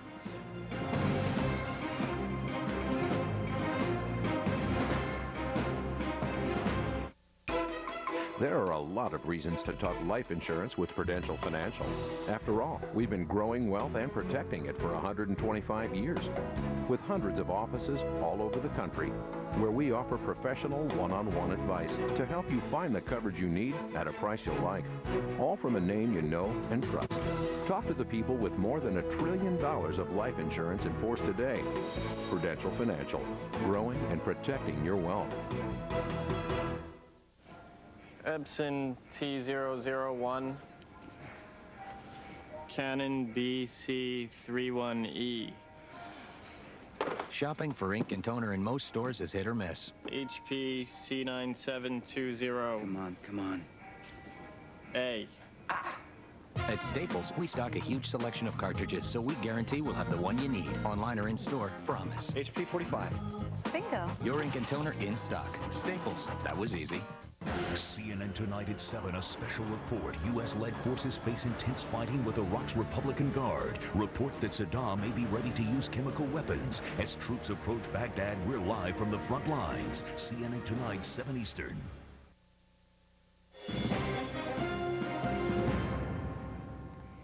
We're updating you now on some breaking news we learned just a short while ago. We're trying to get more information on a report that a convoy of U.S. troops has been ambushed by Iraqi forces south of Baghdad.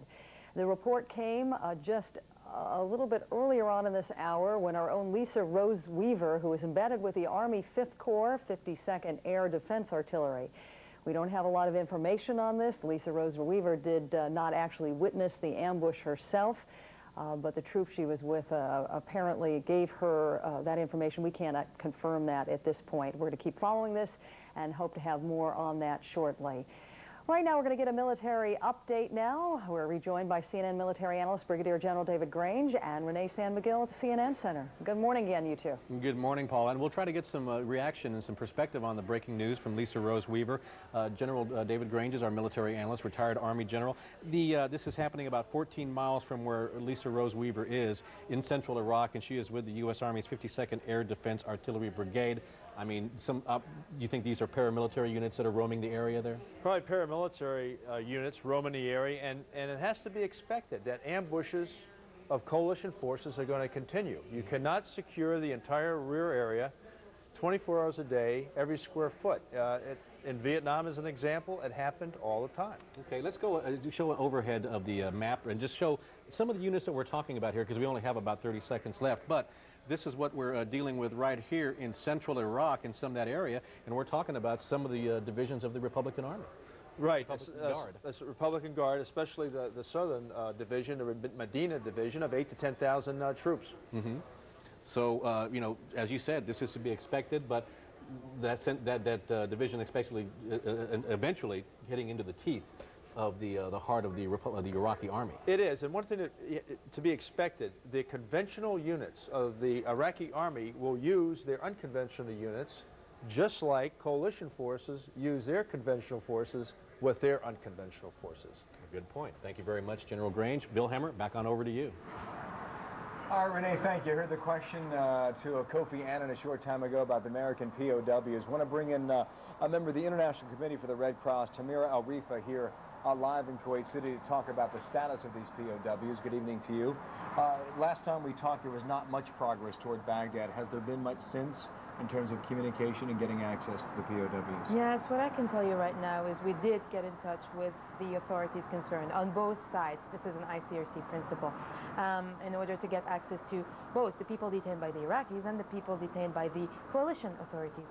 And in this regard, I can describe the dialogue as constructive, and I can say that we really don't have a reason to think that we will not have access to those people. Today is Wednesday. It could come when then, best case scenario? I can't give a time frame, and I just would like to say that within the Geneva Conventions that we're reminding everybody of, it does say that the International Committee of the Red Cross should visit POWs, but it does not specify a time frame. So we are in the negotiations right now, and we are hopeful. Well, within the Red Cross, then, if there is no specified time frame, then this could go on for quite some time. Do you have any recourse in terms of putting pressure on the Iraqi authorities that would gain you access to see and check on their condition? We keep asking. There is no time frame, but we ask as soon as we hear of POWs. And I insist, there is no reason to think we're not going to get there. You mentioned the coalition POWs now being held as well. Access to them will come when then? The same. We're still holding the same kind of dialogue. Do you believe both sides wait until one side makes a move? There is no reciprocity under international law. It's not because the other side does one thing that we have to do it. No, we approach them separately. Yeah, I understand that, but I'm just curious about the rules of engagement right now. If one side is waiting on the other to act, is there any information that may support that? No, we don't really think this, because we've had ongoing dialogues for a very long time with both sides, even before this issue of POW happened. So we don't think there is such an issue. Well, listen, I wish you the very best of luck in getting this done, because I know a lot of families at home watching this are quite concerned at this point. Tamir El-Rifa, thanks. We'll talk again, all right? More of our coverage here live in Kuwait in a moment. We'll get a quick time out here. Leon Harris has an update from the CNN Center. Paul is back with us in New York after this quick timeout. Back in a moment.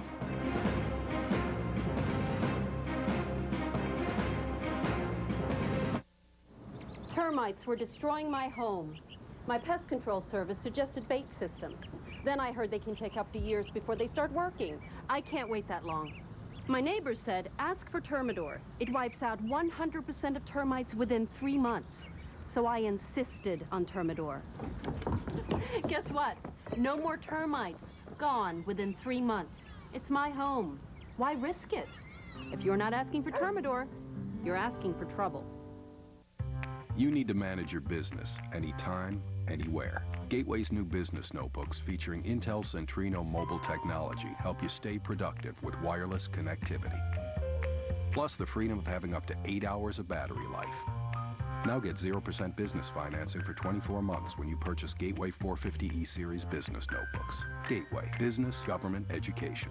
Gateway 450 notebooks feature Intel Centrino mobile technology. As the war in Iraq continues, CNN is there. From the front lines to the home front, around the world, around the clock. When you need to know, stay with CNN, the most trusted name in news.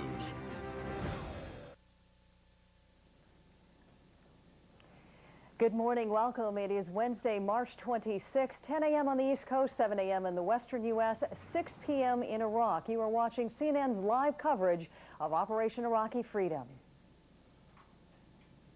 And good morning. I'm Paula Zahn in New York. Joining me are my colleagues Bill Hemmer in Kuwait City and Leon Harris in Atlanta, who gets things started with a look at what is happening this hour. Good morning to the two of you. Leon? All right. Good morning, Paula. Bill, good morning, folks at home.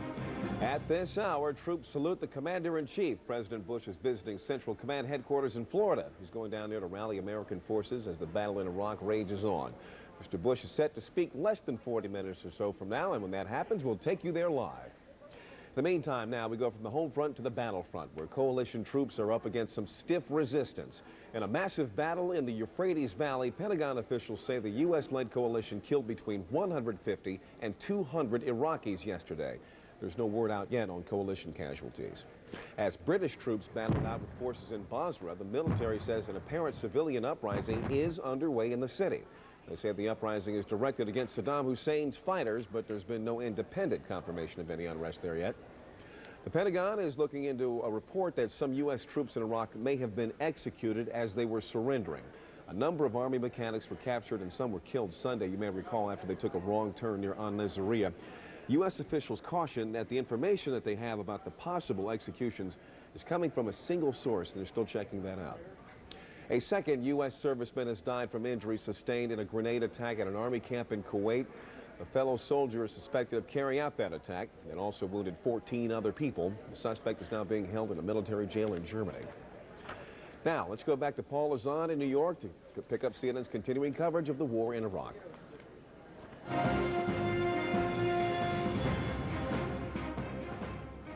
And welcome back here at CNN. We are wading through the flood of video pouring into our system to bring you some of the images of the day. It may not look like prized real estate here, but the mighty streets of Qasr will provide inroads for desperately needed humanitarian aid. What a mess. Coalition forces have finally secured the vital port city that can now funnel relief supplies inland. And a respite from war, a battle for the hearts and minds of Iraqi civilians, children rushing from their hiding places in the embattled city of Basra to grab token handouts from U.S.-led troops. Allies have been quick to distribute water, candy, and food to help put wary civilians at ease. A firefight of a different kind in southern Iraq. A U.S. contractor is due today to snuff out its first oil well fire. The company is Halliburton, Vice President Cheney's former employer. Retreating Iraqi forces are blamed for setting fire to more than a half-dozen wells, far fewer than what had been feared. Now, in southern Iraq, British forces are fighting on the fringes of Basra, but they say important developments are unfolding in the street fighting they're seeing within the city. British leaders say there appears to be a civilian uprising, a limited one at that, against Saddam Hussein's regime and some of his most fiercely loyal warriors. Let's check in with Christiane Amanpour, who joins us now not far from Basra. Hello, Christiane. Paula, we're now in southern Iraq on the road to Basra again with the British division here. And what we've been told by the British, especially those further forward, the 7th Armoured Brigade and the Scots Dragoon Guards, is that there are continuing battles around the outskirts of Basra, as well as around the outskirts of a town slightly south of Basra called Al-Zubayr. What's happening is that the British are still trying to wipe out pockets of Iraqi military resistance in those cities, and they're also trying to wipe out Ba'ath Party headquarters. We're told that they've destroyed the Ba'ath Party headquarters, that is the ruling party headquarters in Basra, and also today they dropped 9 bombs from the air on the headquarters in Al-Zubayr. So that is aimed at trying to decapitate, to kill off the ruling political leadership there, and to try to give the people there the confidence to have an uprising. There are no more reports of uprisings since last night. This, we understand, was a limited one, or at least that's the sketchy information that's come out of Basra. We also know that the Iraqis were told by the British, fired their guns onto the civilians there, and the British are trying to do their best to take out, we're told, Iraqi artillery and mortar positions in Basra. We are also told that the British are trying to seize any opportunity they can to move in when they see concentrations of troops or indeed military artillery positions, to move in with their tanks and armored vehicles and use that as protection to take out those Iraqi positions. In terms of humanitarian aid, this is becoming a significant crisis as far as we can tell from individual reports. We've had fellow reporters who've told us, and we've seen ourselves now on the way into southern Iraq, that people are saying they're hungry and especially they're thirsty. There is a problem with water because the electricity has been cut. We don't know whether that's because of Allied bombing operations at the beginning or why, but there is very little water being pumped and very little water being purified. In Qasr, which the British now say they have under control, limited humanitarian supplies are being delivered. They have come by road from Kuwait, and they include water and packets of food. And we know that people are rushing for them as soon as they were available. And again, we talked to some Reuters correspondents who had come back from the Al-Zubayr area. They told us that the children up there and the people were basically scrabbling in the rain puddles for water, and at one point they had hacked through a water pipe to try to get water from the gushing stream that was let up into the air. So that is a focus of attention right now, both the humanitarian situation and, especially for the British in this region, trying to neutralize the resistance inside Basra. We also have reports that Iraqi soldiers have come out of Basra, some of them were engaged by the British, there was battles with them, others apparently surrendered. Those are still sketchy reports and we're following those. Paula? I guess, Christiane, we all pretty much understand that trying to neutralize that resistance is a risky business and an unpredictable business. What is the expectation there of the military leaders you've spoken about, how they really think this will play out in the days to come? Well, they're giving us, you know, an increasingly gloomy picture of it because we're being told that it's now entered a, quote, classic counterinsurgency mode. That means trying to fight with heavy armor, trying to fight pockets of insurgents inside the town. And that is difficult. That is street fighting, and that is, you know, house to house. And that is very, very difficult. And potentially, unless there's suddenly some reason for a mass surrender, potentially, they're telling us it could take much, much longer than expected. Christiane Amanpour, thanks so much for the update. Meanwhile, our own Barbara Starr has been working the story and tracking other developments of the day. She joins us from the Pentagon, almost her permanent home these days. Good morning again, Barbara.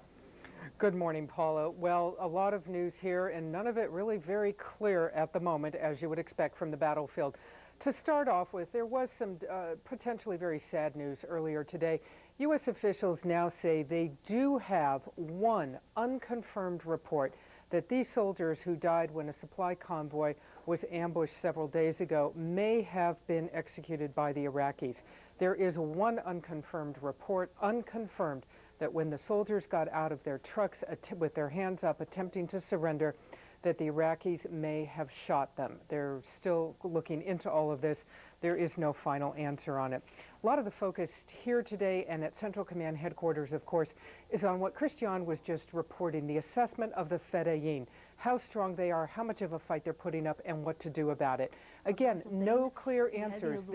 When you see the types of unrest going on in various places and people cheering the American troops and British troops coming in, officials say, at least one official said to us, possibly they underestimated the strength of the Fedayeen. This is a very knowledgeable official who has some considerable access to information. He said maybe we underestimated how well placed they are. That, however, at this point is not leading to a change in strategy. The U.S. forces are still pressing to Baghdad. They will deal with the Fedayeen, they say, as they find them up and down the line. Now, at U.S. Central Command headquarters earlier today during the press briefing, a top official addressed the current situation. Here's what he had to say. The regime has shown its true colors in the recent days of fighting. The demonstrated brutality, the disregard for the laws of armed conflict, and most importantly, the repressive measures taken against the Iraqi population are all quite clear.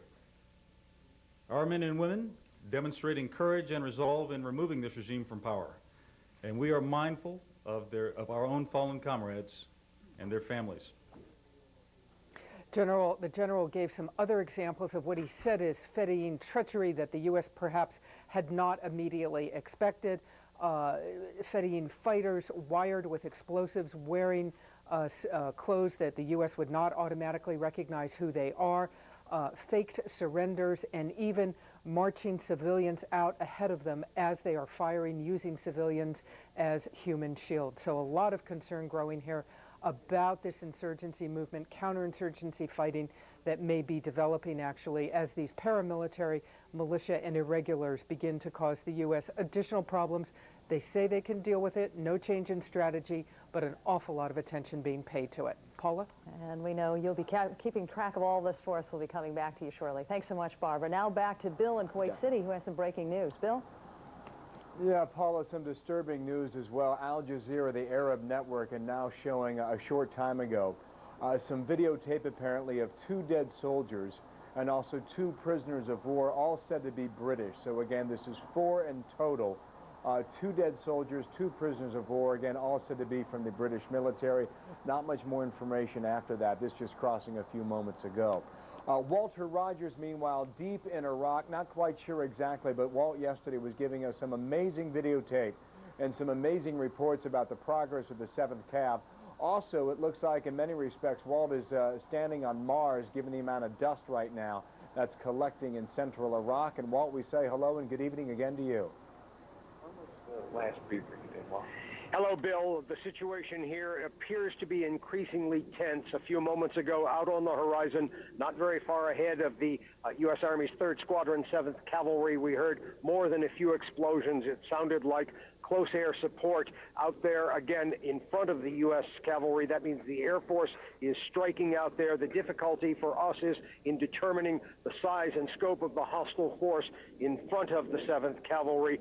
Part of the problem, again, is this dust storm. We can see visually no more than 75 meters, 3/4 of the length of a football field. But as I say, things are tense, and the Iraqis are pulling off numerous surprises. Last night, the 7th Cavalry units, which were behind Apache, I'm with the Apache troop, units to the rear holding other positions, Bone Crusher and Crazy Horse, came under a very severe counterattack from the Iraqis. The Iraqis were trying to cut off the 7th Cavalry and retake the Euphrates River bridges.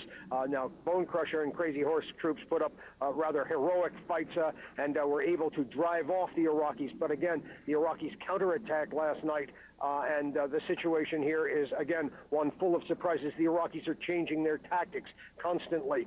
They are trying to conduct a war of attrition against the U.S. Army as it moves forward. The Army is now reporting that they have seen people, suicide bus drivers, packed with explosives, trying to crash into Bradley fighting vehicles with explosives. There are reports of motorcyclists coming along trying to ram the armored convoys. To the best of my knowledge, only one vehicle has come close.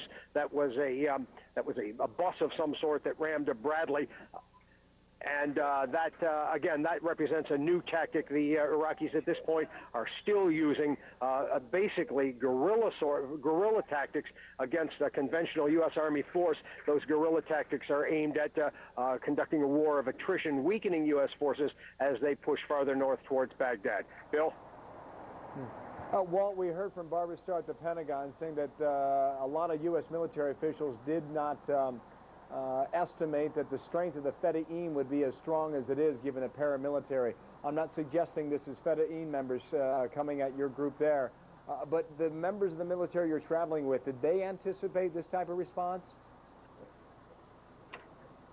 At some point, yes. What they are seeing ahead of them now, what they're calling in the close airstrikes, was anticipated. It was only a matter of when. And remember, this is the last stand for Saddam Hussein. His tactics, his military tactics in this are rather good, considering he doesn't have many cards to play. But what he is doing is he is using guerrilla forces, regular soldiers in civilian clothes.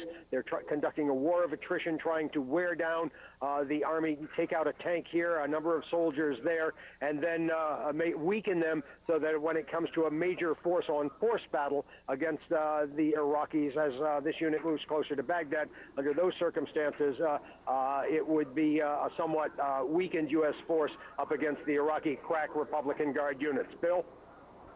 And Walter, just to button this up quickly, any injuries, any damage as a result of these attacks? Not to 7th Cavalry that I'm aware of. However, another brigade of the 3rd Infantry Division saw 3 or 4 soldiers hit with small arms fire today. I don't think any were killed, but there were several injuries in another brigade of the 3rd Infantry Division off to our left. So it's heating up, Bill. It's getting very tense, and you're going to see an escalation of the fighting, I strongly suspect. Bill? All right, Walter. Walt Rogers with the 7th Cav in south-central Iraq. Northern Iraq now, Cham Chamal, right near the Iranian border. Kevin Seitz has seen some activity over the past 24 hours. What's happening now, Kevin? Bill, just to give you a quick preface, I know they're having sandstorms in the south. We're in the middle. I am in Cham Chamal. It is 40 kilometers away from Kirkuk.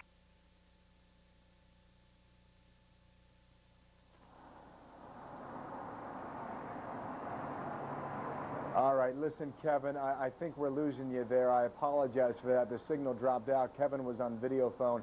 If we can get him back, let's go back to him. If not, all right, we'll try and check back in with Kevin in a moment here. Gary Tuckman, meanwhile, at an air base near the Iraqi border.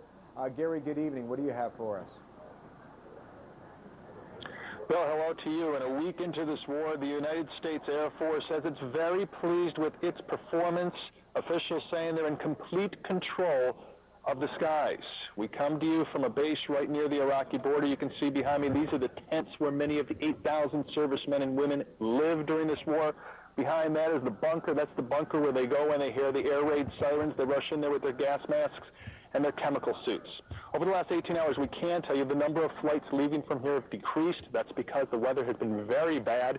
There was heavy rains, heavy winds, thunder, and lightning. Today it was very windy. The last 2 hours, the winds have finally died down, and the flights are now remaining. Now, we want to give you a look at what it's like to live in a tent during wartime. What's interesting about this facility, it's mostly Air Force personnel, but there are also Army people here, Marines, and Navy people. And inside here are two petty officers with the Navy. We're going to bring you inside. And actually, I walked in here before, and they were sitting here watching television. That's what's interesting about when people live in tents during wartime in the 21st century. They watch satellite television. They're watching CNN International right now, so it's different programming than you're watching on CNN in the United States. Your name, sir? Booth, Robert Booth. Let me ask you, you're a petty officer of the Navy. What's the Navy doing here at an air base in the middle of the desert? Well, sir, they got, in case one of the jets from the carrier have to divert over here for low on fuel, they sent a couple of guys out here to ensure that they get back to the boat safely and they get serviced up or whatever they need. So that's your responsibility to service the Navy planes? Yes, sir. How many guys live in this tent? 6 right now. Okay, we're going to give you a look at what tent life looks like during wartime right in here. And you can see nicely made beds. They keep this place very neat. We, as the members of the news media, we also live in tents, and I can tell you unequivocally, guys, our tents aren't anywhere near as neat. Thank you for talking with us. We appreciate it. We want to tell you that as we speak, the sun is going down here in the desert near the border of Iraq, and they expect lots of sorties out of here today. They've been averaging about 300 sorties out of this base alone. Yesterday it was only 144 because of the weather, but they're expecting a lot of flights to Iraq tonight. Bill, back to you. All right, Gary. Thanks, Gary Tuckman there at that air base. Want to get you back up north again. Kevin Seitz, that signal, is back with us. He's in Cham Chamal or near that area. And, oh, I understand we lost it yet again. Okay, my apologies, but as soon as we can establish that contact, we certainly will. Paula, back to you now in New York. Thanks, Bill. We're going to show some pictures of the president's arrival just a short while ago at MacDill Air Force Base. He is expected to have lunch with folks there and make some kind of address around 10:45 Eastern Time. Apparently we're going to see Air Force One come into the shot at some point. Oh, apparently, there we go. There you can see it now in the right-hand portion of your screen. Once again, he'll be visiting the headquarters of Central Command while Tommy Franks is over in Qatar. He is apparently will get a pair of briefings a little bit later on today, and John King just a short while ago gave us a preview of what he might say at 10:45. The quote, I guess they pre-approved from the White House that I'm allowed to share with you is the president is going to say that the plan is, quote, ahead of schedule but far from over, and that he will make the case, quote, there will be a day of reckoning for the Iraqi regime, and that day is drawing near. As soon as the president's remarks get underway, we will be covering them live, and now you see a much clearer picture of Air Force One upon its arrival at MacDill. Let's try that again, MacDill Air Force Base. On other news now, reports of the executions further test the emotions of families of 7 other American prisoners of war. Most of those captured soldiers are from Fort Bliss in Texas, and that's where we find CNN's Ed Lavandera. Good morning, Ed. It must be tough to hear the stories you're listening to. It's been very difficult, Paula, and we're going here on the 4th day here in Fort Bliss, Texas, and many people, many of the families that live in this area, obviously a military community that lives in and around this base here in El Paso. So many of the people paying very close attention to what is going on. The military officials here on this base haven't been able to talk publicly as to what might or might not have happened with the 507th Maintenance Company based out of here at Fort Bliss. 12 of those soldiers involved in some sort of incident near the town of Nasiriyah. 5 of them are confirmed POWs, 7 of them missing. And many of these people, not only the families from this base, but all over the country, just learning how to cope with this difficult situation. News comes in quickly from the Iraqi battlefield, but not fast enough for the families of 7 prisoners of war and at least 7 others whose fate is unknown. They know their loved ones are in danger, but uncertainty ignites anxiety, and that makes this ordeal tougher to handle. David Williams' son is one of the Apache helicopter pilots captured by Iraqi soldiers. He knows there's nothing he can do for now.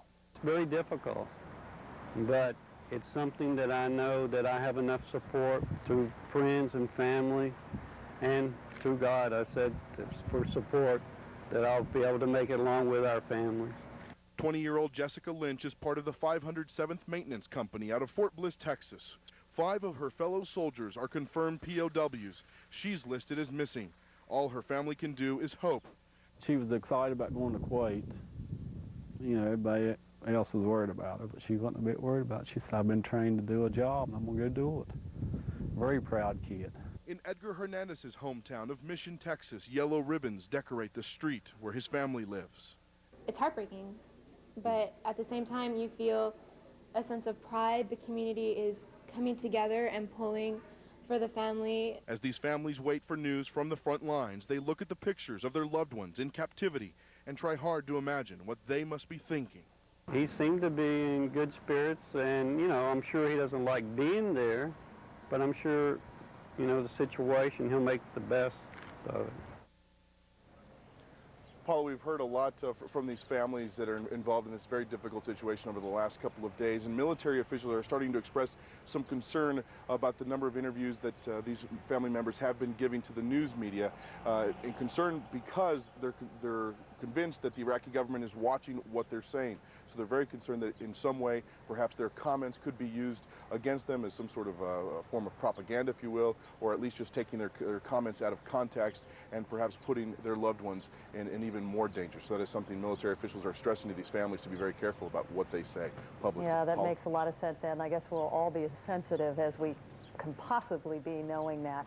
Thanks, Ed. See you a little bit later on. Some breaking news now out of Iraq. CNN's Martin Savage is embedded with the 1st Battalion of the 7th Marines. He joins us now by video phone from southern Iraq. Martin, we haven't heard from you in a couple of days. It is good to see, well, we can kind of see you now, but it's good to make out a faint image of you right now. Morning to you, Paula. Good evening to you from southern Iraq here. We are just to the west of the Euphrates River. And as you can tell, dusk is starting to set in here. Soon we're going to go to blackout conditions. We've just come out of what they call a media blackout, which means we weren't able to communicate with you for a couple of days. We're finally in the clear. We're not sure how long it's going to last.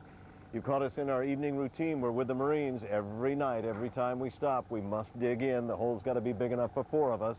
That's how many are in the crew. So we've just finished doing that, still setting up camp. Let me tell you about what we faced last night, a critical mission for the 1st Marine Division.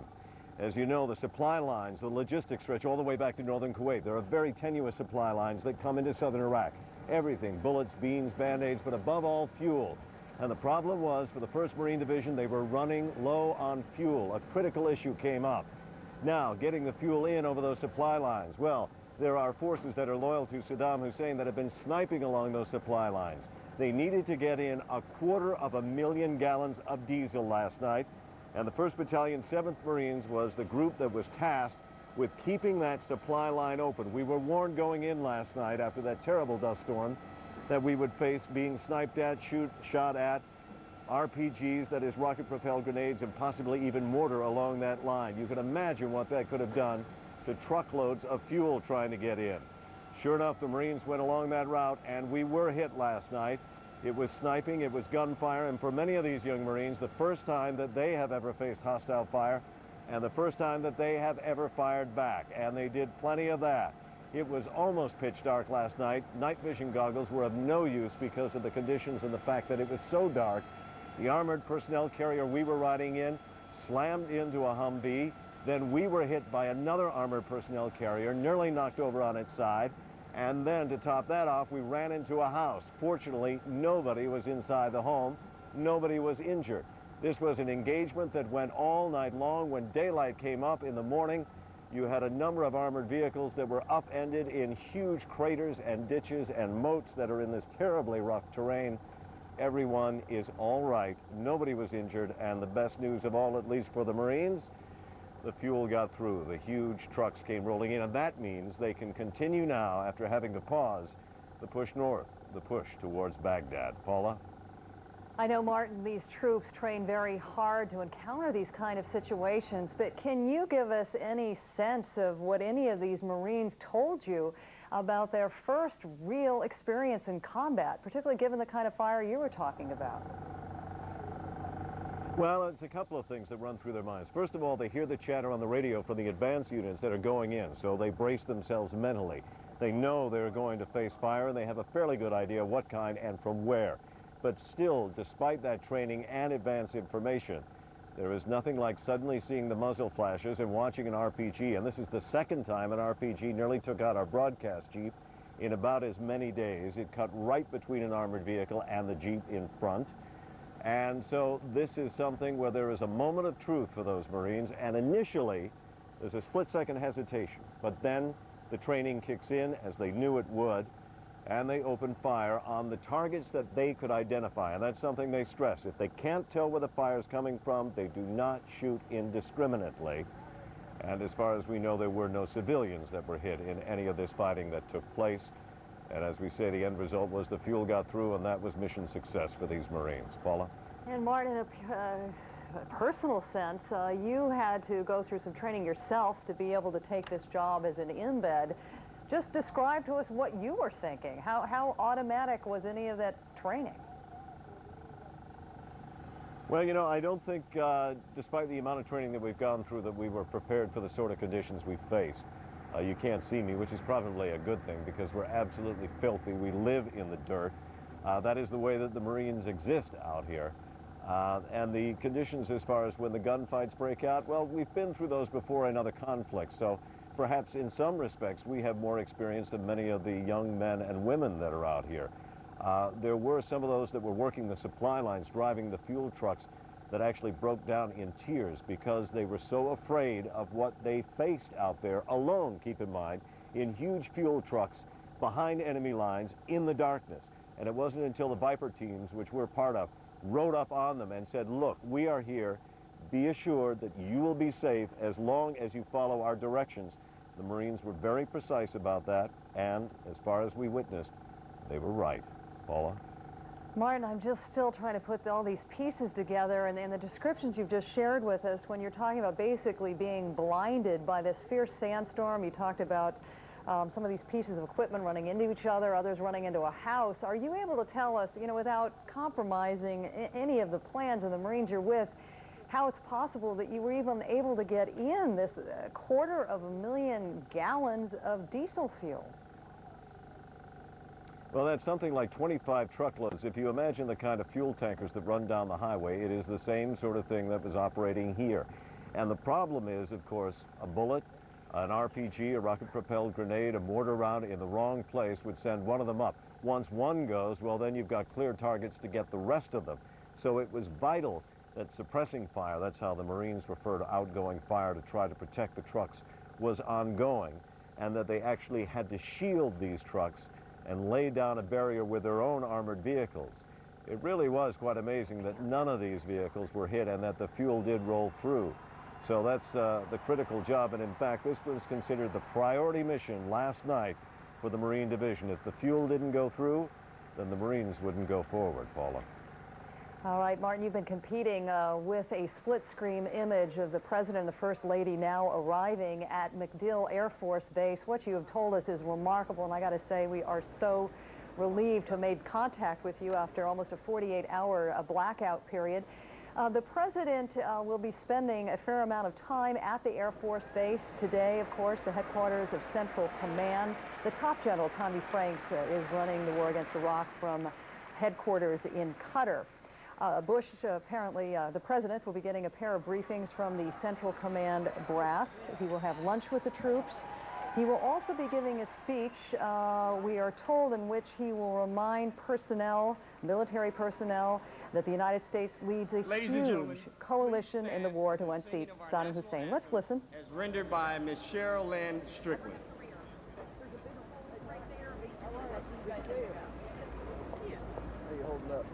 All right, that was just a simple announcement of the President's arrival, and as it gets closer to the time, of the Star Spangled Banner. Let's pause for a moment. What so proudly we hailed at the twilight's last gleaming,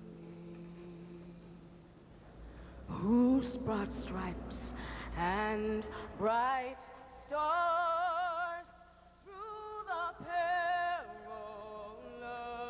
fight from the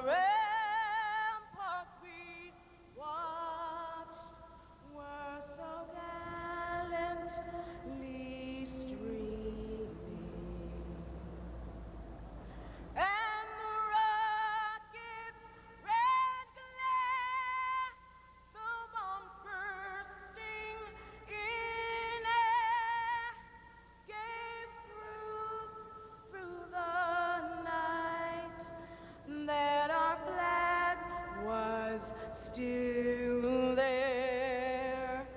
Oh, say, does that star-spangled banner yet wave for the land of the free and the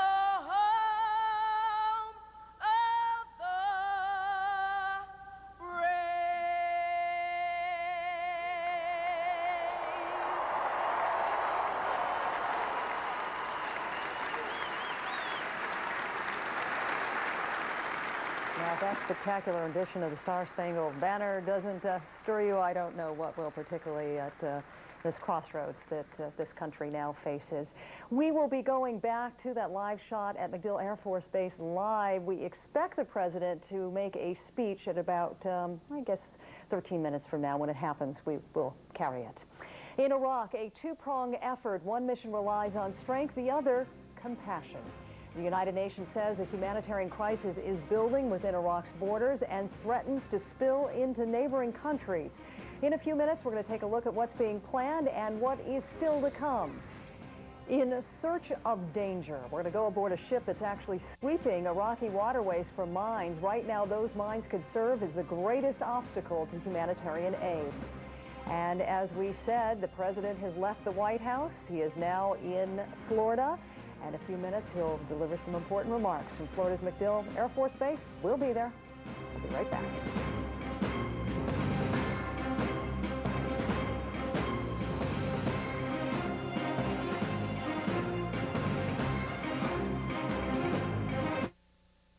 This is crabgrass. I don't want to see crabgrass in my lawn. My wife actually hates crabgrass. Nobody would want this in their lawn. We put down Scott's turf builder with Holtz in the early spring. That's the only thing I ever use. Scott's puts this protective barrier over the lawn. And it stops the crabgrass from germinating. See how nice and thick that is? Feels like the carpet inside my house. Well, I've used the cheap brands.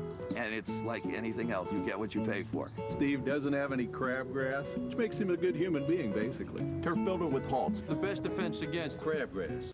Now, can you find another place for your backpack?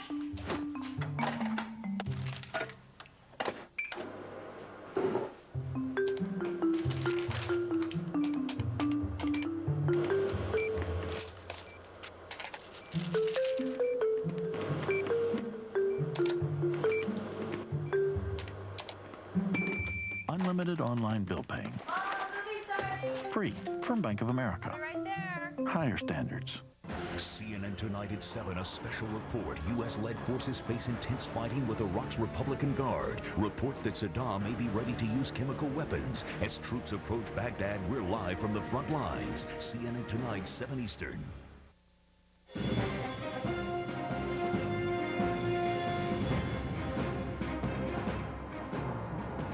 We are awaiting the president in Tampa at CENTCOM. We're also awaiting to talk about the humanitarian crisis, which may be anticipated.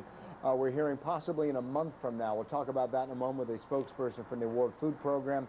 First, though, Northern Iraq, and CNN's Brent Sadler with what he is hearing right now. Now that is nightfall evening there yet again. Brent, hello. Hello, Bill. Yes, at the end of a day here where we've seen a significant change in military activity along the northern front. Let's turn back the clock a few hours and look at what was happening at Chamchamal earlier today. Kevin Seitz, CNN there, was monitoring 6 consecutive airstrikes over several hours on a couple of command bunkers sitting atop a road leading to Kirkuk, which is that very important city which sits atop Iraq's oil reserves in that area. And then just a couple of hours before nightfall at my location, Allied coalition warplanes again attacked the northern front. I saw 3 very large plumes of smoke rise on the ridgeline. You can't see it now behind me because of all the rain and drizzle, but certainly 3 very powerful explosions rocked this area. Now this really is a development in this area and coincides with Iraqi opposition groups and Kurdish special forces, particularly Kurdish special forces, working with US special forces to try and identify targets in those very heavily defended northern frontline areas. Behind the ridges, according to Kurdish intelligence, there's artillery, tanks, rocket launchers, and I think we're seeing a softening of those targets, Bill. Now, another important piece of news earlier today, the Kurdistan Democratic Party, one of the two main political components in this territory, came out of a briefing with the US Marine Corps general in charge of coordination and liaison with the Kurds. The Kurds now saying that the Turkish army will not be deploying in northern Iraq at this time. And that comment from the Kurds seems to fit in with what the Chief of Staff of the Turkish military was saying earlier today, that unless there was a crisis, for that read an exodus of refugees heading towards the Turkish border, or perhaps other destabilization in this area, then Turkey for now will stay out of it, which as far as the Kurds are concerned is very good news. Bill. Brent Sadler, thanks. In northern Iraq, and before we get to the president, as we await that in Tampa, let's bring in Antonia Paradella of the World Food Program to talk about what is anticipated to be a humanitarian situation that is not yet a crisis, we want to warn you, but nonetheless a lot of concern, and we say good evening to you here in Kuwait City.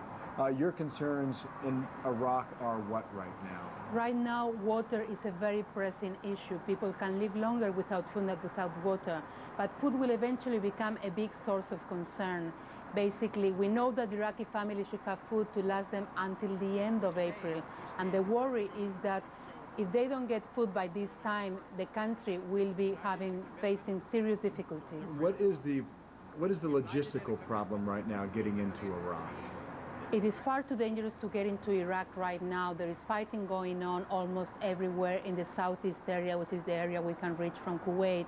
Then right now, we are just sitting and waiting. We are desperate to get in to see how the situation is in there. What we really want is to be able to work in a safe environment. We need to be there for a long time. We cannot put the lives of relief workers and other staff at risk. The situation in Basra continues to get a lot of attention. We are told that Casa is okay to go in now. Why not go ahead and go into that town? I'm sorry, I'm going to have to break it off right now. President Bush is in Tampa, getting ready to speak down there at Central Command. We'll take the president right now live in Florida. George W. Bush.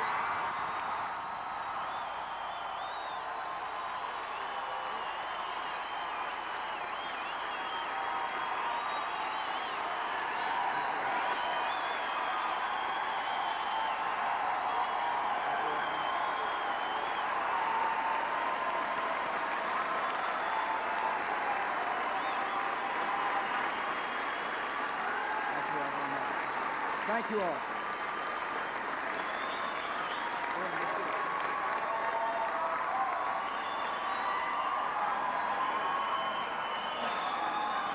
Thank you all. Thank you all very much. General DeLong, thanks for such a kind introduction.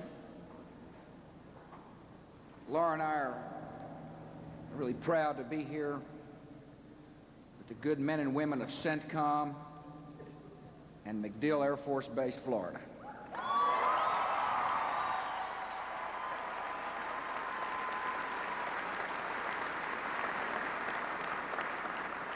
We are pleased to see so many family members who are here. We thank you for coming, and I want you to know your nation appreciates your commitment and your sacrifice in the cause of peace and freedom.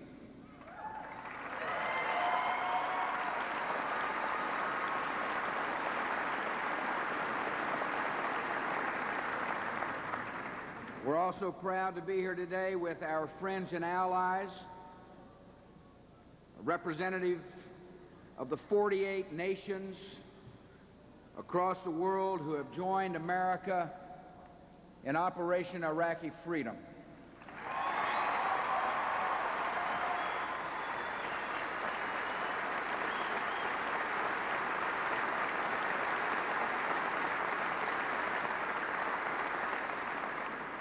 Over the last week, the world has witnessed the skill and honor and resolve of our military in the course of battle. We have seen the character of this new generation of American armed forces. We've seen their daring against ruthless enemies and their decency to an oppressed people. Millions of Americans are proud of our military, and so am I. I am honored to be the Commander-in-Chief.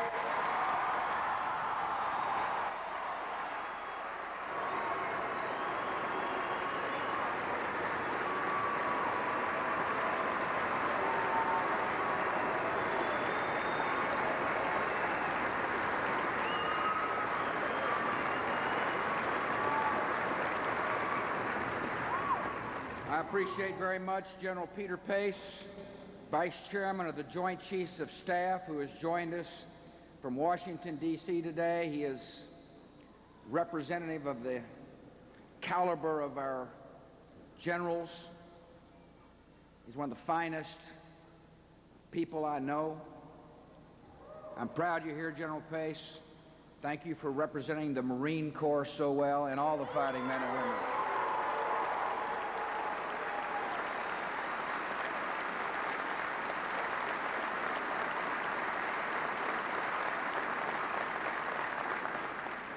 I'm proud also to be here with Charles Holland, Commander of SOCOM.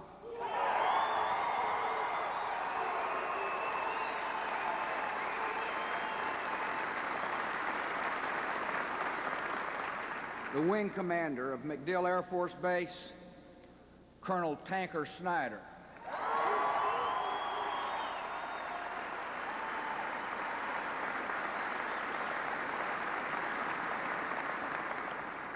He told me that was his given name, Tanker. That's a heck of a name, Tanker. Of course, I'm really proud of your governor.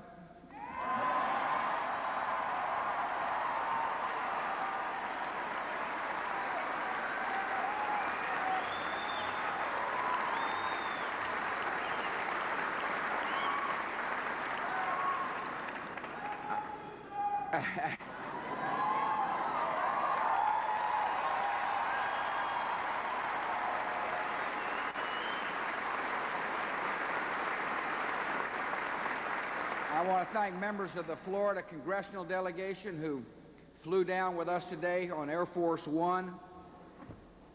Starting with the chairman of the Appropriations Committee, a Floridian committed to making sure our military has what it takes to win war and therefore be able to keep the peace, the chairman, Bill Young.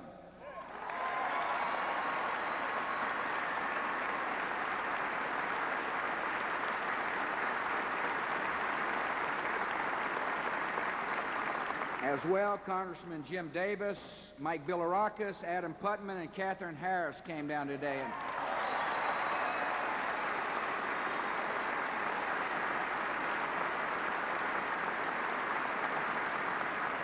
I know we got some of the mayors from the local area here, Rick Baker, Brian Ongst, and my old buddy Dick Greco, the mayor of Tampa, Florida, for being here.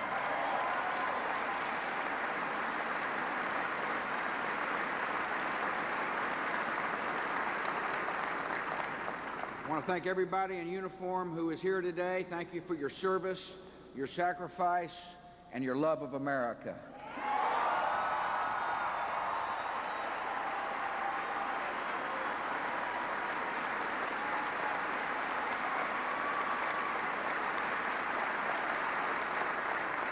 appreciate the members of the United States Coast Guard who are here today.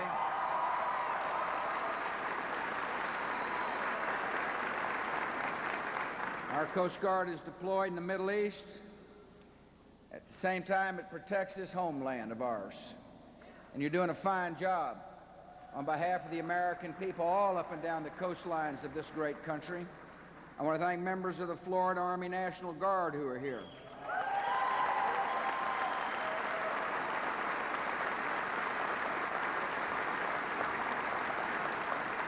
And I suspect we might have a few veterans.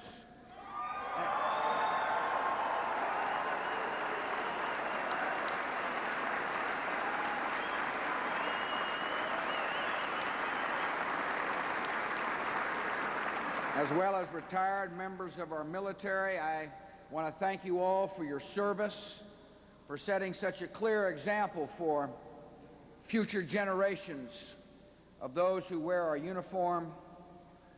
I think you'll agree that our military is not letting you down when it comes to upholding the great tradition of peace through strength.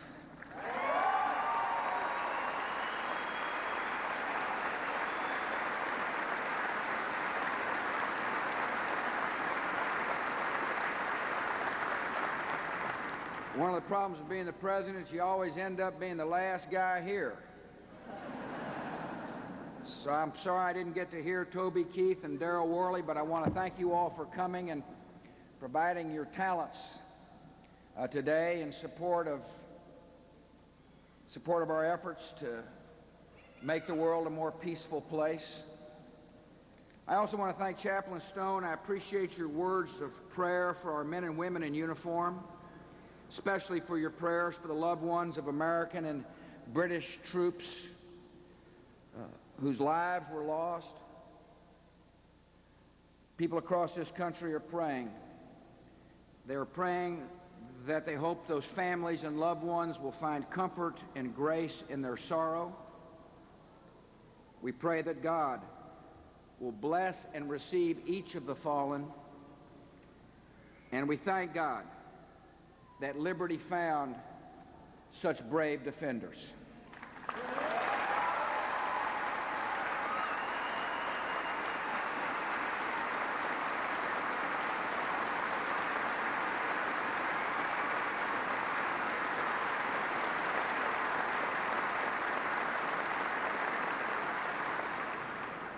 At MacDill Air Force Base, I know you're proud of a certain Army general who couldn't be with us today on the account of some pressing business.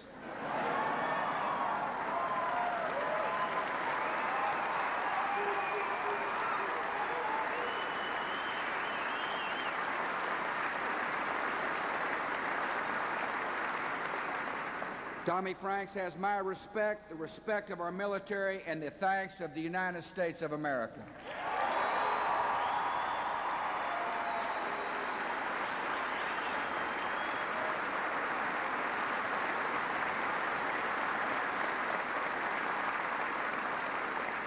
MacDill is the command center of our Special Operations Forces.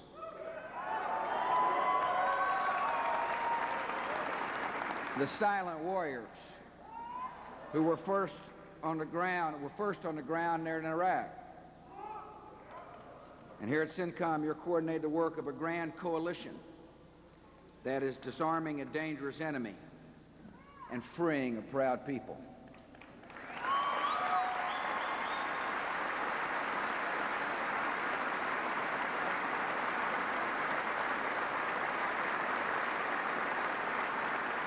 Every nation in our coalition understands the terrible threat we face from weapons of mass destruction. Every nation represented here refuses to live in a future of fear at the mercy of terrorists and tyrants. And every nation here today shares the same resolve. We will be relentless in our pursuit of victory.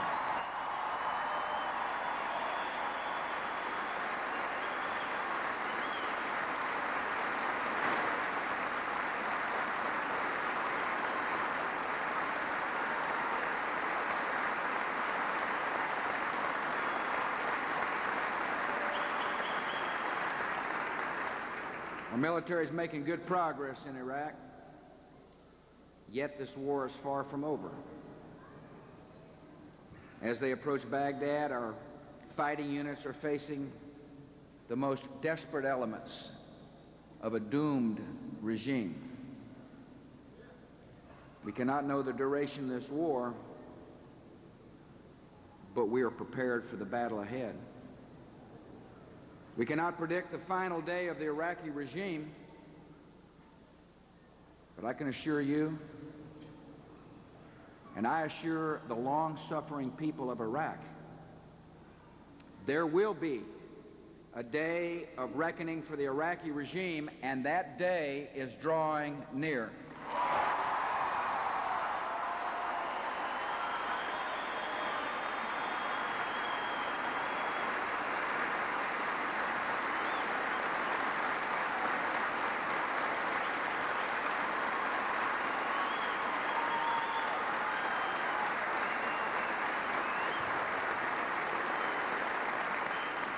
Many of you here today were also involved in the liberation of Afghanistan.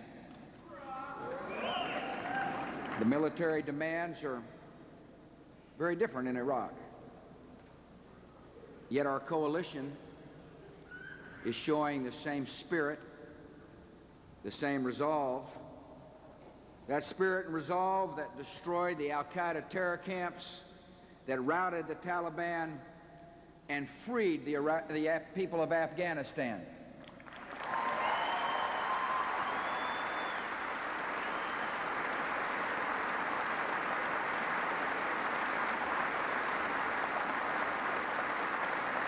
In Iraq today, our military is focused and unwavering. We have an effective plan of battle and the flexibility to meet every challenge. Nothing will divert us from our clear mission. We will press on through every hardship.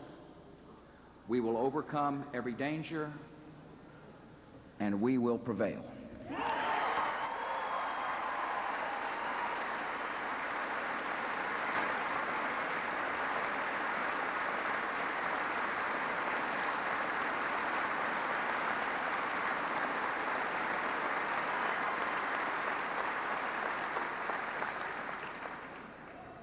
It has been 6 days since the major ground war began.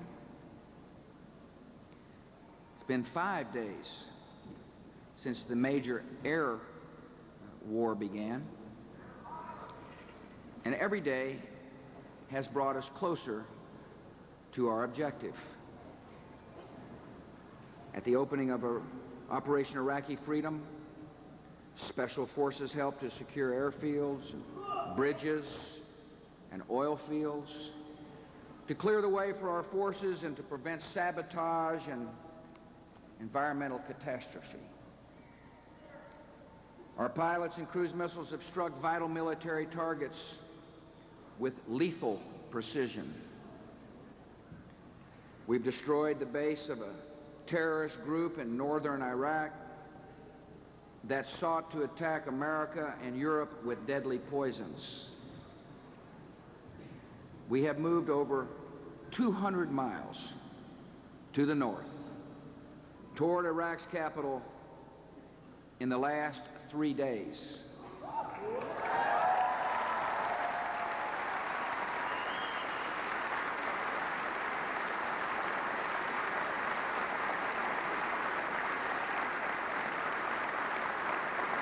And the dictator's major Republican Guard units are now under direct and intense attack.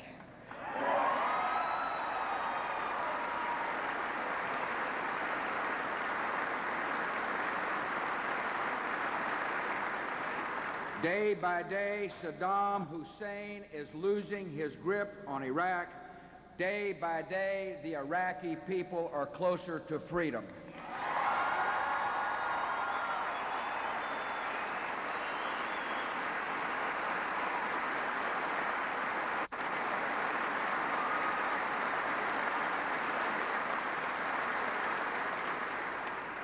We are also taking every action we can to prevent the Iraqi regime from using its hidden weapons of mass destruction.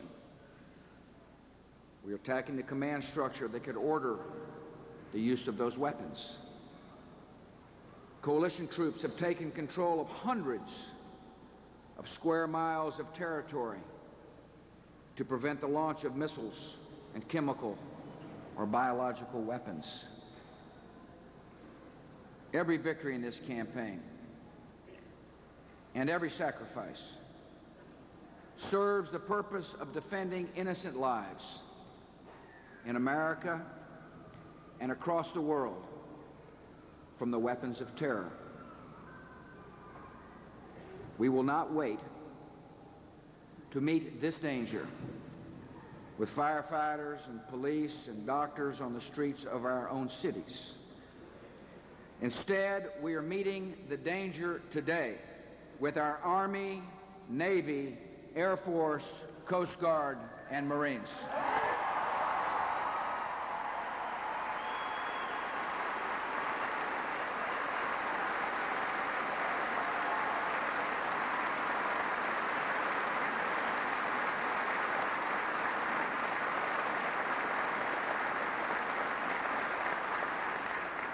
All the nations in our coalition are contributing to our steady progress. British ground forces have seized strategic towns and ports. The Royal Air Force is striking targets throughout Iraq. The Royal Navy is taking command of coastal waters. The Australian military is providing naval gunfire support and special forces and fighter aircraft on missions deep in Iraq. Polish military forces have secured an Iraqi oil platform in the Persian Gulf. A Danish submarine is monitoring Iraqi intelligence and providing early warning. Czech, Slovak, Polish, and Romanian forces, soon to be joined by Ukrainian and Bulgarian forces, are forward deployed in the region, prepared to respond in the event of an attack of weapons of mass destruction anywhere in the region. Spain is providing important logistical and humanitarian support. Coalition forces are skilled and courageous, and we are honored to have them by our side.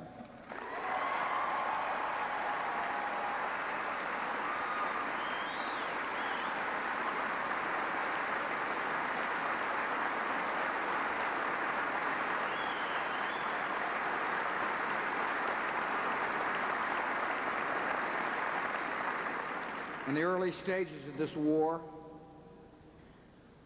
the world is getting a clear view of the Iraqi regime and the evil at its heart.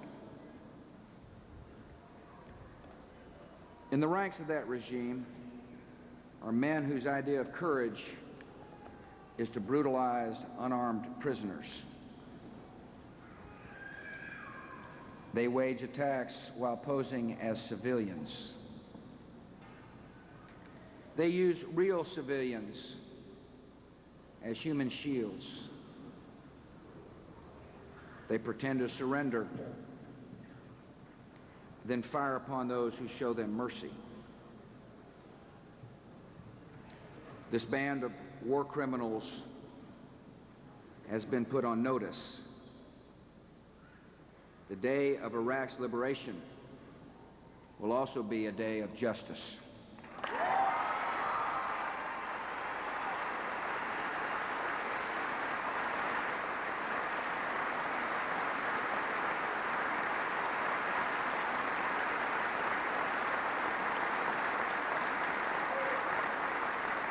And in the early stages of this war, we have also seen the honor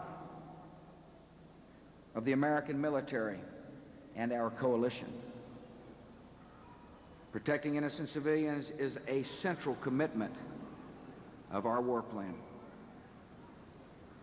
Our enemy in this war is the Iraqi regime, not the people who have suffered under it. As we bring justice to a dictator, today we started bringing humanitarian aid in large amounts to an oppressed land. We are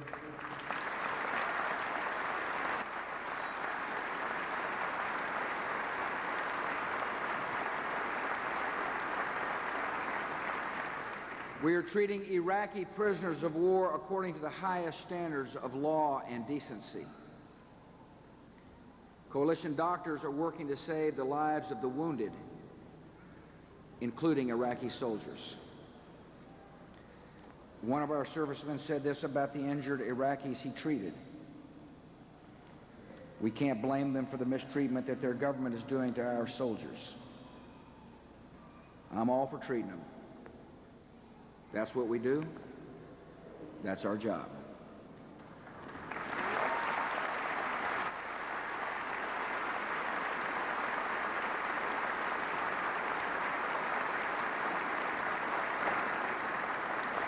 Our entire coalition has a job to do.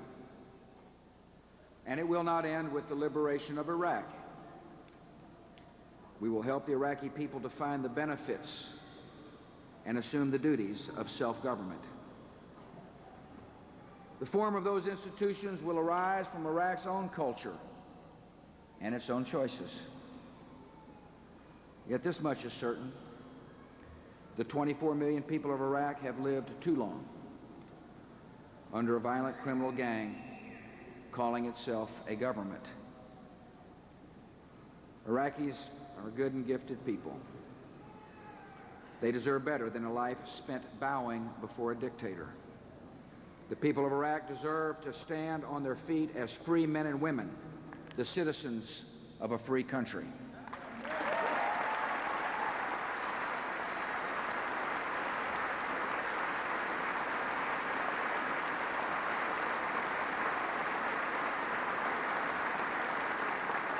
This goal of a free and peaceful Iraq unites our coalition. And this goal comes from the deepest convictions of America. The freedom you defend is the right of every person and the future of every nation. The liberty we prize is not America's gift to the world. It is God's gift to humanity.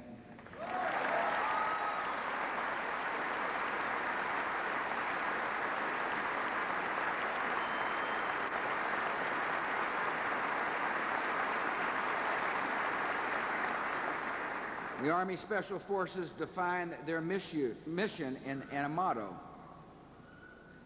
to liberate the oppressed. Generations of men and women in uniform have served and sacrificed in this cause. Now the call of history has come once again to all in our military and to all in our coalition. We're answering that call. We have no ambition in Iraq except the liberation of its people.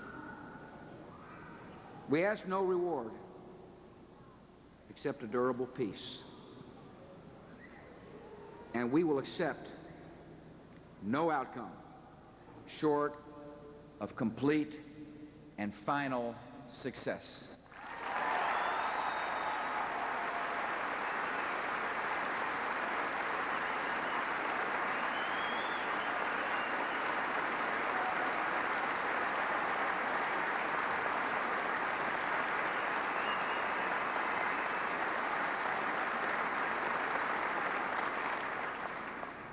The path we are taking is not easy,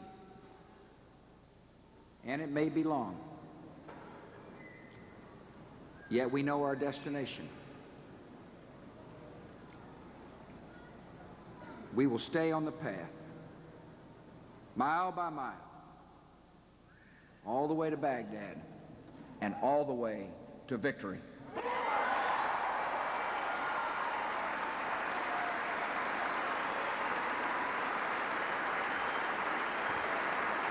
Thank you all. And may God bless America.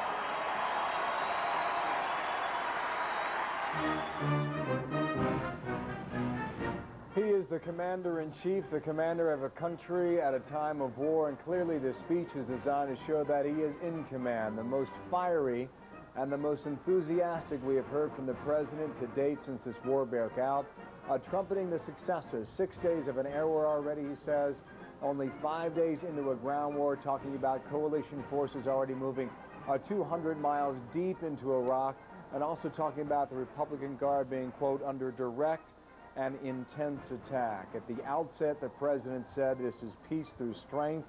We will be relentless in our pursuit of victory. We will press on through every hardship, and we will prevail. At one time referring to Saddam Hussein's regime as a doomed regime, and saying there will be a day of reckoning for this Iraqi regime. That day is drawing near. President Bush at MacDill Air Force Base just outside Tampa. That is the headquarters for Central Command and General Tommy Franks. But as you may well remember, General Franks and about 1,000 others from CENTCOM have gone to Qatar to get much closer to the action in Iraq. They learned their lesson, they say, during the war with Afghanistan, being too far away back home in Tampa. This is designed clearly not just to move closer to the area, but to get in the geography of the region. One note here from the region in Kuwait City, watching the president and going through the cable networks here in Kuwait City, every Arab television network that broadcast throughout the area was carrying this speech, the greater majority of it, if not all of it, in its entirety. In the meantime, Suzanne Malveaux is live traveling with the president. She's with us now in Florida. And Suzanne, I made the remark, it's the most enthusiastic we have heard from him just yet. And I think that was pretty obvious. Hello again to you. Well, really thunderous applause from the crowd, not to be unexpected here at the MacDill Air Force Base. As you mentioned, home to Central Command. You not only have U.S. Special Forces here, but you've got allied forces. These are the soldiers that have been involved in the operations in Afghanistan as well as Iraq.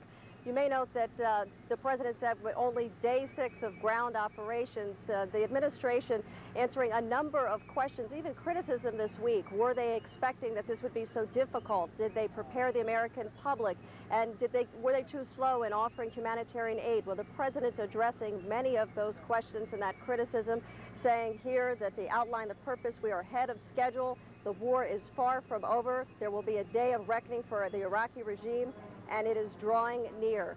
Now, later today, the president is going to be receiving classified briefings here, and then he will be moving on to Camp David. That's where he's going to be hosting British Prime Minister Tony Blair for a one-day summit, intense summit, to talk about the future of Iraq. There are a number of critical issues that the two leaders are going to be dealing with.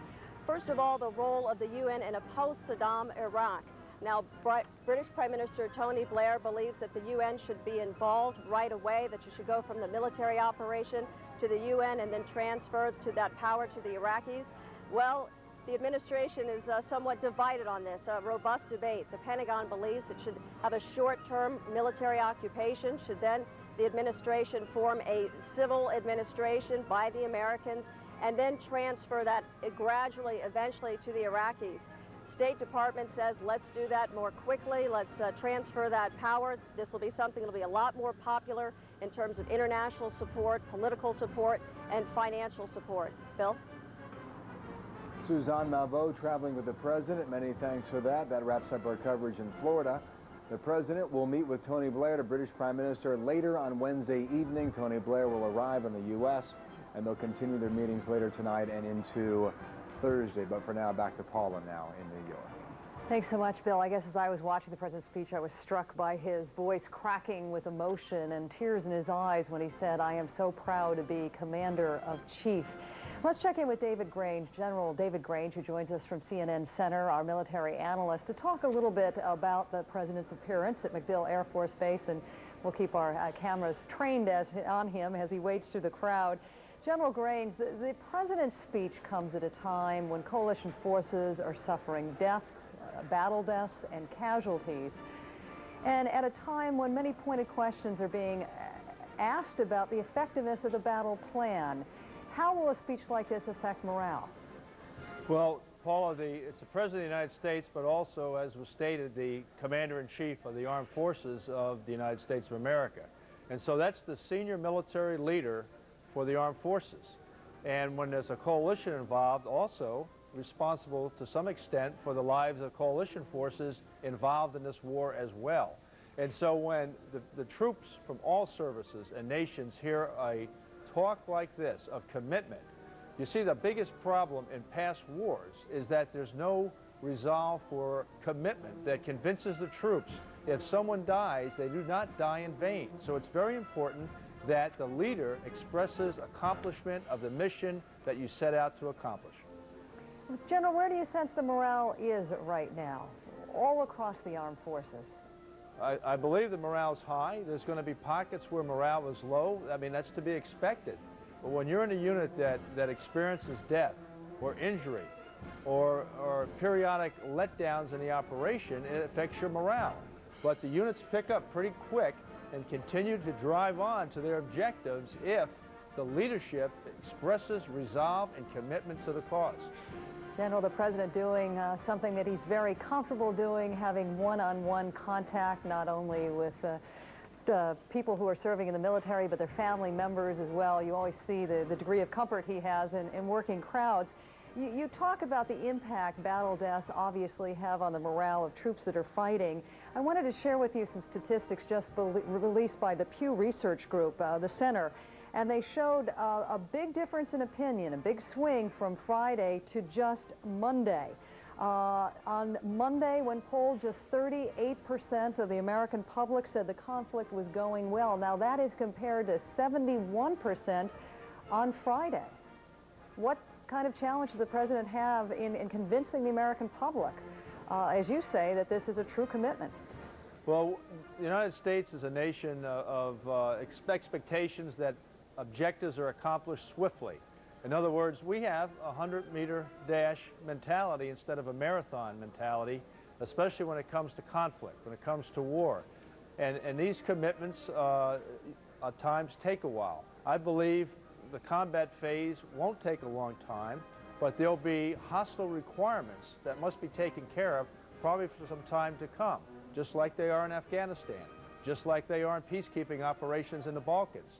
And it's hard to grasp that sometimes in America's society. But it's important for the President and other senior leadership of the United States of America to continually explain that to the American people.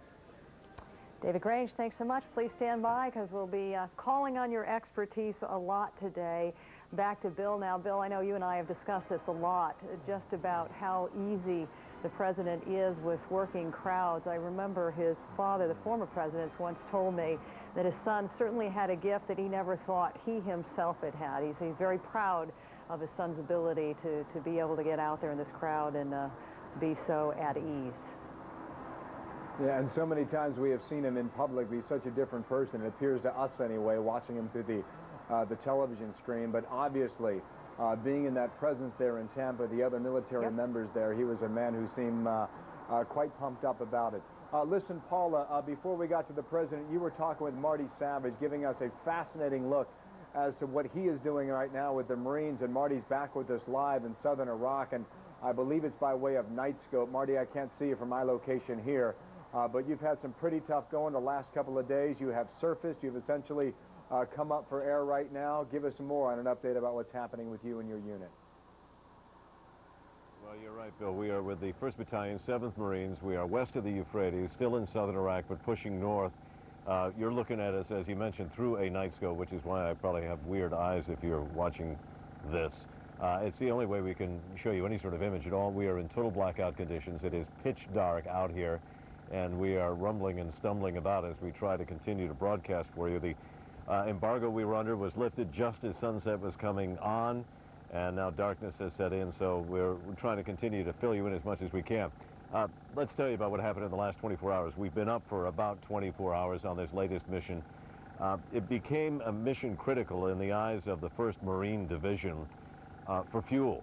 As you know, the supply lines for this military operation stretch all the way back to northern Kuwait, and fuel is what makes all these vehicles and the machinery run. Yesterday, they actually had to put a pause in operations of moving forward because fuel was running so low. They needed to get in 250,000 gallons of diesel fuel to allow the Marine Division to push forward. The problem? Well, there's been guerrilla fighting along the supply lines. And that was a great threat to imagine those huge fuel tankers that have to roll in from northern Kuwait. So the 1st Battalion, 7th Marines was given the job, especially in this area, of making sure that it would be secure along those supply lines. We had been warned last night as we went in after that terrible dust storm that everyone faced here in southern Iraq. When visibility finally cleared, it was still pitch dark, so dark that night vision goggles were of no use. And we're in the armored vehicles, we are in Humvees, and we are moving along a line that was expected to get fire. Sure enough, it did. An RPG whizzed right past in front of CNN's vehicle that we used to transport. Gunfire opened up all along the line on the armored vehicles that the Marines use. They returned fire with 50 caliber machine guns. They also returned fire with their M16s, Marines pointing out of the top, firing. Not indiscriminately, though. That's something the Marines point out. Only when they were fired upon, only when they could see the muzzle flashes did they fire back.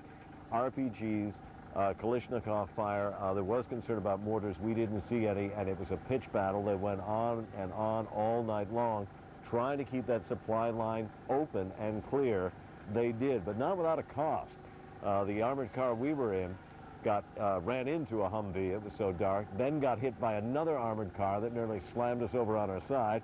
And then to top that off, we ran right into a house, which fortunately nobody was inside.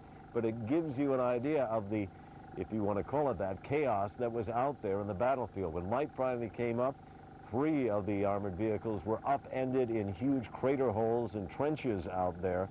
But the most important thing, the fuel trucks rolled in. They were not hit. They were not harassed in any way. And they managed to deliver their vital, vital supplies, which means the Marines now can push forward, Bill. A tough night. Wow, what a for story, many of the Marty. young Marines, their first night under fire. What an amazing story that is. Marty, I'm curious to know, I don't know what kind of news you're getting. I don't know what kind of news the other Marines are getting, but they're aware, are they aware of the POWs? Are they aware of some of the other casualties that we've been reporting on for the past couple of days? And are they aware of these, which essentially amounts to a suicide mission that's taking place against other units, be it Marine or Army? They are aware of about 3/4 of that. They certainly are aware of the POW issue. They are certainly aware of those that have been killed in action. And any time a soldier or a Marine falls or an airman, it touches deeply in this particular branch of the service, as it does all the branches of the service here. They get that news from the chain of command. Sometimes it filters down from the top here. They're only getting bits and pieces, little slices every day. In fact, just before we came on air, a young Marine came up to us and said, what is the word from the outside world? And the biggest thing they asked, what are the people at home saying? What are they feeling? How do they talk about us and the operation that we are involved in? They are literally starving for information.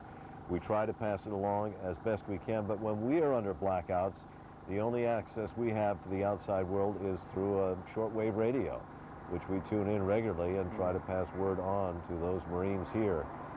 Because we all are sort of living in this black hole of what is happening just beyond the realm of what we see, and at times what we see is enough, but it doesn't give you the big picture, Bill. Marty, one more thing. I don't know if you can answer this or not. When you're in a blackout, are you constantly moving, or are you sometimes stationary, or does it depend?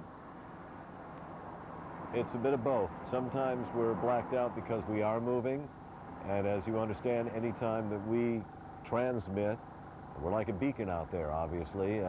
Transmitting is a signal which someone could easily begin to focus and dial in on if you're talking about Iraqi troops, and they possibly could use that. So that's one concern why blackouts are imposed. The other is the well-used phrase operational security. Although we're careful, we do not tell you everything that we know, and it is enforced upon us by the Marines. We are hoping it will become less and less. We realize we've probably been under the strictest of these limitations, but in some cases we've also had some of the toughest jobs and the most risky. And since our butts are on the line as well, it's hard to argue against it. We're trying to bring it to you as best we can, Bill, honest. Okay. Well, stay on the line safe, okay? You and your photographer, Scott McWhinney. Great to hear from you again. Marty Savage in Iraq with the U.S. Marines. I tell you, Paula, people think we're under threats here in Kuwait City. It ain't nothing compared to what the men and women are doing right now, our own colleagues right now embedded with the U.S. military. And listening to Marty's stories, it has a heck of a lot of gravity, I can tell you that. Yeah, it's one thing for those Marines he was talking about who had their first combat exposure, and it's another thing for Marty, too, of course, who made the informed choice to cover the activities. I can't imagine what any of them are feeling right now. Thanks, Bill. As you were talking with Marty, we wanted to share with you what was airing live on Al Jazeera television, which is an Arab satellite network, which reaches some 45 million homes in the Arab world. And this was Secretary of State Colin Powell being interviewed. باختصار هل يمكن القول أن الولايات المتحدة لن تستجيب لأي دعوة مهما كانت لوقف إطلاق النار؟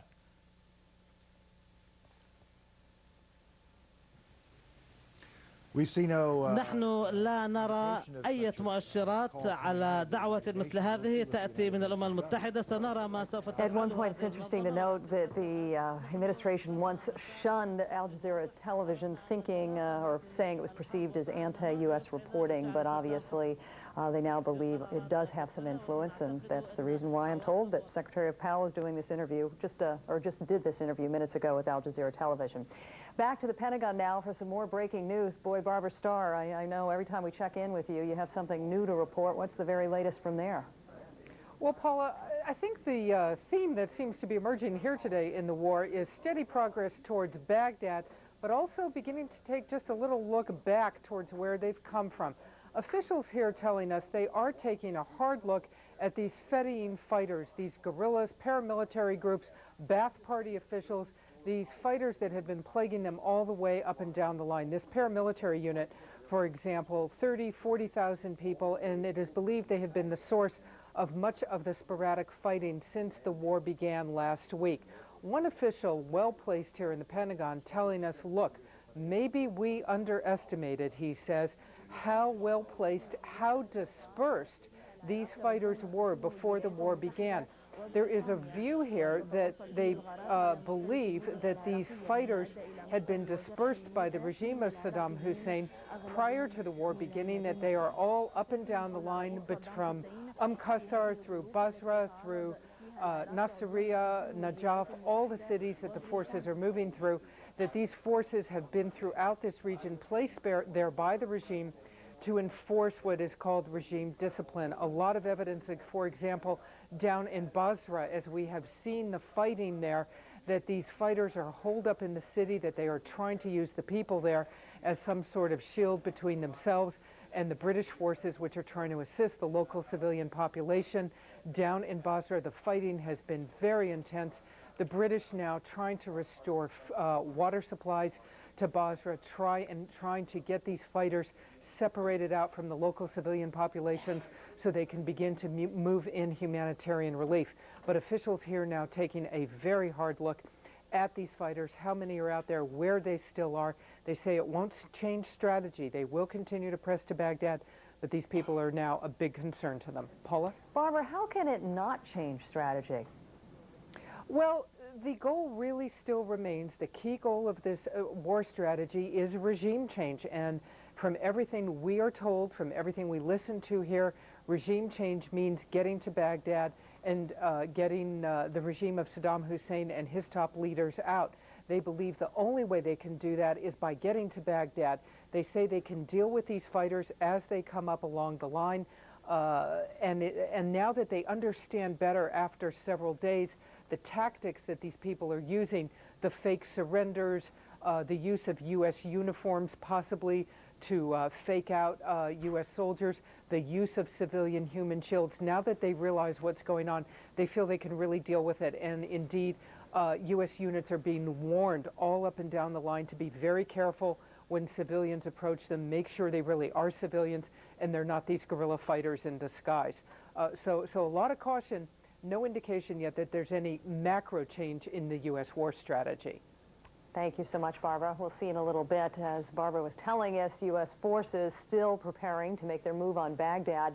The military calls it the most dangerous phase of the war for troops. For some insights now on some of the strategies involved, let's go to Colorado Springs, Colorado, where retired Air Force Colonel Mike Turner joins us. Always good to see you. Thanks for dropping by. Morning, Paul.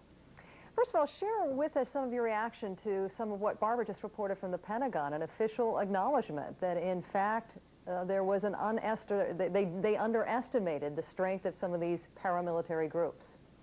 Well, what's happened is there's been a shift in the battlefield tactical situation that our command structure is now beginning to respond to and has to respond to in order to stay focused, as Barbara said, on the main thrust of our military objectives. What gives us pause in this case is that this force is roughly the size of the defensive force we had in Desert Storm in the fall of '90. There were a number of members of the senior Bush administration who were pushing hard to attack with that defensive force, and General Schwarzkopf and General Powell argued, thankfully, successfully, not to do that and to build up that force. Now, a decision has been made to go in with a much leaner force this time, and on the assumption our technology can bridge that gap. What happens is when you go in with such a lean force and battlefield activities cause us to have to shift in even a slight way, our margin for error, our options become limited and our margin for error becomes dramatically reduced. So this is of concern because we've had to shift and focus on something other than the principal objective, but we'll just have to wait and see how this plays out. The plus is that with the Fedayeen deployed in the field, if we can break their back in the field, we may have a much easier battle when we ultimately go into Baghdad. Am I hearing you say, Colonel Turner, that the military should have put more men and women on the ground here? No, we can't make that assessment yet. What we know for a fact is we're going in with a much smaller force. I think it is reasonable to suggest that the military objective of overthrowing a regime in a major urban area is a much more complex and potentially dangerous objective. The supposition has been that our technology and our improvements in the past 12 years will essentially create overwhelming force just as we had in Desert Storm.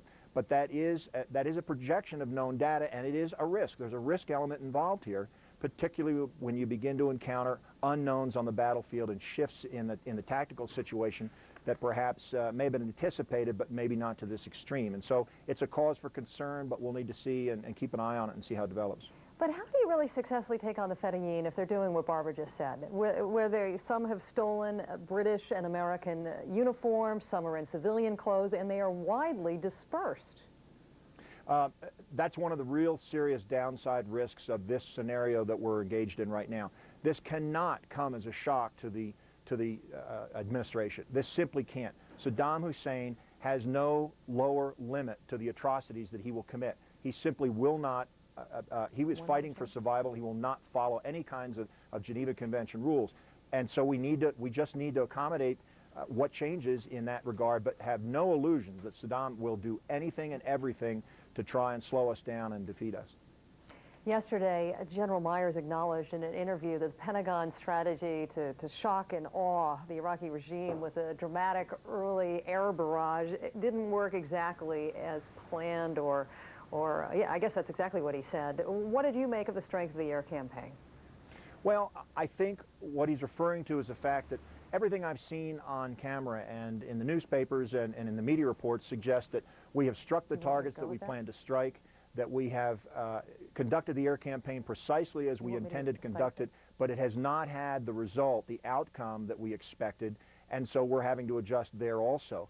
I think we anticipated some other outcomes with the population, with the resistance of the command and control, and their ability to remain cohesive in the face of that shock and awe campaign that apparently haven't materialized quite as we expected, and so we'll have to adjust to that also.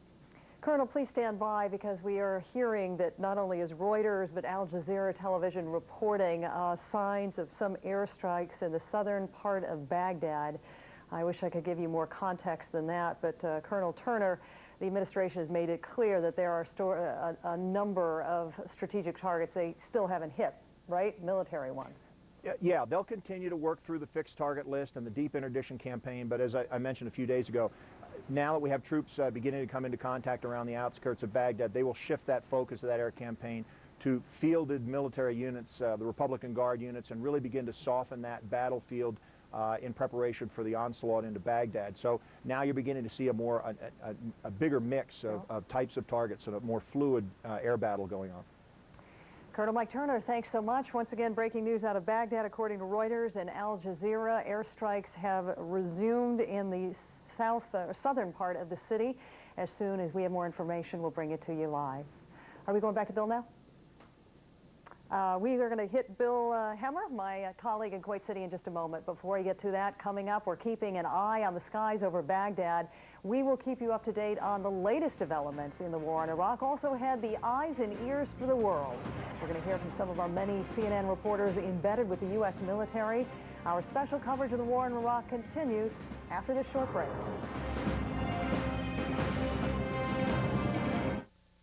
Trying to remember what day the free shipping offer is over? At Gateway, shipping is always included on our home PCs.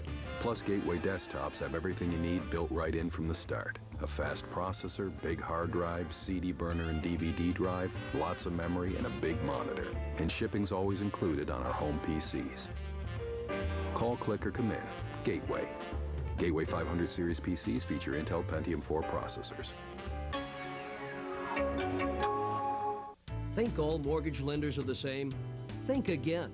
At ditech.com, there are 2 fast and easy ways to apply for a second mortgage 24 hours, 7 days a week. You can pick up the telephone and call our toll-free number or apply online at ditech.com. Right now, you can apply for a second mortgage with Ditech's no closing cost option. Use the money to pay off credit card debt, whatever you want. Ditech.com. There is a difference. Call 1-800-71-FIXED. CNN Tonight at 7, a special report. U.S.-led forces face intense fighting with Iraq's Republican Guard. Reports that Saddam may be ready to use chemical weapons. As troops approach Baghdad, we're live from the front lines. CNN Tonight, 7 Eastern. Hello, Leon Harris here at the CNN Center in Atlanta. Here's what we know at this hour. The Pentagon is looking at a report that Iraqi troops may have shot American soldiers as they were surrendering. 7 were killed when their supply convoy took a wrong turn on Sunday. 5 others were taken prisoner. President Bush is at CENTCOM headquarters outside Tampa this morning to rally the troops. The president says the war is ahead of schedule, but he cautions the fight is far from over. Coalition forces say they killed as many as 200 Iraqi foot soldiers in a fierce battle near Najaf in central Iraq. Elements of the Army's 7th Cavalry were involved in that fight. A sandstorm prevented Allied planes from coming in and helping from the air. A civilian revolt against Iraqi rule is apparently ongoing in the southern city of Basra. However, the extent of the uprising is not clear at this hour. It all apparently got started when British forces took out the headquarters of Saddam's Ba'ath Party in Basra. And a second U.S. serviceman has died from wounds suffered in a grenade attack on the 101st Airborne in Kuwait. A U.S. combat engineer is charged in that attack. He's now being held at a military prison facility in Germany. Coming in the next hour of CNN's coverage of the war in Iraq, we're paging the Devil Dogs. CNN's own Dr. Sanjay Gupta has been embedded with the military medical unit, and he's going to tell us what the experience has been like so far. And is it news or spin? We'll focus on how both sides of the conflict are managing the press. And worldwide protests today against war in Iraq. We'll check reaction in 3 world capitals. So stay with us, much more coming up. In the meantime, let's go back now to Bill Hemmer, standing by live in Kuwait City for more continuing coverage of the war in Iraq. Leon, thank you. Leon, thank you much. From the very beginning, the outset of this, the Russians were sharply against this war. I want to get you to Moscow right now for an exclusive interview here on CNN. Our bureau chief, Jill Doherty, standing by now with the Russian foreign minister for their reaction today, now day 6 going well into day 7 right now with the war in Iraq. Jill, hello and good evening. Good morning, Bill. Well, we have Igor Ivanov, the Russian foreign minister, with us, taking out some time in his busy day to come by CNN and tell us what he thinks. Mr. Ivanov, the relationship right now between Russia and the United States really seems extremely strained, you would have to admit. I mean, how serious is this break between the U.S. and Russia over Iraq? Well, first of all, I would like to say that Russia is interested in the maintenance of partnership, predictable relations with the United States. It is our strategic choice, and I do believe that Washington made the same choice. Both President Putin and President Bush said that repeatedly, and therefore, indeed, within the framework of partnership relations, there could be some differences, including those serious differences like now, the differences around Iraq. But at the same time, we expect and we hope that basing on the partnership relations, will be able to overcome this not easy period successfully, jointly, and work for the future of peace and stability. Right now, there is a very big argument going on between the United States and Russia over allegations by the United States that Russian companies sold sensitive military equipment to Iraq. And the U.S. says it includes goggles, anti-tank missiles, GPS jammers, etc. The U.S. says it's given Russia information, concrete intelligence information, and that they even think that there may be engineers on the ground in Iraq. Has Russia, can you confirm that Russia has been given that information? Have you had a chance to look at it? Are you convinced? And will Russia be looking into this more thoroughly, as President Putin said? Well, for the past few months, starting from October last year, the U.S. side has repeatedly raised this issue with us, including during my talks with the Secretary of State, Mr. Powell. This issue was reported to the President of Russia, and upon his instruction, our competent authorities very seriously and thoroughly studied those documents and arguments that were provided by the U.S. side. They did not receive a confirmation. Recently, the day before yesterday, actually, we have received some additional information from the U.S. side. Right now, this information is being studied carefully. I would like to assure you that no equipment, including that of military purpose, was shipped to Iraq by Russia in violation of the sanction regime. If it turns out that somebody was violating this regime, then the most strict measures would be applied against those persons or organizations in accordance with our legislation. But I would like to repeat that as of now, we do not have any confirming facts. Russia continues to say that it believes that there is a possibility for some type of political solution to this issue, but we are involved in a war right now. Is it realistic to even think that there is a possibility for any political solution?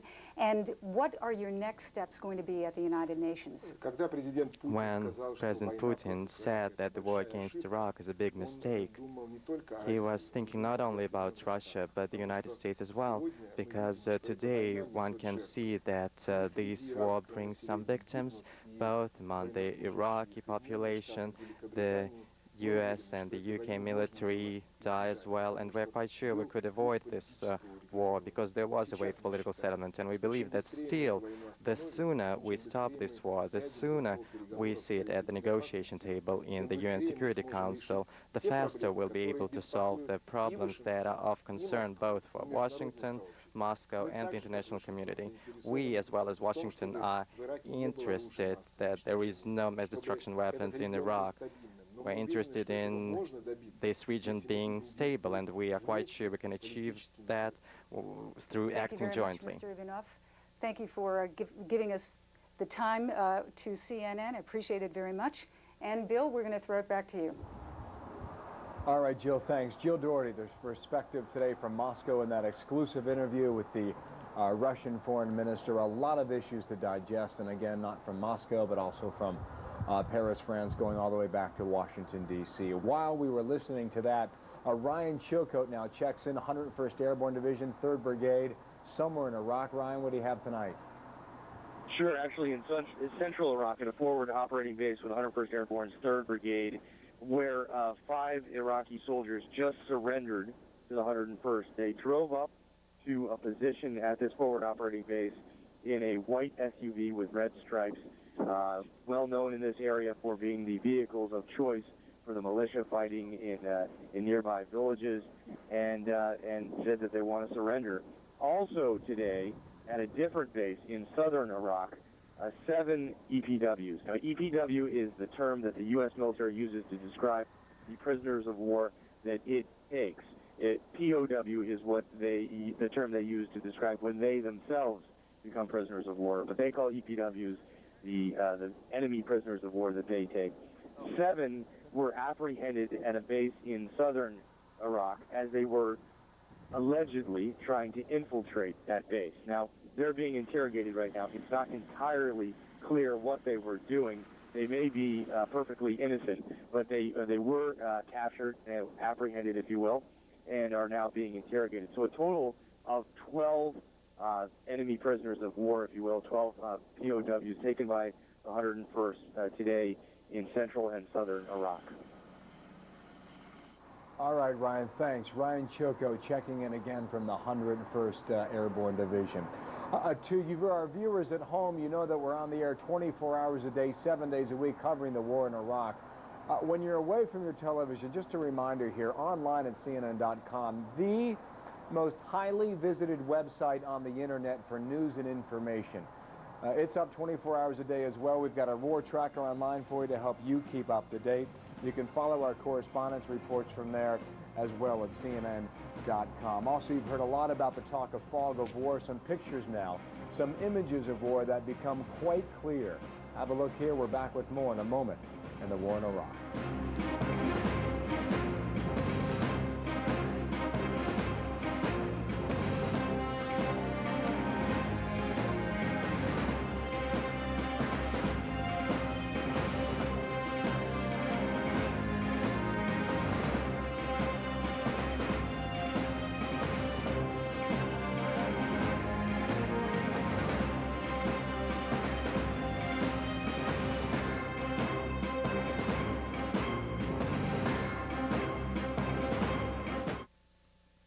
Northland's 100% juice.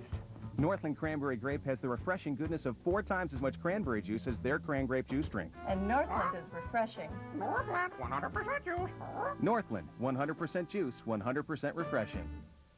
This is crabgrass. I don't want to see crabgrass in my lawn. We put down Scott's turf builder with halts in the early spring. That's the only thing I ever use. Scott's puts this protective barrier over the lawn. And it stops the crabgrass from germinating. Turf builder with halts. The best defense against crabgrass.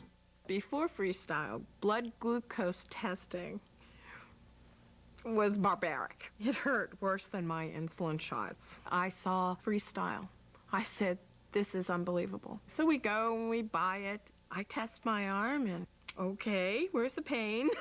So now when I test with Freestyle, most of the time I don't even feel it. I just don't know what I would do without it. Freestyle. It will change the way you feel about testing. CNN's continuing coverage of the war in Iraq. War is ahead of schedule, but far from over. That's the message from President Bush today. And we're keeping tabs on CNN's Alessio Vinci. He's embedded with U.S. Marines as some of the fiercest fighting takes place near the southern Iraqi town of Nasiriyah. Stay with CNN, the most trusted name in news.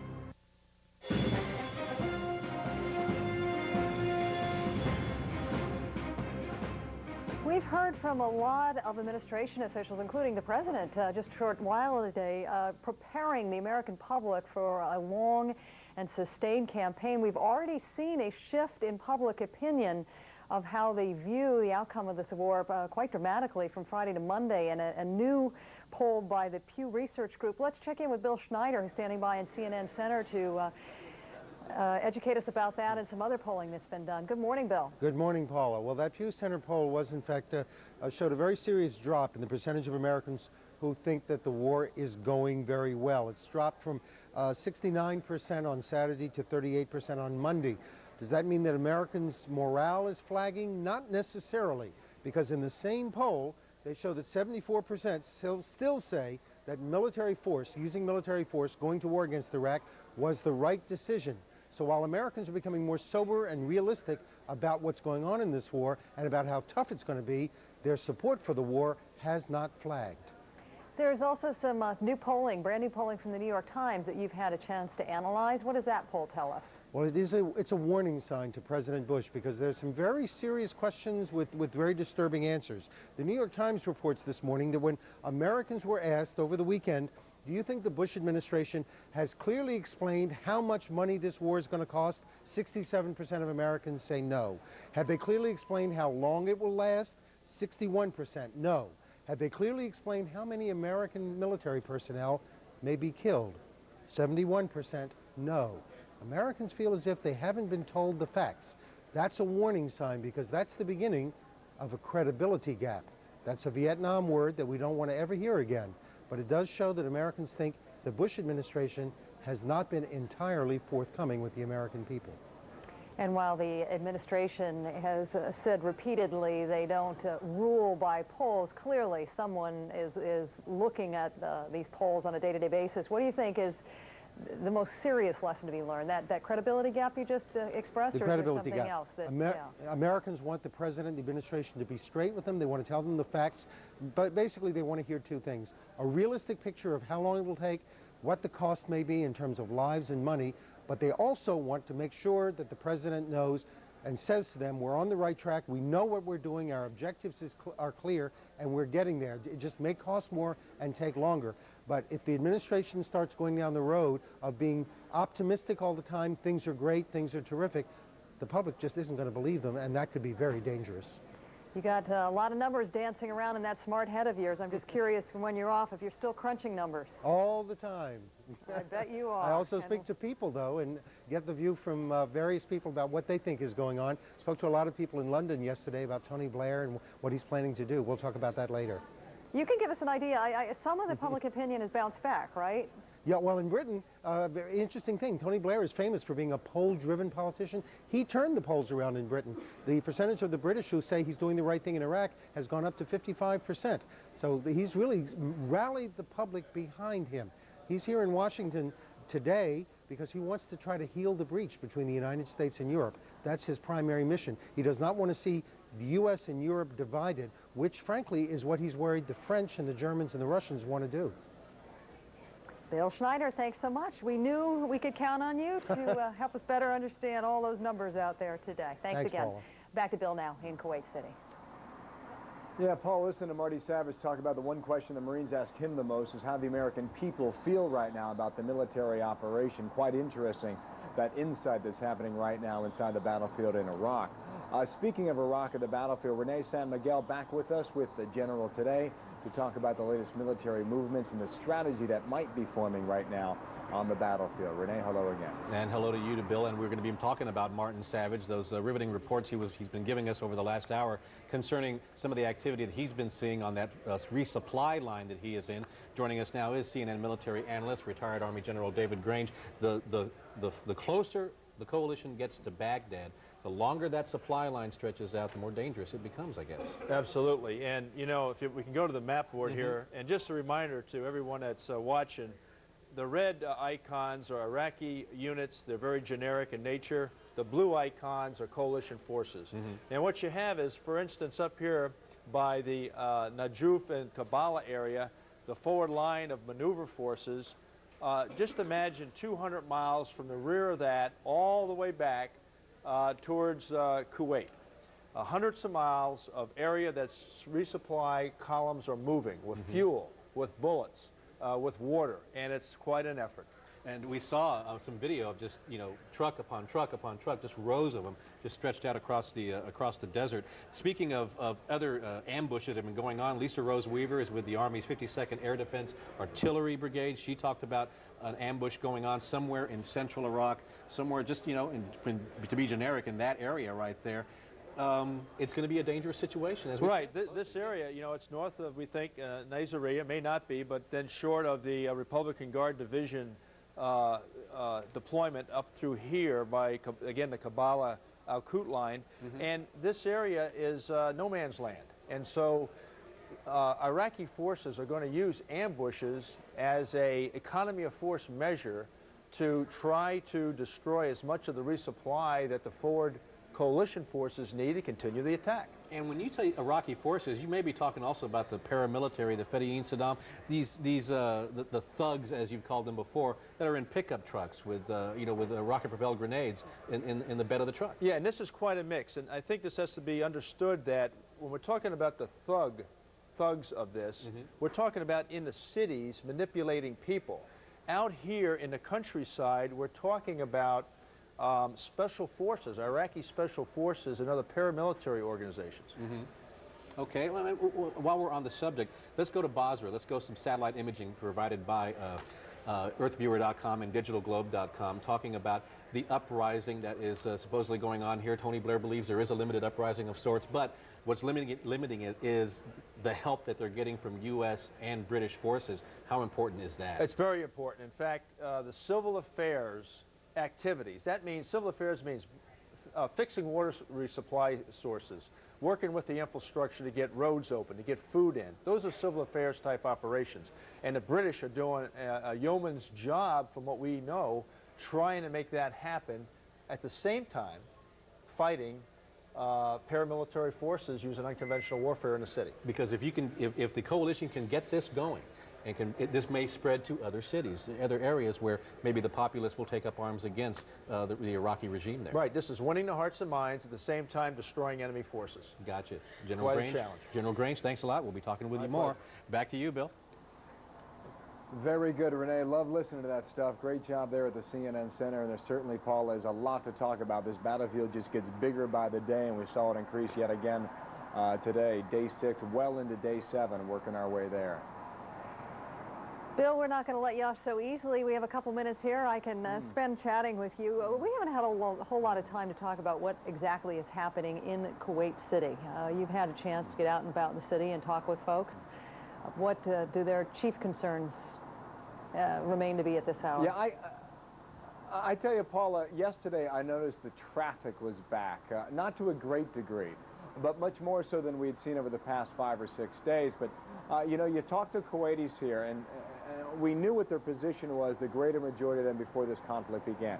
They wanted Saddam Hussein out. They wanted the Iraqi regime overthrown. They wanted to find some sort of democratic solution for what's happening in Iraq, and they still feel that way. You look at the headlines, and they follow it day by day, and I think they've pretty much aligned themselves the same way we've heard a lot of Western reporters and Western networks say, you know, listen, the casualties have come.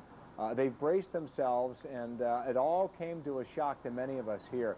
But it seems even a couple of days ago, after that news came and gone, that we've now somehow moved beyond that just a bit to accept the fact that this is not going to be an easy conflict. And I know the president said again today, we're not even at the end of the first week. But I think a lot of people around the world really thought this could be a matter that might have been taken care of in a couple of days. And if you look at the proposal that came out from the White House yesterday, I thought it was quite interesting that they prepared that supplemental form up to Congress for 6 months down the road. But they've also prepared it for a 30-day battle plan, which, if you read between the lines, perhaps those at the Pentagon believe this is a battle that should be fought over a 1-month period. As we come to the end of the first week, clearly there is some reconfigurations happening with the war north of us here as they try to maintain what Tommy Franks calls maximum flexibility. But you're not going to find many people here in Kuwait wavering from the fact that they believe Saddam Hussein has to go, and it's just a question of time before he will. Yeah, it's interesting you brought up that point about the budget, because you heard all the same news conferences I did today, and boy, we've heard a lot of them, haven't we? It seemed that everybody was on the same page, going back to Tony Blair and then to the CENTCOM briefing, and then a little bit later on, the president, all saying the same thing. There is no doubt in their mind that victory will come, but that it will be a long process, and basically preparing people for to be patient. Yeah, you know, the other thing I hear every time we go to these Central Command briefings, or the briefings even down the road here at the Hilton that the local military sets up for you almost on a daily basis, they always say we're on schedule. Well, what that schedule is, we don't know, and we're not going to find out from the Pentagon. But every time we hear them brief, they say we are on schedule. Now you had the president today saying that they're 200 miles advancing into the territory of Iraq, and based on the reporting we're getting, it might be 60 miles south of Baghdad, maybe a little bit longer, maybe a little closer to the capital city. But every time they will say that we are on schedule according to the plan they have laid out. Paula. Thanks so much, Bill. So I guess you're off now. You've had no free time since you've been there. Wolf just came in the room. Yeah, right, he's right on time. By the way, one more quick thought here, Paula. We talk about these sandstorms. For the first time all day, we're able to see these water towers behind us. They go about a mile in the distance behind us here. We talk about that sandstorm and the amount of haze that was hanging here. Perhaps it's cleared out for now. Perhaps it's cleared out forever. But we'll find out overnight tonight into the hours tomorrow regarding that weather. Well, I hope you left Wolf a very neat workspace today. I've got some cleaning up to do. Thanks, We'll Bill. see you tomorrow. See you in the morning. Thanks so much. We're keeping an eye, of course, on everything going on in this campaign. We will start in Baghdad at the top of the next hour. There are a couple news organizations, Reuters and Al Jazeera, reporting in this past hour several explosions being heard in the southern part of the city. We'll try to keep you updated on all that. We'll be right back.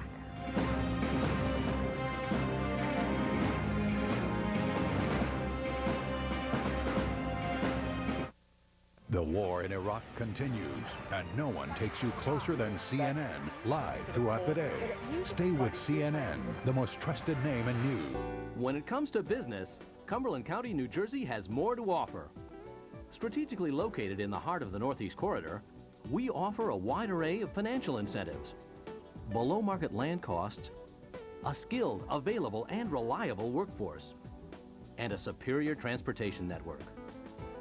For more information on how we can help your business, call 1-866-866-MORE or visit our website at moretooffer.com.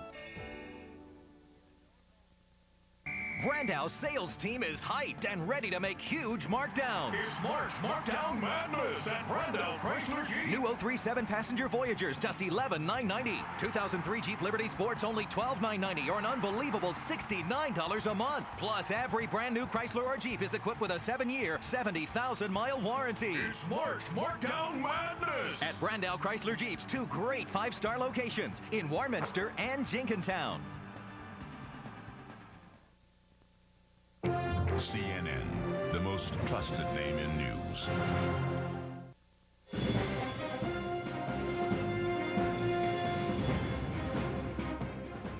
War, of course, is deadly, serious business, but editorial cartoonists are paid to make their points with a bit of mirth. CNN's Jeannie Most rounds up the usual suspects from newspapers around the world.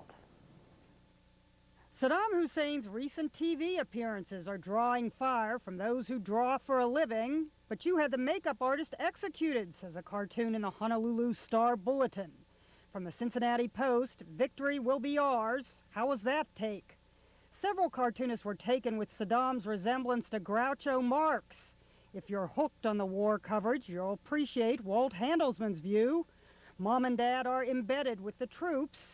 Al Jazeera and Saddam Hussein make for not such strange embedded fellows in the Oregonian, while Al Jazeera is portrayed as a buzzard by cartoonist John Cole because the Arab network showed footage of dead American soldiers.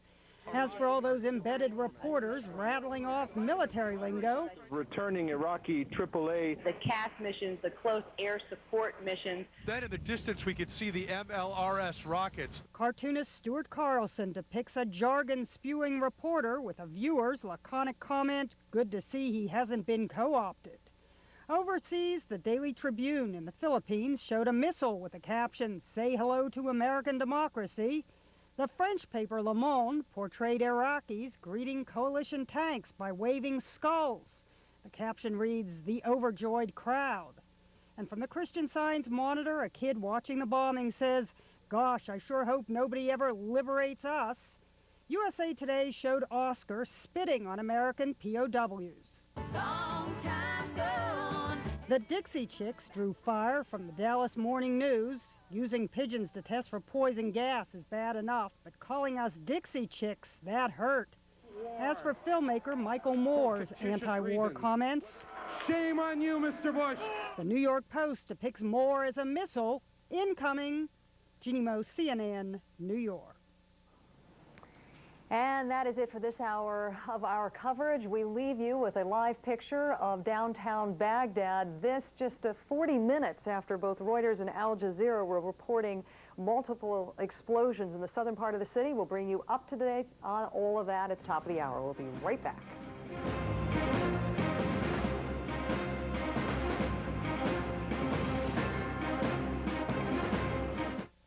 CNN's continuing coverage of the war in Iraq. War is ahead of schedule, but far from over. That's the message from President Bush today. And we're keeping tabs on CNN's Alessio Vinci. He's embedded with U.S. Marines as some of the fiercest fighting takes place near the southern Iraqi town of Nasiriyah. Stay with CNN, the most trusted name in news. Applying for a second mortgage is fast and easy with ditech.com. One of the things that we liked about Ditech were the competitive rates and closing costs. In addition, we were able to take a second mortgage, which is very convenient. If you need cash to consolidate bills or pay off high-interest credit cards, apply now for a second mortgage with a no-closing cost option from ditech.com. I recommend Ditech to everyone. They're really nice people to work with. Ditech.com. Call 1-800-71-FIXED. You need to manage your business anytime, anywhere. Gateway's new business notebooks featuring Intel Centrino mobile technology help you stay productive with wireless connectivity. Plus the freedom of having up to 8 hours of battery life. Now get 0% business financing for 24 months when you purchase Gateway 450E Series business notebooks. Gateway, business, government, education. Gateway 450 notebooks feature Intel Centrino mobile technology. CNN Tonight Joint Chiefs of Staff Vice Chairman General Peter Pace, plus families of soldiers missing in action, and his colleagues are MIA in Iraq. Legendary British journalist Sir Trevor McDonald on Larry King Live. CNN Tonight, 9 Eastern. Hello, I'm Leon Harris in the CNN newsroom with this latest on the war in Iraq. Iraqi counterinsurgency tactics causing some concern at the Pentagon. CNN's Barbara Starr reports an unnamed official there says American war planners may have underestimated Bedouin guerrillas. A CENTCOM spokesman says the U.S. is dealing with pockets of resistance and remains on plan. Also coming from the Pentagon, sources citing a field report that the Iraqis may have executed several American soldiers. The unconfirmed report says the Americans may have been shot while they were trying to surrender during an ambush on Sunday. CNN's Barbara Starr will have more on that in just a moment. Make sure you stay with us for that. CENTCOM says it is investigating claims that a cruise missile exploded on a Baghdad market. The Iraqis say 15 civilians were killed. UN Secretary General Kofi Annan says he is increasingly concerned about civilian casualties. He says both sides are responsible for the safety of non-combatants. CNN's Christiane Amanpour reports no apparent signs in the southern city of Basra of any further rebellion against the Iraqi regime. She says British artillery strikes destroyed the Basra headquarters of the ruling Ba'ath Party. Amanpour reports the Allies are trying to weaken the local leadership to embolden potential opponents. And a small amount of aid has arrived in extreme southern Iraq. 7 civilian water trucks entered Qasr today from northern Kuwait. And as you see there, thirsty residents came out and scrambled to fill containers. Coalition officials say Qasr is secured. However, the city's big port has yet to receive any promised relief supplies. That's all for now. I'm Leon Harris. More straight ahead from Paul Azan and Wolf Blitzer as our coverage of war in Iraq continues. In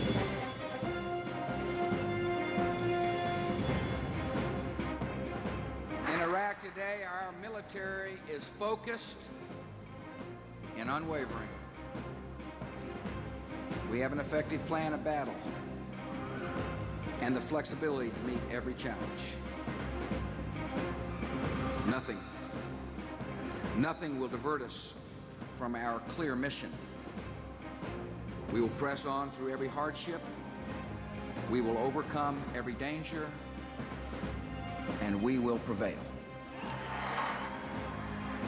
President Bush listens to the generals and gets ready for war. He's pumping up the troops at the Central Command headquarters in Tampa, Florida, MacDill Air Force Base. Hello, I'm Wolf Blitzer reporting today from Kuwait City. Paula Zahn is in New York. Paula, we've just heard that air raid siren here in Kuwait City. Once again, hadn't heard it in hours. Once again, the air raid siren has just gone off here in Kuwait City, signaling to all of us here that perhaps the Iraqis have once again launched some sort of missile at a target here in Kuwait. The siren has gone off. It's gone off about 10 or 12 times over these past several days.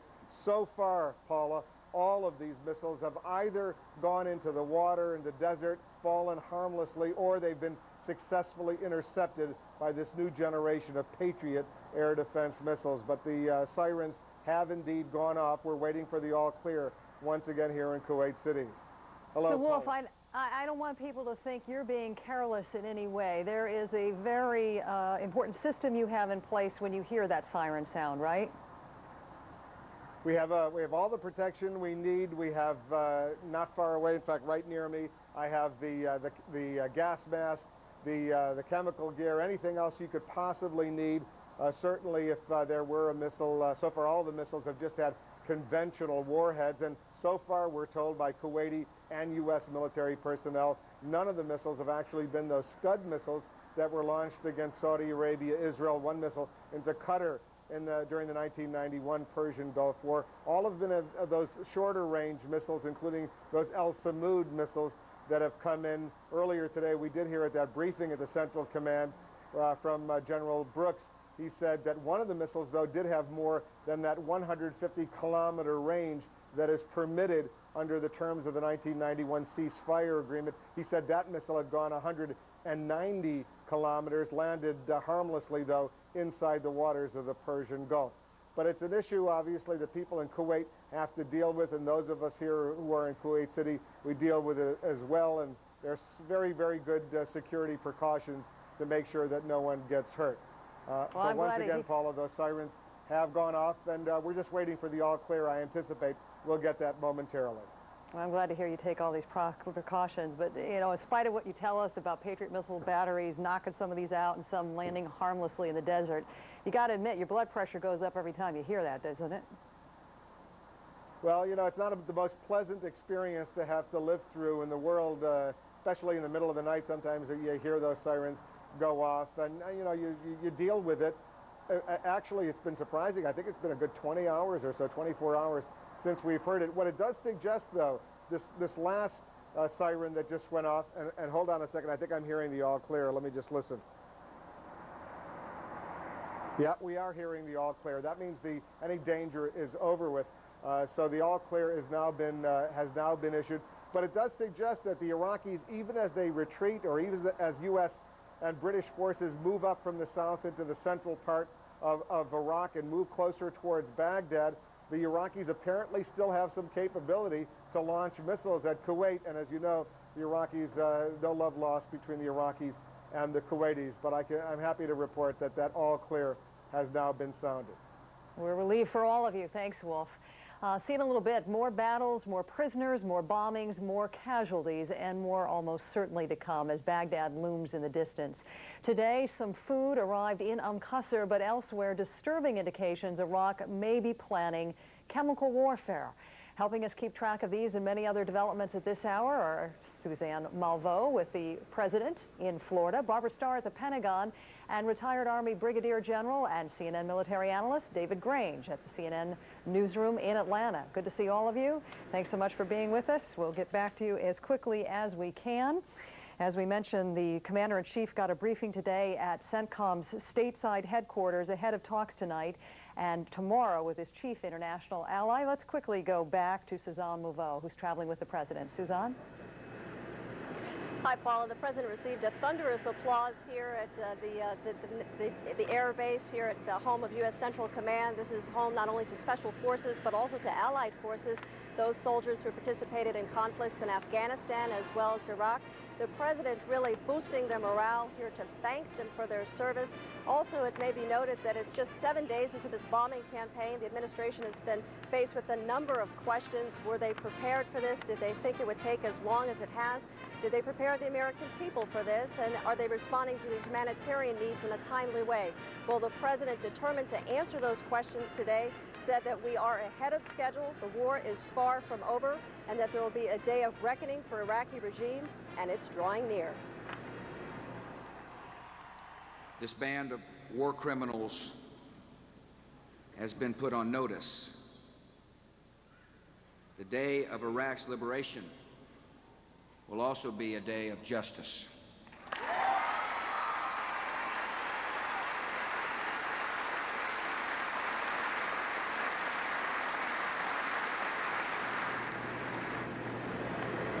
The President also receiving classified briefings as well as having lunch with the troops this afternoon before he returns to Washington. Later today, he's going to be meeting with British Prime Minister Tony Blair at Camp David for a one-day strategy session dealing with Iraq. He's going to have dinner with Mr. Blair as well as the First Lady, National Security Advisor Condoleezza Rice, and his Chief of Staff.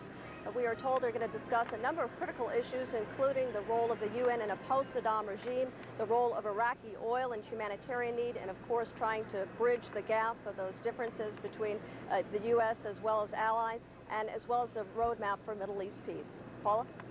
Suzanne Malveaux, thanks so much for the update. Now back to Wolf in Kuwait City. Wolf? Thanks very much, Paula. The Pentagon is investigating a still unconfirmed report that Iraqi forces executed a group of ambushed U.S. soldiers who were trying to surrender. There are also some serious concerns about the size and location of so-called irregular Iraqi forces, in particular the so-called Fedayeen, considered Saddam Hussein's personal extra-military enforcers. CNN's Martin Savage is with the U.S. troops. He's already deep inside Iraq, and let's bring him in now live. Marty, tell us what's happening where you are right now.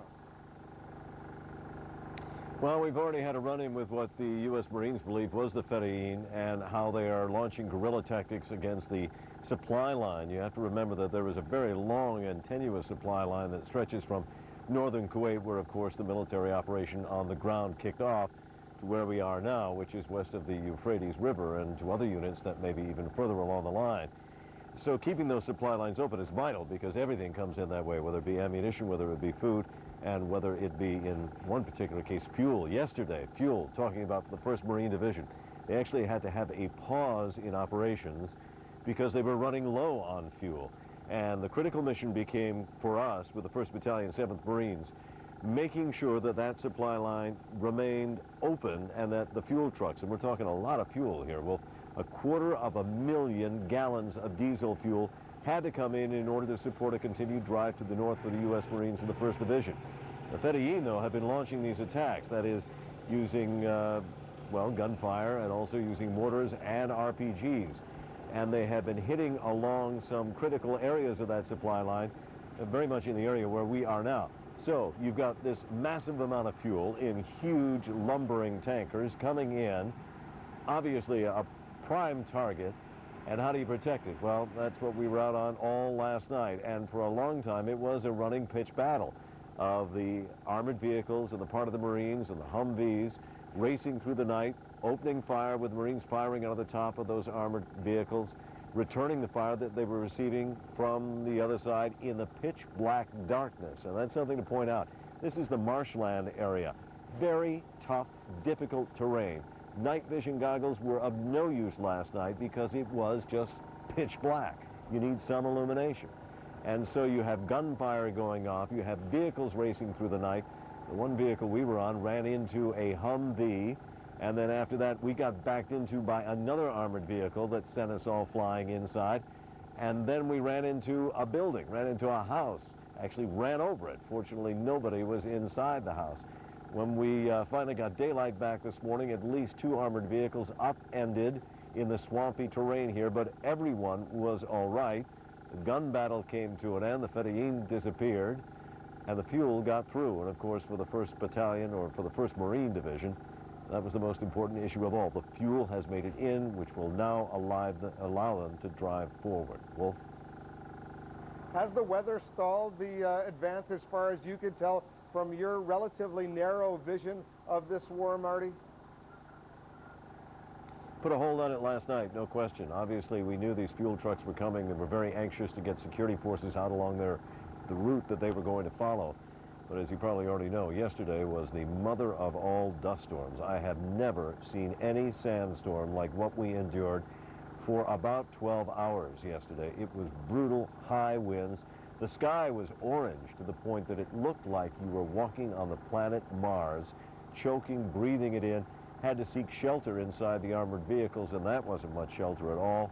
12 hours being locked up inside with a bunch of other guys with dust pouring in. Well, it's just not a good way to spend your day.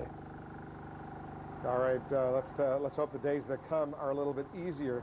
No more sand. Marty Savage with the Marines. He's up in deep inside Iraq right now. Thanks very much. And also in Iraq, we are getting reports once again, sirens going off in Baghdad.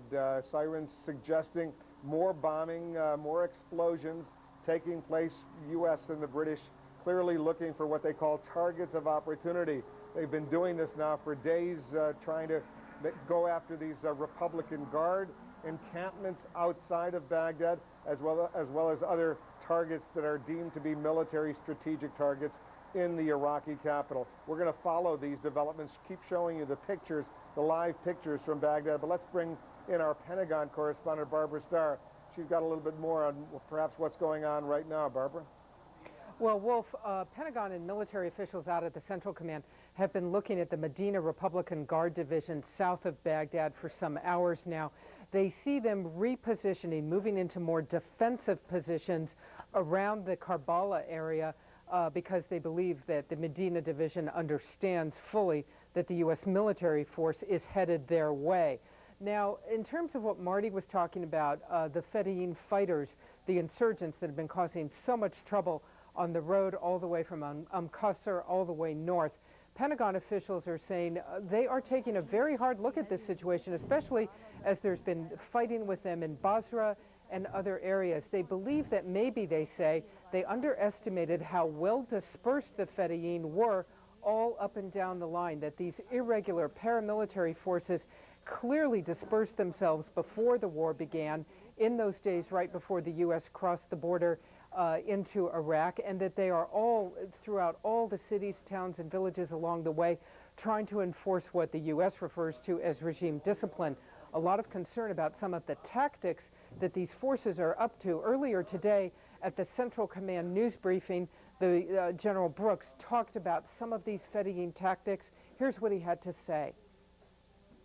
What we've seen over the last several days is Iraqi citizens being marched out in front of irregular formations while they are firing. Iraqi civilians are being killed on the battlefield by Iraqis. I can't make that point more strongly than I've just done it.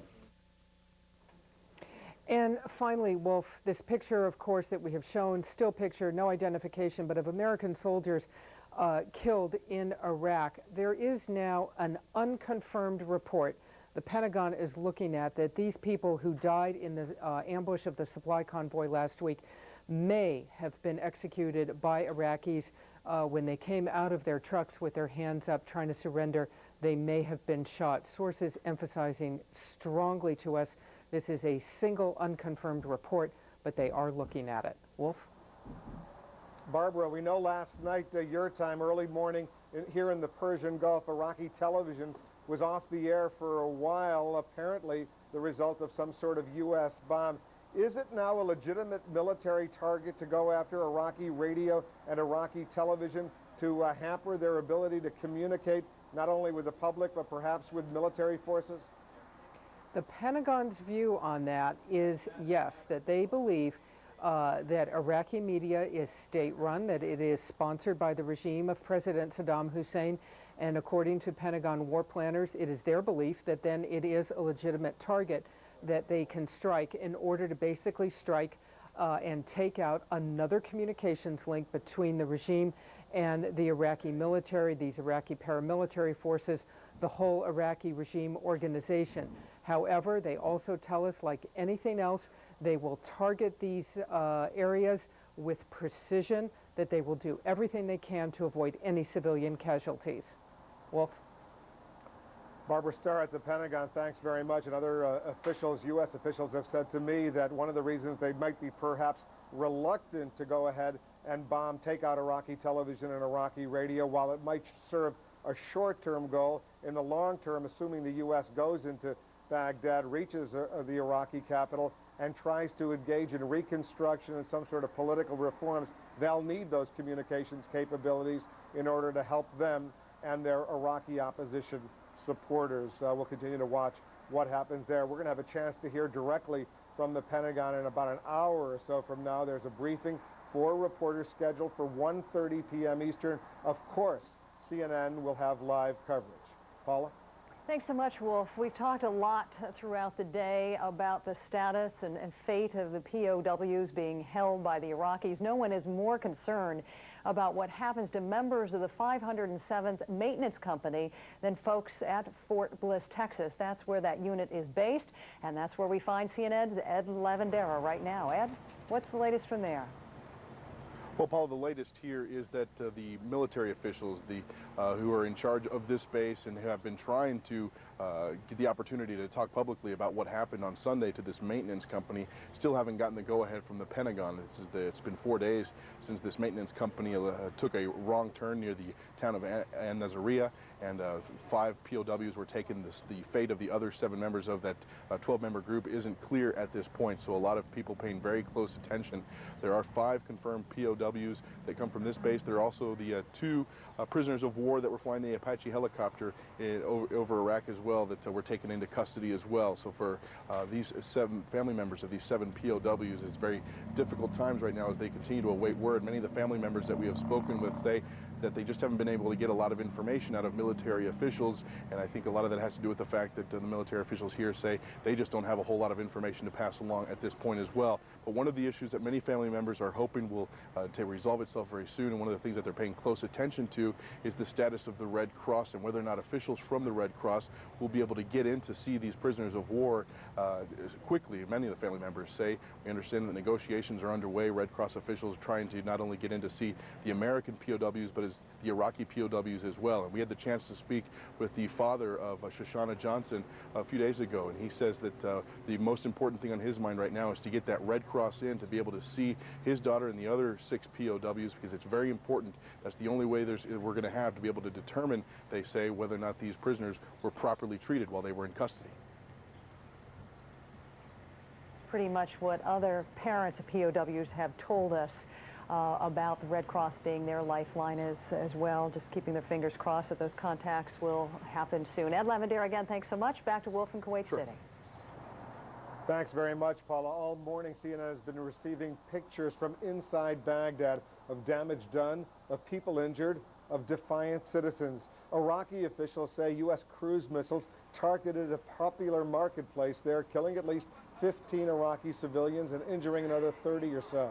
This video, taken by other international news agencies, shows burned shops, demolished cars, damaged apartments, and very angry citizens. Photographers confirm seeing dead and injured people, but it's not clear how many casualties there are or who they are. Photographers were taken to a Baghdad hospital as well, apparently filled with injured women and children. U.S. military commanders say they're not convinced coalition bombs were responsible, hinting the Iraqis themselves could have caused the damage. And as you've seen, coalition forces are running into some stiff resistance from Iraqi troops and paramilitary fighters before they even reach Baghdad, and it's only expected to get worse. Let's get a little bit of the bigger picture for that. I turn to my colleague Renee San Miguel at the CNN newsroom in Atlanta. Renee? Thank you very much, Wolf, and I am here with CNN military analyst, retired Army General David Grange. They call it a sit rep in the military, a situation report, and that's what we're going to give you right now. Let's start off by showing you the map table here, some idea of some of the movements over the last 12 hours, and as you can see from the big blue arrows there, they're getting closer to Baghdad and getting closer to those Republican Guard units there. Yes, they are. You have the 3rd Infantry Division led by 3-7 Cav moving up on the Medina Republican Guard divisions outside of Najuf and Kabbalah. You have the 1st Marine Division moving up north of Nasiriyah. You still have the British 7th Brigade, Armored Brigade, the 3 Commando, and a 16th Air Assault Brigade, operations around Basra area down here to the south. And then up north, you have continual buildup of Special Operating Forces working with the Kurdish units on a probable future offensive against Iraqi positions in the north. Out west, you have H3, H2 complex with Special Operating Forces, and then somewhere out in the desert, you have the 101st Airborne Division Air Assault poised for future operations anywhere in this central area. Okay, we're talking about the north, and Kevin Seitz from CNN embedded up there. Sham Shamal getting a lot of activity there. Let's go back to Najaf for just a second. The U.S. did lose a couple of tanks there. This just speaks to the lethal efficiency of some of the anti-tank weapons being used by the Iraqi military. Yeah, what they believe is the reports are wire-guided, possibly, anti-tank weapons, AT-3 vehicle-mounted anti-tank weapons, similar to the TOW, or an anti-4 ground-mounted wire-guided missile. Again, they're only disabled, not destroyed, which means they may have knocked off a track on a tank or something of that nature. But that means it has to stay there. I mean, as fast as they're moving until it's fixed. Yeah. I have to ask you, from the briefing today with Vince Brooks at the Brigadier General Vince Brooks at CENTCOM, talking about some of the missiles that had been shot towards Kuwait. The Al Samud name came up again, and of course this came up the last time when UN weapons inspectors were in the process of destroying them before this conflict started. The range on these, according to General Brooks, almost twice what the UN is allowed, and I'm wondering if you're in a troop, if you're with troops in a neighboring country, how you would feel about that. Well, I didn't, you know, Iraq said they didn't have those type of missiles to the UN inspectors, but anyway, I think one fell into the Persian Gulf and, of course, out in the sands of Kuwait, but long-range fired missiles, yes. Gotcha. David Grange, we will talk with you later. Thanks a lot, General, for your time. Thank you. Paula, back on over to you. Thanks so much, gentlemen. A new wave of anti-war protests is cropping up all over the world. We're going to check in with our correspondents live in Amman, Moscow, and London, plus paging Dr. Gupta, reporting from the front lines with the Devil Dogs, his unique experience there. And remember, we're standing by for a Pentagon briefing in the next hour. CNN's live war coverage continues in just 1 minute.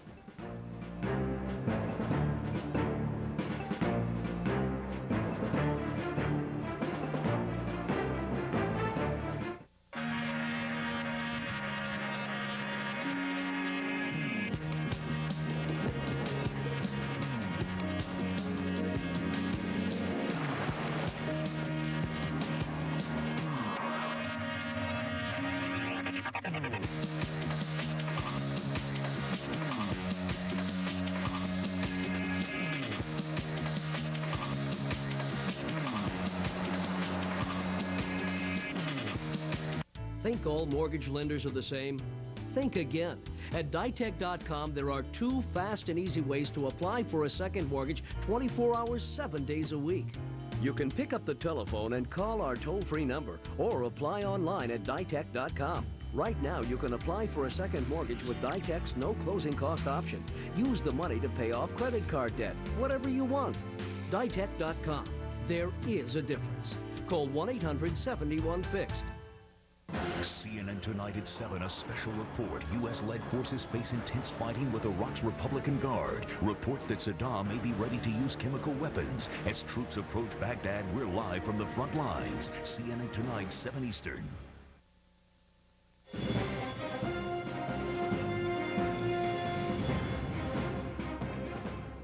And welcome back. 26 minutes after the hour on this Wednesday. Our embedded reporters continue to give us a very good idea of what's going on in this campaign. Our own Gary Tuckman is with the Air Force.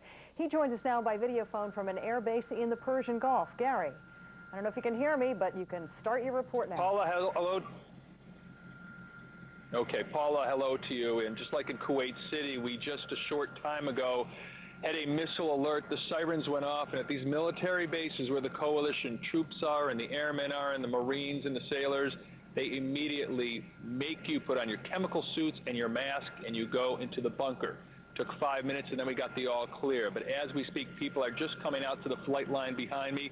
These are the A-10 attack aircraft, and you can see right now that man on top is a maintenance worker. He's getting that A-10 plane ready for flight tonight. The A-10 provides air support to the ground troops, and that, according to highly placed Air Force officials, is a main goal of the sorties taking place this evening. We are told that 1,600 sorties will be flying in the next 24-hour period between now and tomorrow morning. Now, that's not the peak. The peak was 2,000 sorties. According to these Air Force officials, the reason for the lower number is because many of the pre-planned targets before the war have now been destroyed. So there is not a necessity anymore to have as many sorties going out. There are still emerging targets. There are still some pre-planned targets, but many of the pre-planned targets have been destroyed. So it's not likely we'll see as many sorties now and in the future as we saw in the past. We had very bad weather in much of the Gulf region yesterday, tropical storm force winds. We had rain, lightning, and thunder. So at this particular base we're at right now, they had 40% fewer flights yesterday than they did the day before, but it's expected to pick up today. We can tell you this base, talking about the alerts and the sirens we just heard, I was expecting to tell you when we knew we were coming on the air with you, Paula, that we hadn't had a siren for 30 hours. And it was certainly increasing the morale of the airmen who are at this base. Well, now that siren has come back, so they realize what reality is. A lot of the people we've been talking to here, and there's more than 8,000 servicemen and women, are saying they feel more relaxed now than they did in the first few days of the war, but many of them are anticipating what might happen when U.S. ground troops get into Baghdad. That many of them say they're concerned about. But either way, lots of planes are flying out again, but not as many as the first few nights of the war. Paula, back to you. I know these members of the Air Force are trained to deal with what you just did when the sirens went off, but describe to us what you saw when you see the siren sounded. What's really interesting, Paula, is, we've gotten to know these people quite well because we've now been here for 5 days. And they were just a few minutes ago just all sitting around talking to us, talking about their day, talking about their experiences, talking about their families back home, talking about watching the news coverage of the war. And then all of a sudden we heard the siren blaring and the conversation just stops in mid-sentence. They get up, they start running, they put on their chemical suits. And a few days ago they didn't have to put on their chemical suits because it was mandatory to always wear the chemical suits. 2 days ago they stopped having to wear them all the time, but they started running, putting them on, putting on their masks, and then jumping into bunkers that are constructed all over this airbase. Guess that all clear signal couldn't have come soon enough. Gary Tuckman, thanks so much for that report. Now back to Leon Harris in Atlanta.